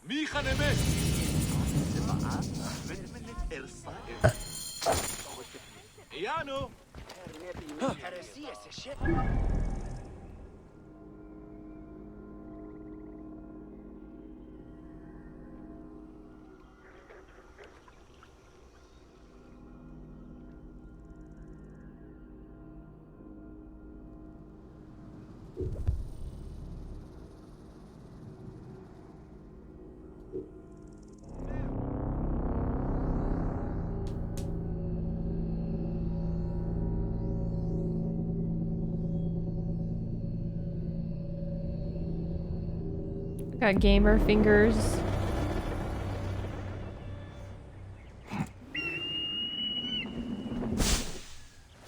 They hurt. Because I was playing Wuthering Waves all morning. I woke up, I immediately started playing Wuthering Waves, and then like 3 hours later, I'm like, oh god, what have I done? Oh, fuck. But to be fair, I was trying to like clear this tower, and I failed like 3 times in a row, so that's kind of why. I was like, and it's like a really long process too, and I rage quit actually, because I was like, fuck this, dude, I just gave up. I was like, I'm not gonna do it again. It was really hard. I got my ass beat in Wuthering Waves. So yeah, I just gave up. But not after playing for like several hours. I mean, but only after playing for several hours. That's what I meant.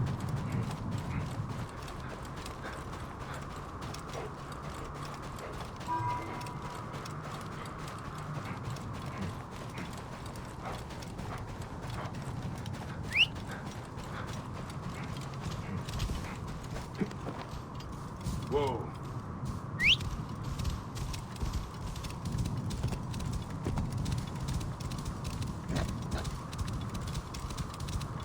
Why does the horse insist on going that way? Like, just go straight. Just straight shoot it. There's no road there.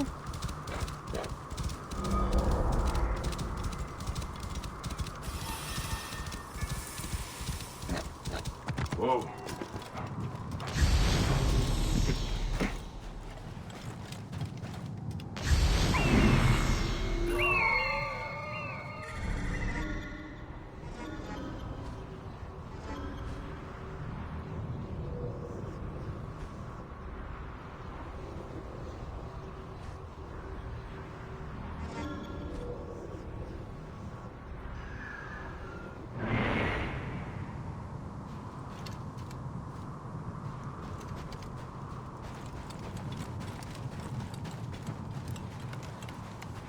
The man lies here dead. Brother will be sad to hear of his passing. This is it.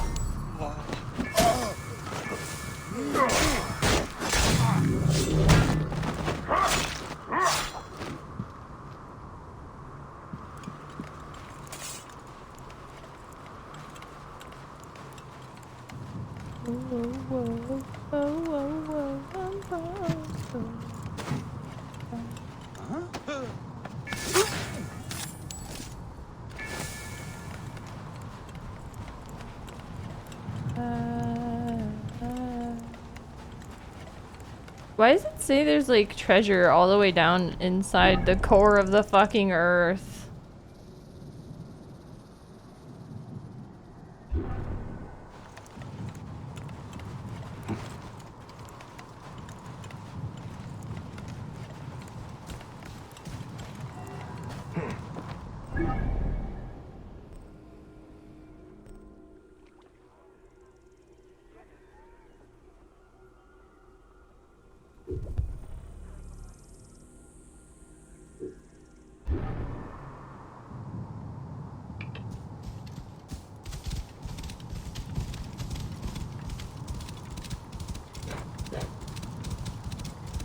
These types of games do that.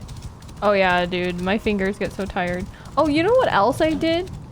That, you know, I totally forgot. I also cleaned out my keyboard because I have not cleaned my keyboard since I got it, and I made the mistake of looking at it and realizing that it's dirty as hell. So then I also spent like an hour cleaning my keyboard.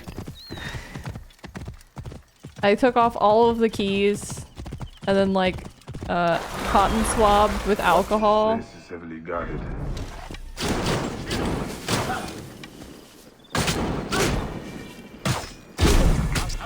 And then oh my god, you guys are so annoying to deal with.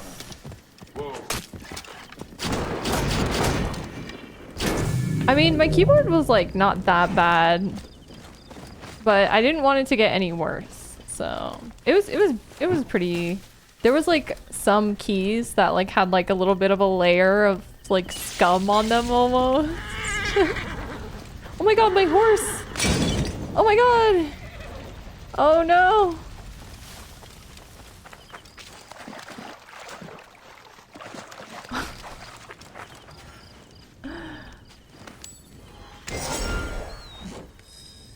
My keyboard is filthy. Yeah.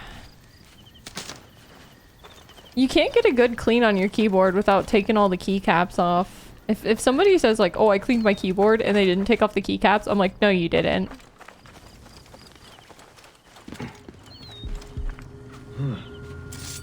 What's this guy doing?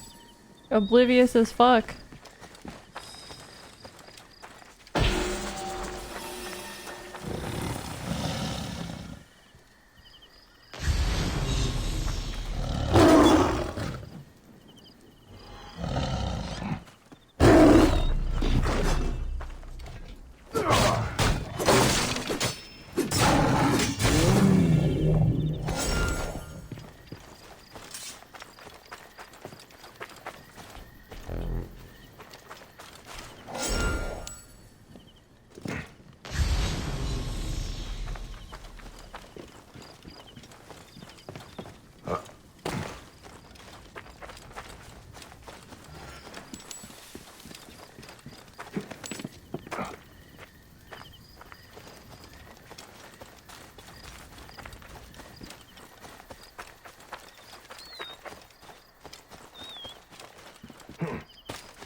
Yeah, I don't know what the stuff was on those keys, but it was on my A key and my W key where it was like the dirtiest. It was my A key the most, though.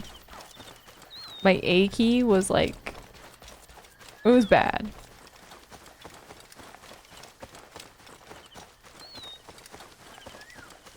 Which I thought was weird. I was like, why is the key that my ring finger's on the dirtiest? But then I realized it's because like my ring finger is on A almost like all the entire time. Like I don't use my ring finger for anything other than A and Q. I just use it for A and Q and that's it. And why do you want to work here? Even as far as Cyrene, I heard about the brewery of Sais and the recipe that Master And it sits on the A key when I'm not pressing the Q key. So that's probably why.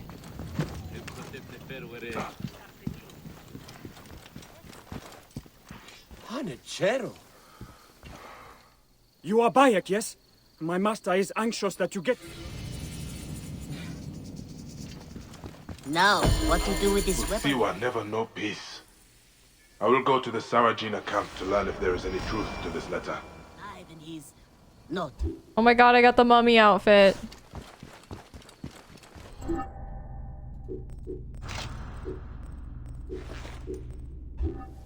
Who's your mummy? Oh my god! His eyes glow red too, that's so cool. I think you also use that finger when you put Vaseline on your lips. I usually use my right hand, or... I do use my ring finger though, on my right hand. I guess I do use it on my left hand sometimes. I don't know, maybe I do.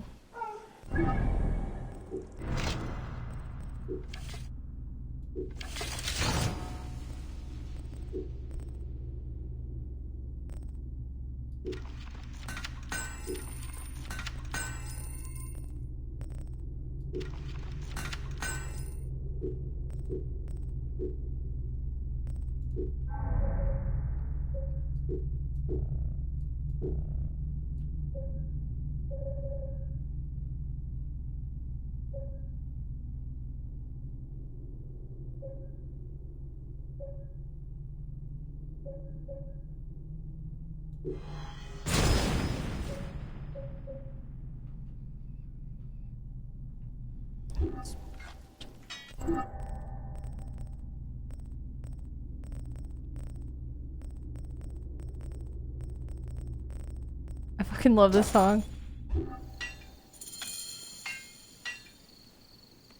Why do I love this song?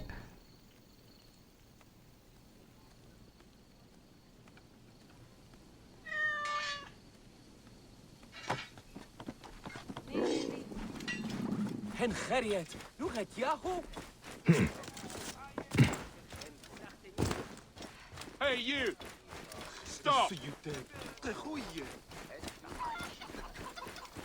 I think it's just like I really like the beat of the song.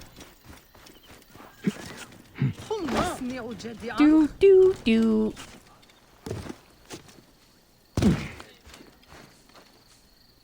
I seek the Master Brewer, Hakuf. I have no time. Speak to one of my overseers if you must. You misunderstood. Come with me.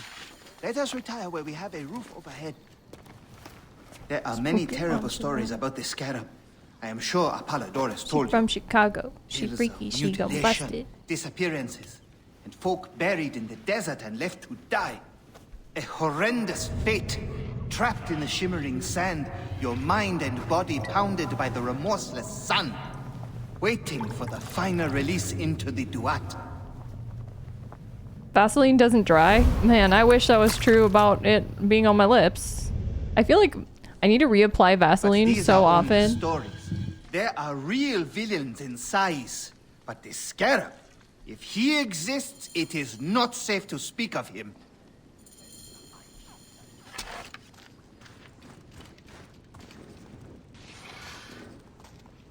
Secret room.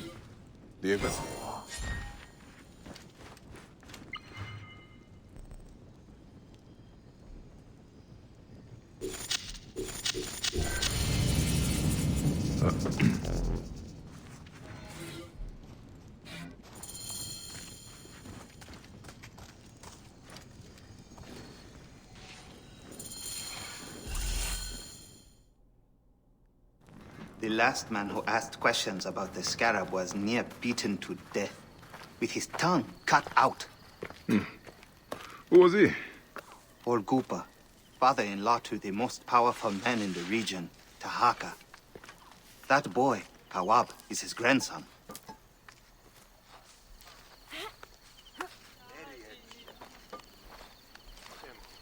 Hey, you tired of winning? I'm looking for your grandfather. Do you know where he went? No, he left on the road to Campiros. He should have been home by now. I'll see if I can find him along the road. The sand falling off of him. That's cool.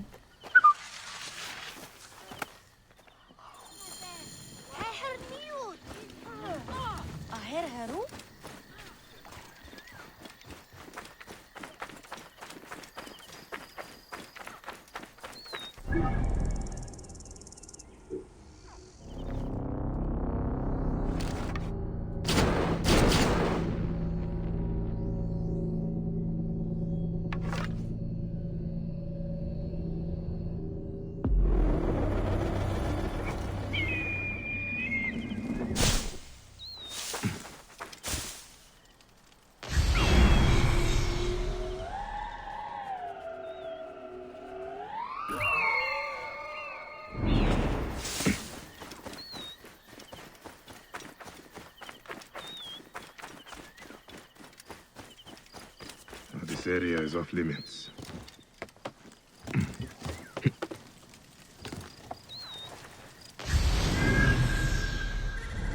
I think oh. Okay, I didn't get the guards in this place, but I will.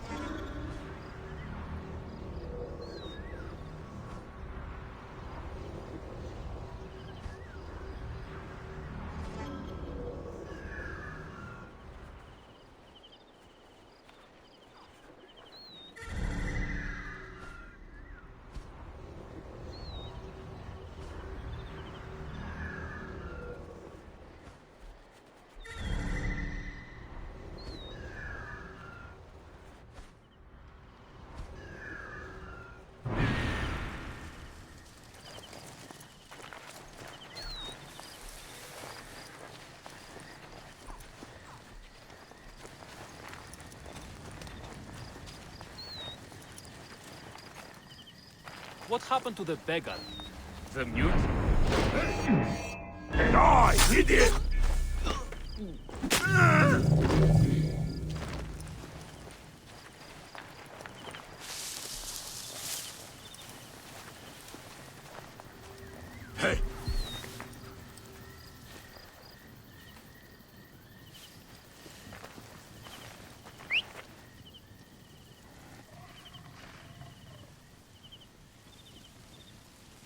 Far away by now.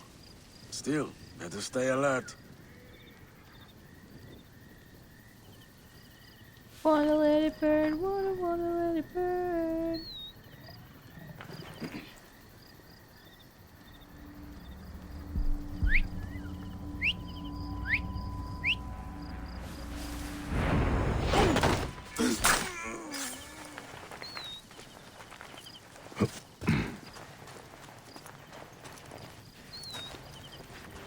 Oh, this guy's taking a nap.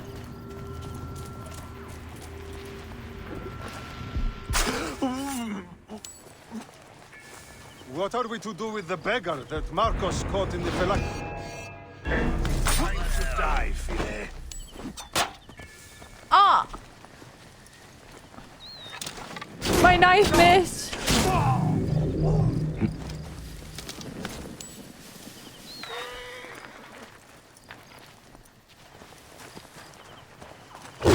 Ow! You bitch. Fight me.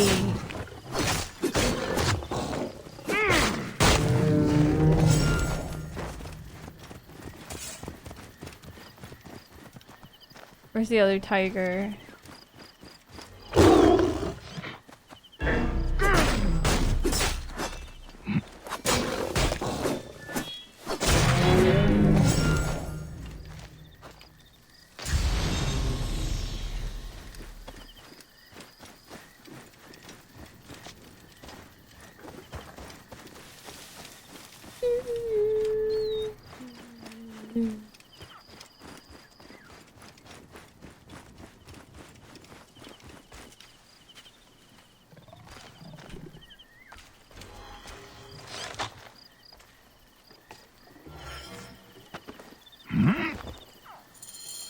Cooper, I will get you out.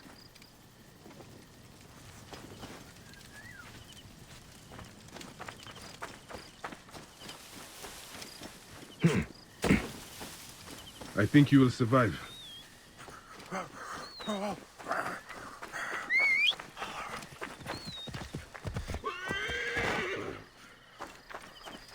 I know the scarab took your tongue, but we can help each other.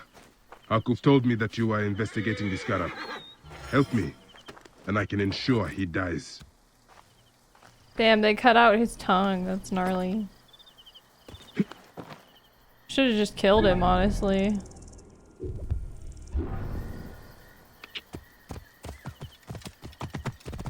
Whoa.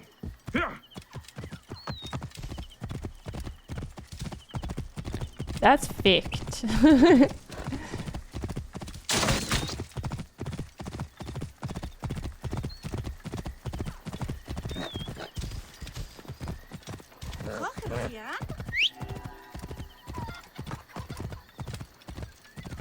I must deal with Sefetu's archers in Sais. They are his eyes.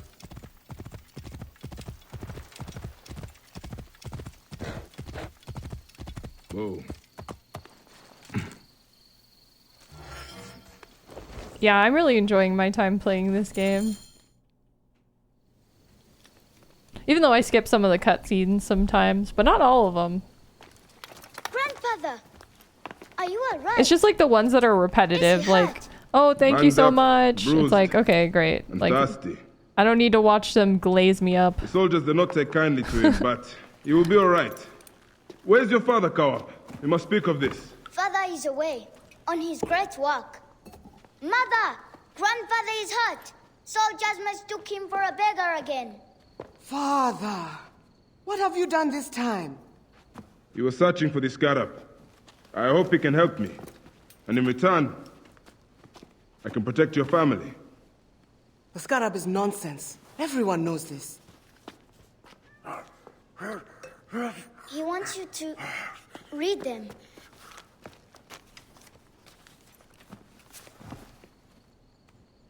It looks like the Scarab is summoning warriors to the city of Letopolis. By the gods! That is where my husband is. Or the city swallowed by the desert. It is Father's destiny to rebuild it. We're going to join him soon. Right, Mother? Yes. My husband Tahaka has been slaving there for months. I'm sure he can help you. He knows everyone there. If you go, tell him I can't wait to see him. Of course I will, Kawab.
I must deal with Sefetu. I should find this Zervos and see what he knows about Sefetu. See if he's connected to the Scarab. I will ask among the merchants. See which are friendly to him. Game Anju. What? Greetings. Can I help you?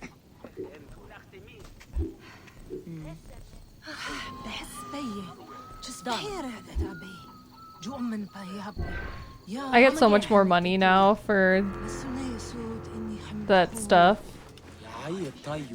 After the ability point that I put in. How can I help you?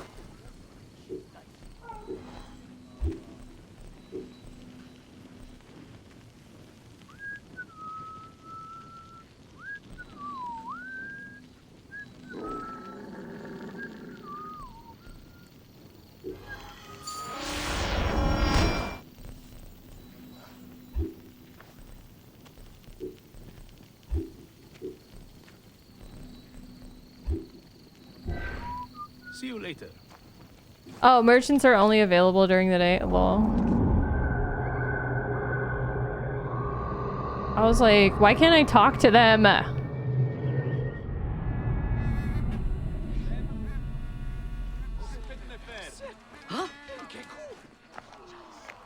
What are you looking for today?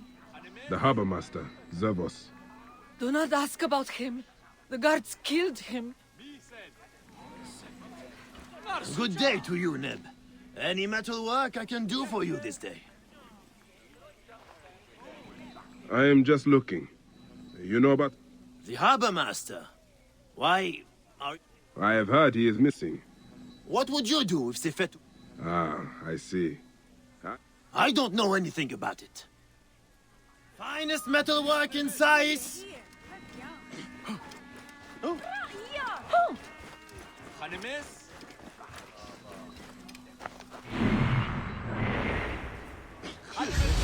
Some awesome soup. Iano. Hanachero. Care for some dates. Finest in the area. Same ones the brewery uses for its famous beer. I am just looking. You know about a man named Zervos? Zervos? The harbor master is dead. What?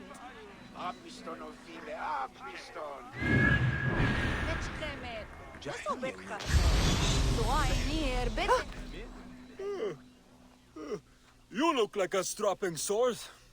Looking to improve your armor? Long night? Very.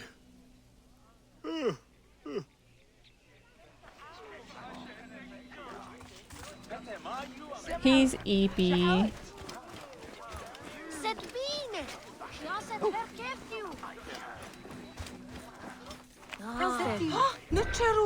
A pleasure.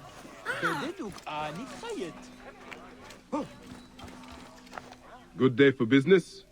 Not half bad. What are you looking for today? For Zervos, the harbor master. Do you know where to find him? You are looking for who? Why? I don't know him. I heard he was dead. Why are you bothering about him? He was a good man. A good man? So you do know him? I don't. I just heard others say it. Leave me be. My position gerecht. Hotep neferwe.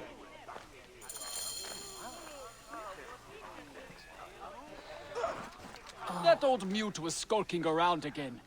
Isn't he from some rich family? I need to follow them home. I have to stalk people. A curfew is imposed in town after dusk.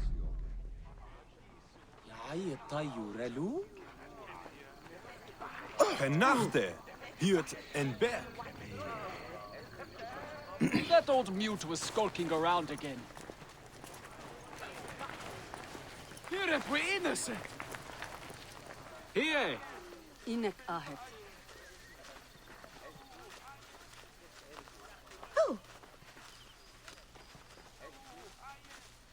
Shemeni nesu. Tenate. Nia.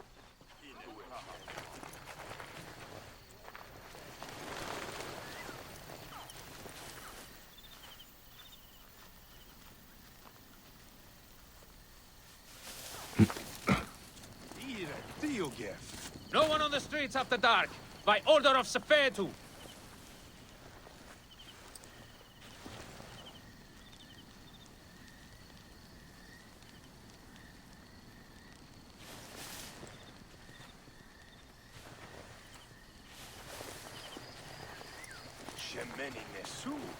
By order of Sefetu, a curfew is imposed in town after dusk. Kerim.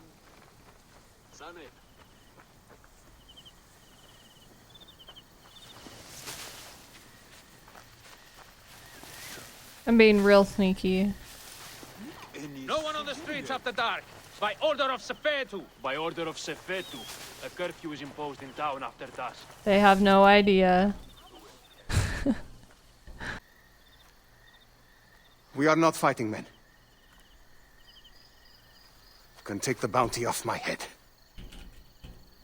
I am not one of Sefetu's men. I'm searching for Zervos, on behalf of Hakuf. Good. I am Zervos, mighty harbor master of Sais. Forced to hide on my own docks. Why is Sefetu after you?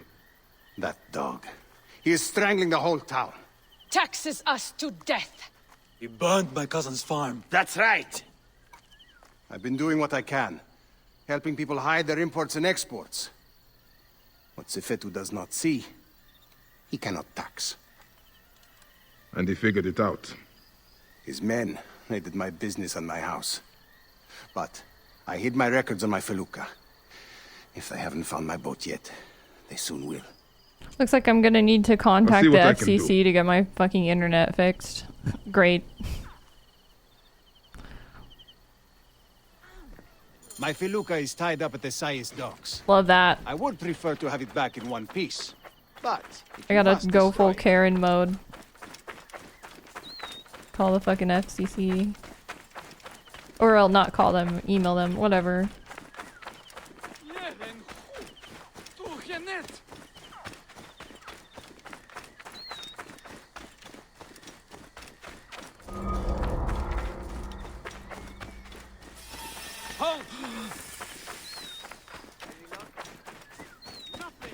I should be cautious around here.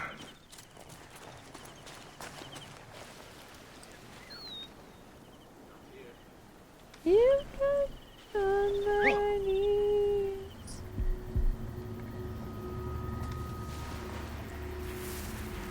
Hell no! And rip you to shreds! Why can't I assassinate him? Got you! Not so far! Hey, hold on! Time is up! Mine now!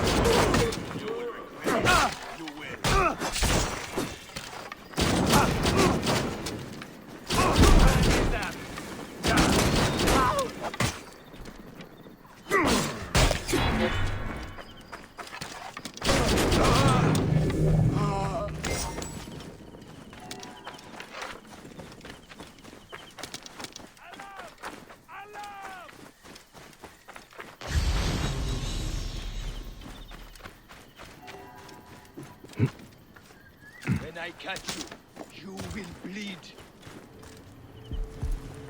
And now!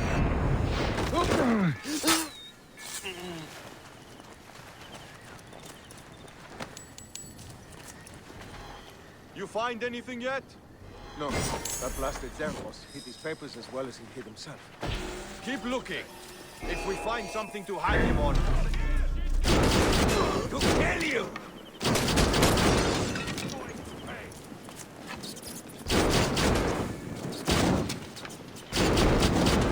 Ah, not me missing.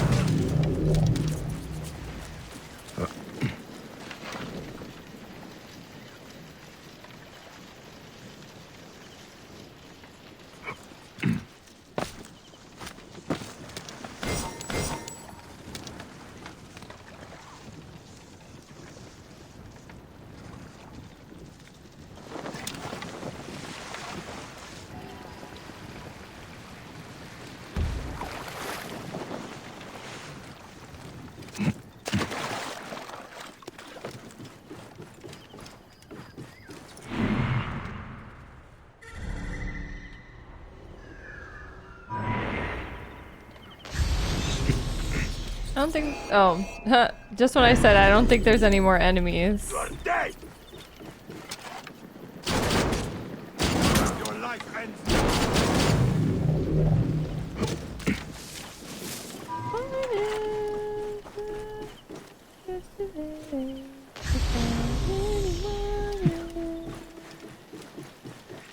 The boat still worked. Yep.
I think I can destroy it.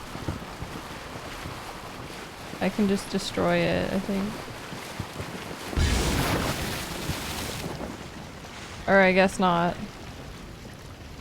An invincible ass boat.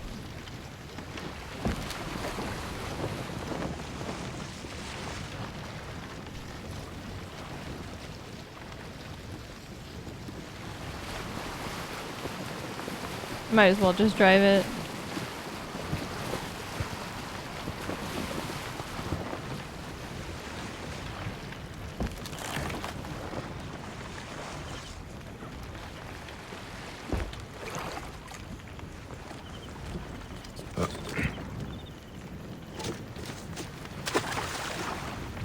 Oh my god. I was gonna say, really gonna make me park it.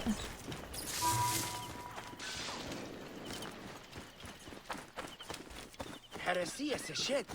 Shedid?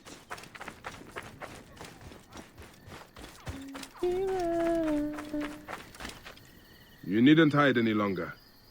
I secured your felucca. Your documents are safe. You saved my felucca. Here. Take this as a small token of thanks.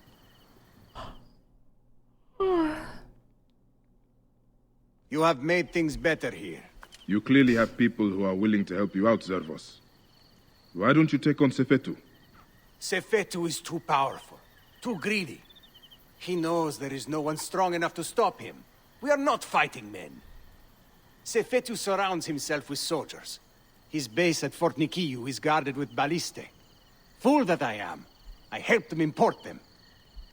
May Amun watch over you.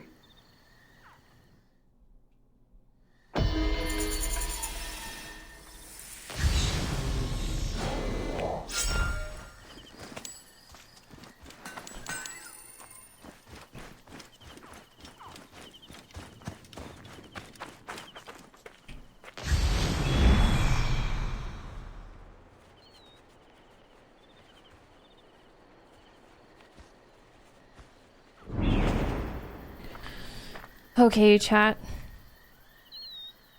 It's about that time. Also, I lost all the raiders from my stream disconnecting. See, that's another thing that I'm talking about. It's like really bad. Really, really, really bad. Like when I get a big raid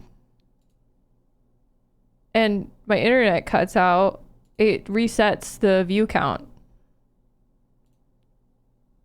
Yeah. That also is like a huge problem, like as to why my internet cutting out is like really bad for me. But anyway, yeah, hopefully I get that fixed soon. I'm gonna go eat food and smoke weed now because I've been gaming for a while and I'm just kind of tired. I usually stream for about 4 or 5 hours anyway, so yeah. Thank you for stream. That was very fun. Thank you guys for watching. Thank you all so much for hanging around, chilling, watching me game. I really appreciate everybody who is here, even the lurkers, and especially, of course, the people who are the people who support me as well. Thank you so much to everybody who subscribed and donated, all that stuff. It means the world to me. I'm trying to figure out who to raid. Oh, let me raid Pix. Pix is still alive. My friend Pix. She's lovely. Make sure to go send her some love.